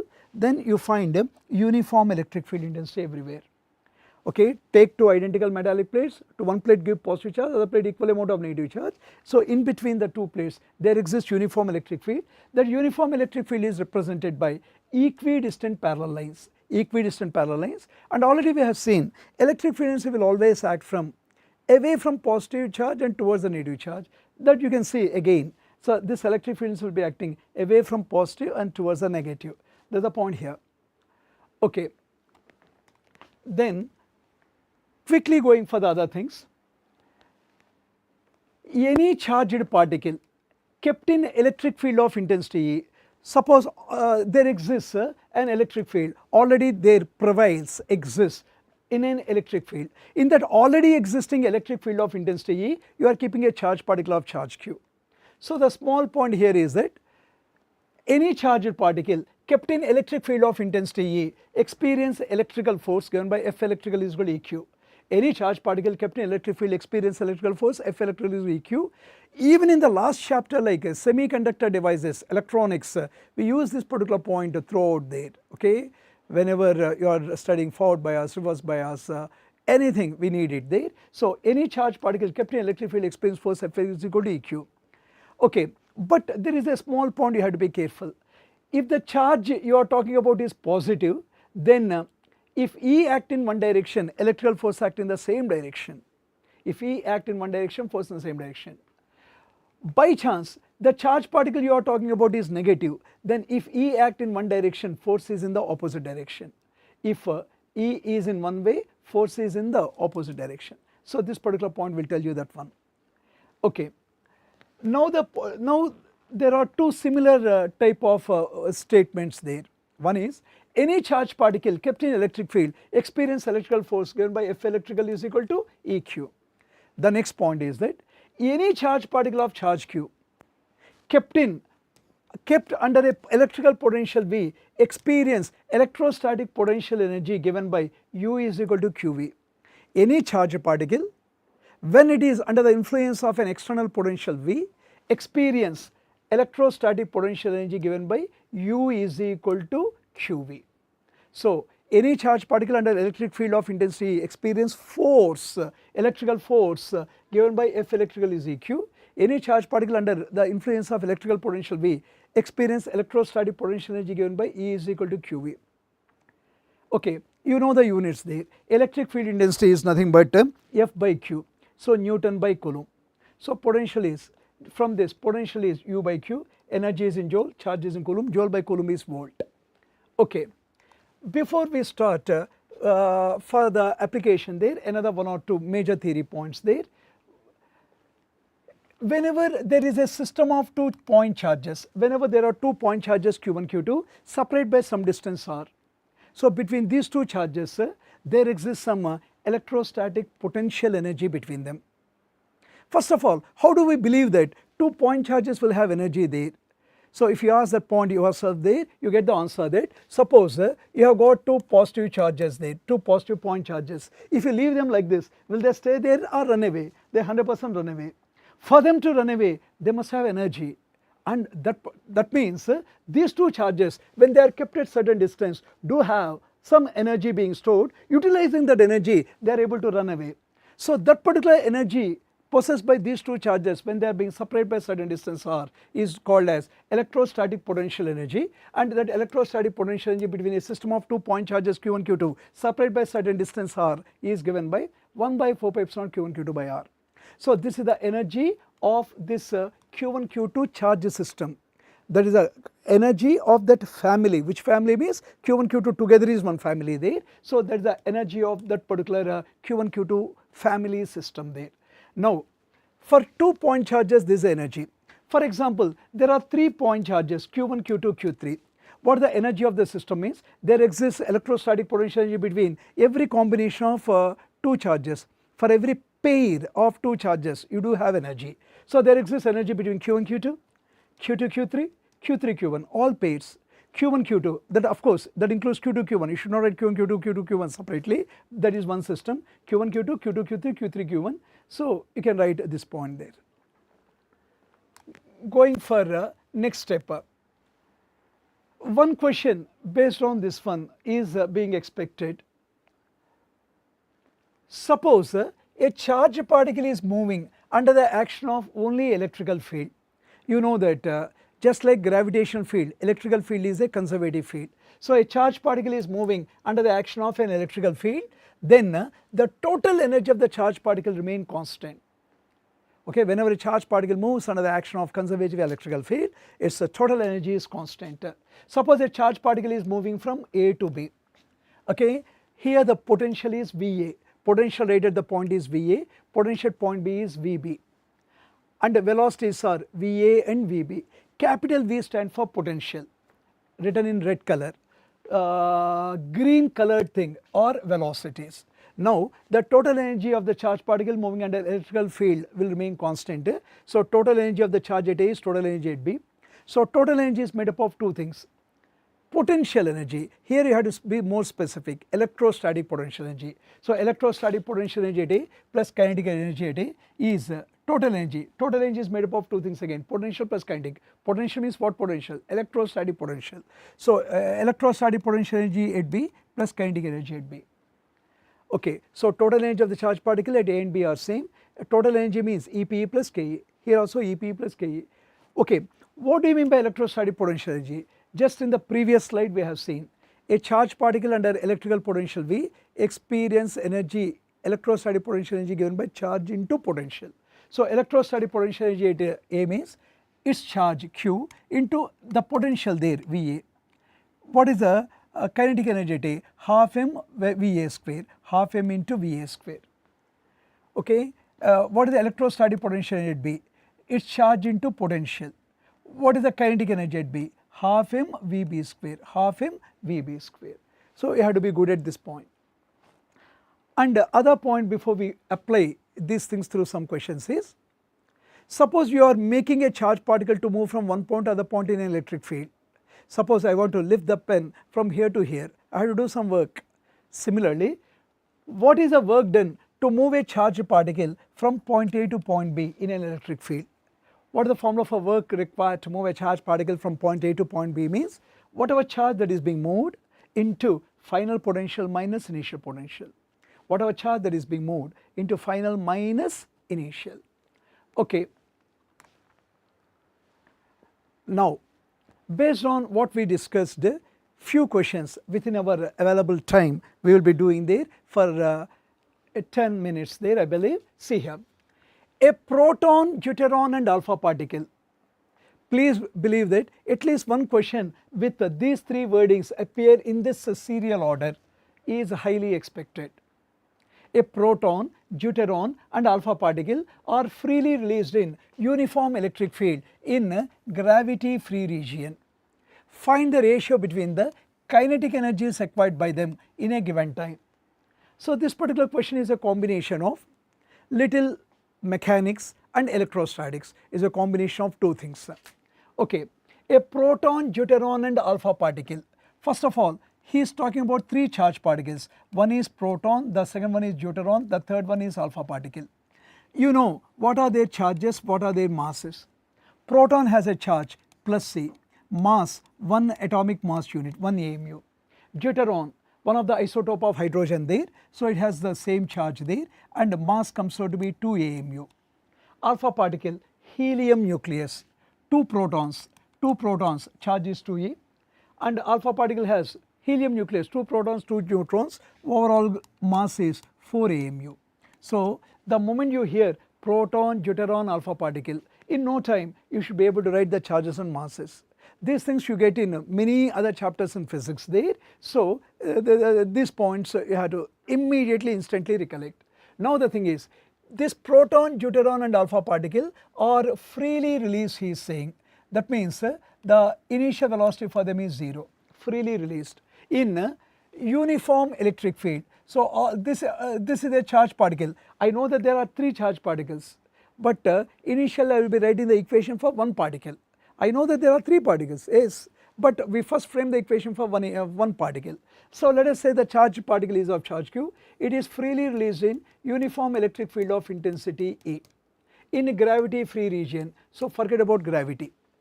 What is the ratio between the kinetic energies acquired in a given time? Now in the theory we discussed, and the theory definitely you know, any charged particle kept in electric field experience electrical force given by F electrical is equal to EQ. Okay, any charged particle kept in electric field experience electrical force is EQ. In what way force can be written? Mass into acceleration according to Newton's law. So F is equal to ma, that is EQ. From these things acceleration comes out to be EQ divided by m. So we got the acceleration of the particle. But we are not interested about acceleration, we are interested about the ratio between the kinetic energies in a given time. That means kinetic energy means half mv square. From acceleration you have to get velocity. So now see, so this charged particle is freely released, he said. So freely released means u is 0. Just now we have seen that acceleration is eq by m. he said a given time, so the time is some time t constant there, and I want to know what the ratio between kinetic energies.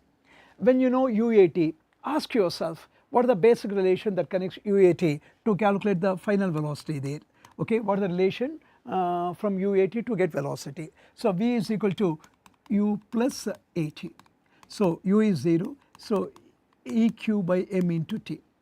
Once again we are not interested about velocity, we are interested about the kinetic energies. Okay, what is the kinetic energy comes to be? Half m V square, half m V square. If you do V square, use E square Q square T square by m square. If you cancel 1m, kinetic energy comes to be E square Q square T square by 2m. Okay, by chance with the rigorous practice you have, if this formula already happens to be a formula which you instantly recollect even without doing these things, that is a great thing there, 100% good and great, but in the entrance exam, by chance if you do not remember the formula, you have to do all these things but as speedily as possible. Okay, now kinetic energy of the particle after time t comes to be E square Q square T square by 2m. Now I want to know, is it the question of one particle or three particles being compared? Yes, this is a question of three particles being compared, 1, 2, 3. Okay, now it is time to find the ratio between the kinetic energies. Whenever you want to find the ratio between either two quantities or more than two quantities, in the main equation you derived, you have to ask yourself what are the constant terms. In the main equation you have to ask what are the constant terms. What are the constant terms means, I need some place there, pay attention.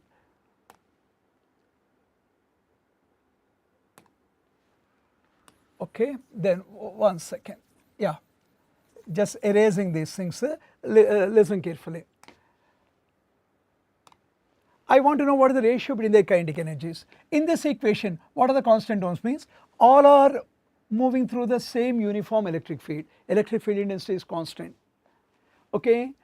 In a given time he said, at a particular time is constant, 2 is a constant term. So you can see that kinetic energy is directly proportional to Q square by m, kinetic energy proportional to Q square by m. You want to know what is the ratio between the kinetic energies. Okay, most of you can definitely do the kinetic energies, but generally kinetic energy ratio between two quantities, many students are doing comfortably. When it is a case of 3, getting stuck a little bit, that is why I am explaining. So K1 is to K2 is to K3 means you have to write like this, Q1 square by m1 is to Q2 square by m2 is to Q3 square by m3. With enough patience you have to write like this, K1 is to K2 is to K3. So you know this 1, 2, 3 in that order. What is Q1 square? Q1 square means E square by mass is 1 AMU. Q2 square, that is also E square, mass is 2 AMU. Q3 square means 2E whole square, that means 4E square. Q3 square, 2E whole square by mass 4 AMU. While writing the ratio there, common terms you need not write, E square is common throughout, you need not write it. So 1 by 1 means 1 is to half, 4 by 4 will get cancelled, that is 1, 4 by 4. Now if you take LCM there, if you take LCM 2 there, then it comes out to be 2 is to 1 is to 2. While expressing the final answer, the LCM need not be written there, so ratio between the kinetic energies is 2 is to 1 is to 2. It is a very good thing if you just manage this one in time, everyone, okay. Proceeding further. In one of our earlier classes, we had done something about work power energy there. This question is a combination of that work power energy, work concept, scalar product concept along with electrostatics, one of the 100% important bit. A charged particle of charge q and mass m is taken along the path A, B, C, D in uniform electric field of intensity this much. Coordinates of points A, B, C, D are given like this, so many coordinates are given. To be frank, the screen is flooded with so many coordinates there, and examiner will also intentionally try to frighten you, okay. But If you really do it, nothing is there in the question at the end. There is a lot of unwanted extra information there. So to tell that particular point, this question is being picked up. What is the work done by the electric field on the particle? So this is a question. Okay. Now doing the things here there, first step is that a charged particle of charge q is taken from A to B to C to D under the influence of this electrical field. So basically a charged particle is moving in electric field. Everyone in the class know any charged particle moving under electric field of intensity E experience electrical force given by F is equal to EQ. Any charged particle kept under electric field experience electrical force given by F electrical is equal to EQ. You calculate what is the electrical force experienced by it. So vector E means you can just say E naught I plus 3 E naught J plus 4 E naught K into the charge. The concerned charge happens to be small q. If you just expand it or multiply with q, E naught Qi plus 3 E naught Qj plus 4 E naught Qk. Step number 1. This is the force experienced by the particle. We need this data, that is why we are keeping it in a box. So we have seen the force experienced by the particle. Now this particle is displaced from A to B to C to D. Ask yourself, what is the initial point A? What is the final point? Here it is D. The charged particle is moving from A to B to C to D. When you know the initial coordinate and final coordinate, and when the particle is moving under this conservative field, electrical field there, how to calculate the displacement of the particle means is, in work per energy you know, displacement of the particle is the final position vector of which point the final point is D minus initial position vector of initial point nothing but A. Very valuable question we are doing, please. So when the charged particle is moving from A to B to C to D, how to calculate the displacement means final position minus initial position. What the final position means? The final position of D, because D is the final point, initial position is A. You just find out what is the final position of D minus initial position of A. This is the final position of D in the D coordinates, and this is A coordinates, this is A. So final position of D means 4AI is plus 5aj plus 6ak. Already in the last class also we have seen, whenever you know the position coordinates x, y, z, then position vector is xi plus yj plus zk.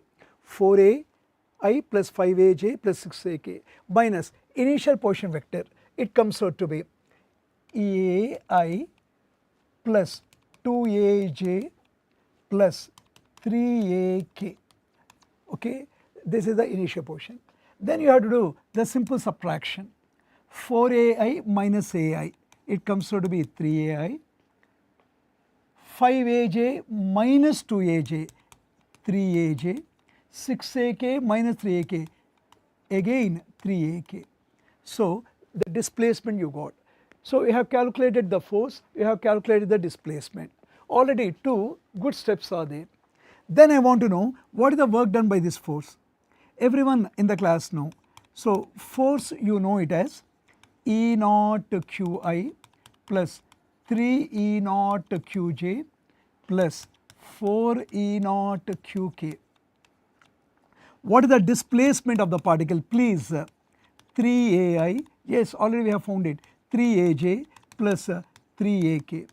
When you know force and displacement, no one can stop you to calculate the work done. So whenever you know force vectorially in terms of ijk, displacement in terms of ijk, so what is the formula for work done means? Work done is nothing but force dot displacement. So you have to recollect the simple points you know about dot product. How to know A dot B means, you know, Ax Bx plus Ay By plus Az Bz. So Ax Bx you have to do, Ay By you have to do, Az Bz you have to do, leaving ijk's, you have to multiply them. If you multiply these things, this comes out to be 3 E naught Qa. If you multiply these things, 9 E naught Qa. if you multiply these things, 12 E naught QA. All of you know 3 plus 9, 12, 12 plus 12, 24. The answer for the question is 24 E naught QA. Okay. If the question comes like this, definitely the question belongs to the section B there, okay, section B. So you have to just see the different questions under section B there, and one of the 1000% scoreable and routine question there. The only thing is don't get frightened to say the length of the question there, don't say the longness of the question. Okay, this coordinate, okay, all these coordinates are not required there, many of the coordinates that are given are not required, and you have to do the question like this. So write in this particular question, this is the position coordinate of A and this happens to be the position coordinate of D. The in between position coordinates are not needed. So question with the surplus data, and if you skip the data there, not that much a bigger question but valuable bit. Okay, then the next thing, at least through one question you have to touch this particular concept in the exam. Find net electric field intensity and net electrical potential at the centroid of the equilateral triangle of side L. You can say that this is a equilateral triangle of side L. You want to find net electric field intensity and net electrical potential right at the center P there. That is the question. Okay. Now the first and foremost point in the case of an equilateral triangle comes out to be, what is the distance of the concerned point P from each of the corners there? What is the distance of the concerned point P from each of the corners? We call that particular distance as R there. That is the distance R, and I am sure you know that R comes out to be side by root 3. In the case of equilateral triangle, this centroid will be equidistant from all the corners, that R comes out to be L by root 3. Okay. Now this particular diagram is being reproduced here. So there are 3 point charges, minus Q and minus Q, 3 point charges like this.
Yeah, my dear students, there a small issue with the battery it seems. So then see here.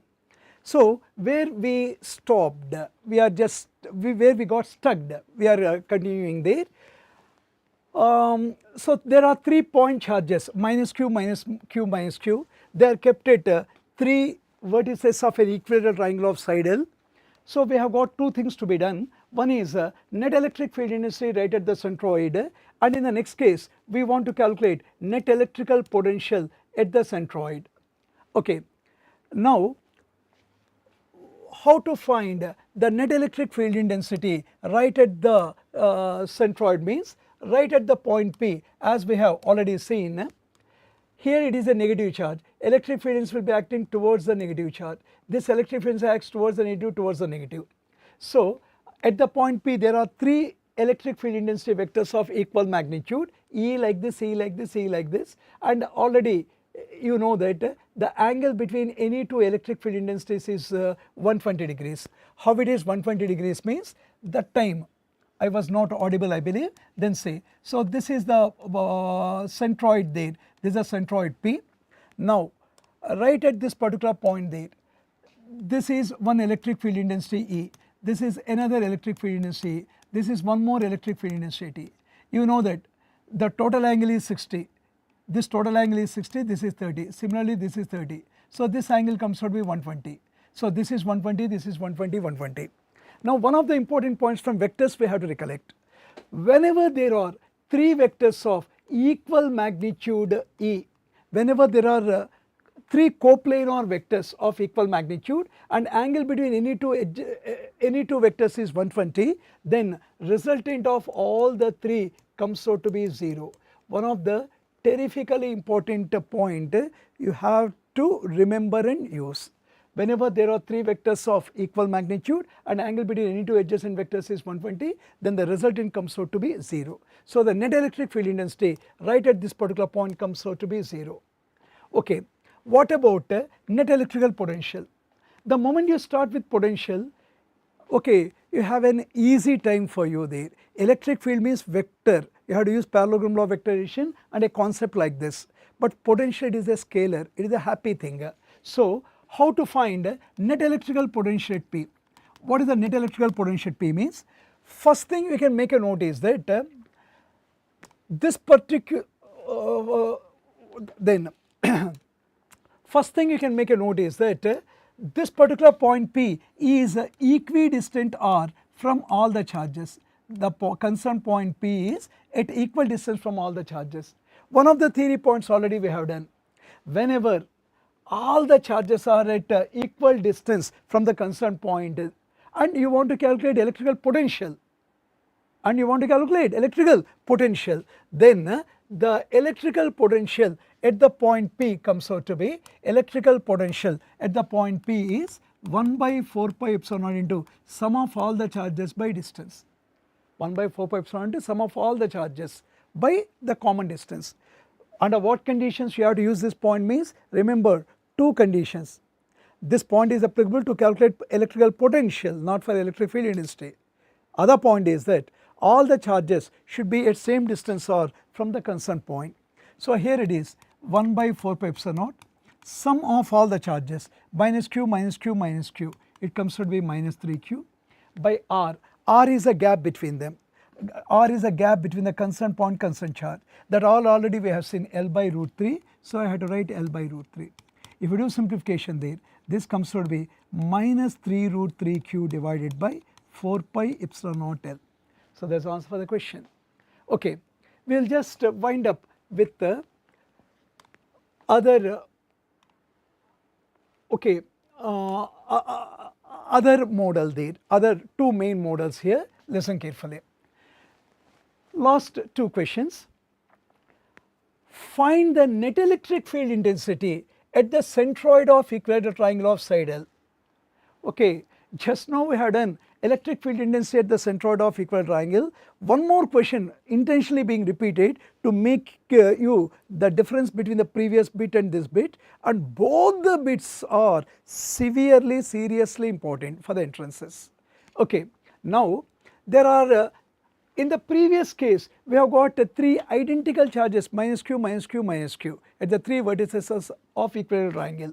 Now we have minus q here, and this is minus 2q and minus 3q. Okay. Now just proceeding on the similar lines initially, what is the distance of the concerned point from each corner means that is r, and already you know that r comes out to be side by root 3, that is point number 1. Then right at the concerned point P there, right at the concerned point P, because of this negative charge electric field density will be acting towards it, because of negative charge towards it, because of the negative charge it acts towards it. So at the point P there, so if you happen to see, we anyhow need the diagram there. So at the point P there exists electric field at this point because of negative charge, okay, in this way it will be acting in this particular direction there. Because of this second negative charge like this, because of the third negative charge it will be acting like this. So these are the 3 things. How to calculate the electric field density at this point P because of this charge? It comes out to be 1 by 4 pi epsilon naught into mod of the charge. Mod of the charge means q divided by r square. So whatever electric field intensity E that is being written, whatever electric field intensity E you find in here there, that E happens to be 1 by 4 pi epsilon q by r square, that is electric field intensity at this point because of the negative charge. Okay, so this is nothing but E. What is the electric field intensity at this point because of the second negative charge? What is this electric field intensity because of the second negative charge means? Doing little patiently from our end there, this E2 comes out to be 1 by 4 pi epsilon naught mod of the charge, that means 2q divided by r square. Already we have seen 1 by 4 pi epsilon q by r square is E, so this comes out to be 2E. Okay, 1 by 4 pi epsilon q by r square is E, 2E. So electric field intensity at this point because of the second charge comes out to be 2E. Similarly because of minus 3q charge it comes out to be 3E. So right at the point P there are 3 electric field intensity vectors there. One is E like this, other one is 2E like this, 3E like this. And what is the angle between them? Just now we have seen even in the previous case the angle between any of these 3 medians, all these 3 are called as medians. This is one median, another median, one more median. The angle between them is 120 degrees. Now how to find the resultant of these? Electric field is a vector, you cannot blindly add them, you have to add them vectorially. How do you add them means? You have to follow a good technique there. The point is that, so see here, right at the point P, whatever 3 vectors are acting, okay, you have to just redraw them. This is the vector E, this is 2E, this 2E we can write as E plus E, 2E can be written as E plus E. You have got 3E, this 3E should be written as E plus 2E there, okay. So I repeat again, this 2E I have written as E plus E, this vertically up 3E I have written as E plus 2E. What did we achieve by rewriting like this? What did we achieve means, listen, you know that the angle between any of these is 120 degrees, angle between all these any 2 vectors is 120. If you recollect one of the statements we have seen there, okay, this is E, this is E, this is E, okay, leave the other vectors, that are there, you concentrate on these circled vectors. If you concentrate on these circled vectors E, E, E, okay, there are 3 vectors of equal magnitude and angle between any 2 vectors is 120, 120, 120. So this is an important point from vectors topic. Whenever there are 3 coplanar vectors of equal magnitude and angle between any 2 vectors is 120, their resultant comes out to be 0. That means resultant of these 3 E's comes out to be 0. Then if you understand what are you left with here, and here means you are left with 2 vectors there. The resultant of these 3 is 0. So what are you left with? Ante? This is 2E here and this comes out to be E. Yeah, you have 2E like this, E like this, and what is the angle between them? 120. So many vectors we have 100% reduced into 2 simple vectors like this. I want to find what is the net electric field intensity. What is the net electric field intensity of these things means under root of p square plus q square plus 2pq cos theta. So here it comes out to be under root of p square e square q square, that means 4e square there plus 2pq, 2e into cos 120. You must be thorough with cos 120. Cos 120 is cos 90 plus 30 minus sin 30, that is minus half. If you simplify it, minus half. So 2 can be cancelled, and if you just see it, this comes out to be under root of 5e square, under root of 5e square minus 2e square, under root of 5e square minus 2e square. So this comes out to be root 3e square, okay, under root of 5e square minus 2e square there. So this comes out to be e root 3. But what is the value of e there? So e comes out to be, already we have seen this e is equal to 1 by 4 pi epsilon naught q by r square. If you just write the final answer here there, I am writing the final answer here. What is the net electric field intensity at this point means, the net electric field intensity is e root 3, e comes out to be 1 by 4 pi epsilon naught q by r square into root 3. Even that is not the answer there, because r is not given anywhere, but r is L by root 3, you know. So this comes out to be L square by, so 1 by 4 pi epsilon naught into q divided by r square. R square means L square by 3. The 3 will come to the numerator and this root 3 is there. So it comes out to be 1 by 4 pi epsilon naught into q by L square into 3 root 3. Okay, so if the out of these two questions, previous question has a chance to come under section 1, and this question, which is one step extra, may come under the section B, the section B. Okay, I am sure you will concentrate, focus on your respective notes and your material and whatever stuff you have there, and thoroughly revise them with a cool and confident mind. You do well in the exam. Okay, best wishes from all of us. All the best. Bye bye everyone.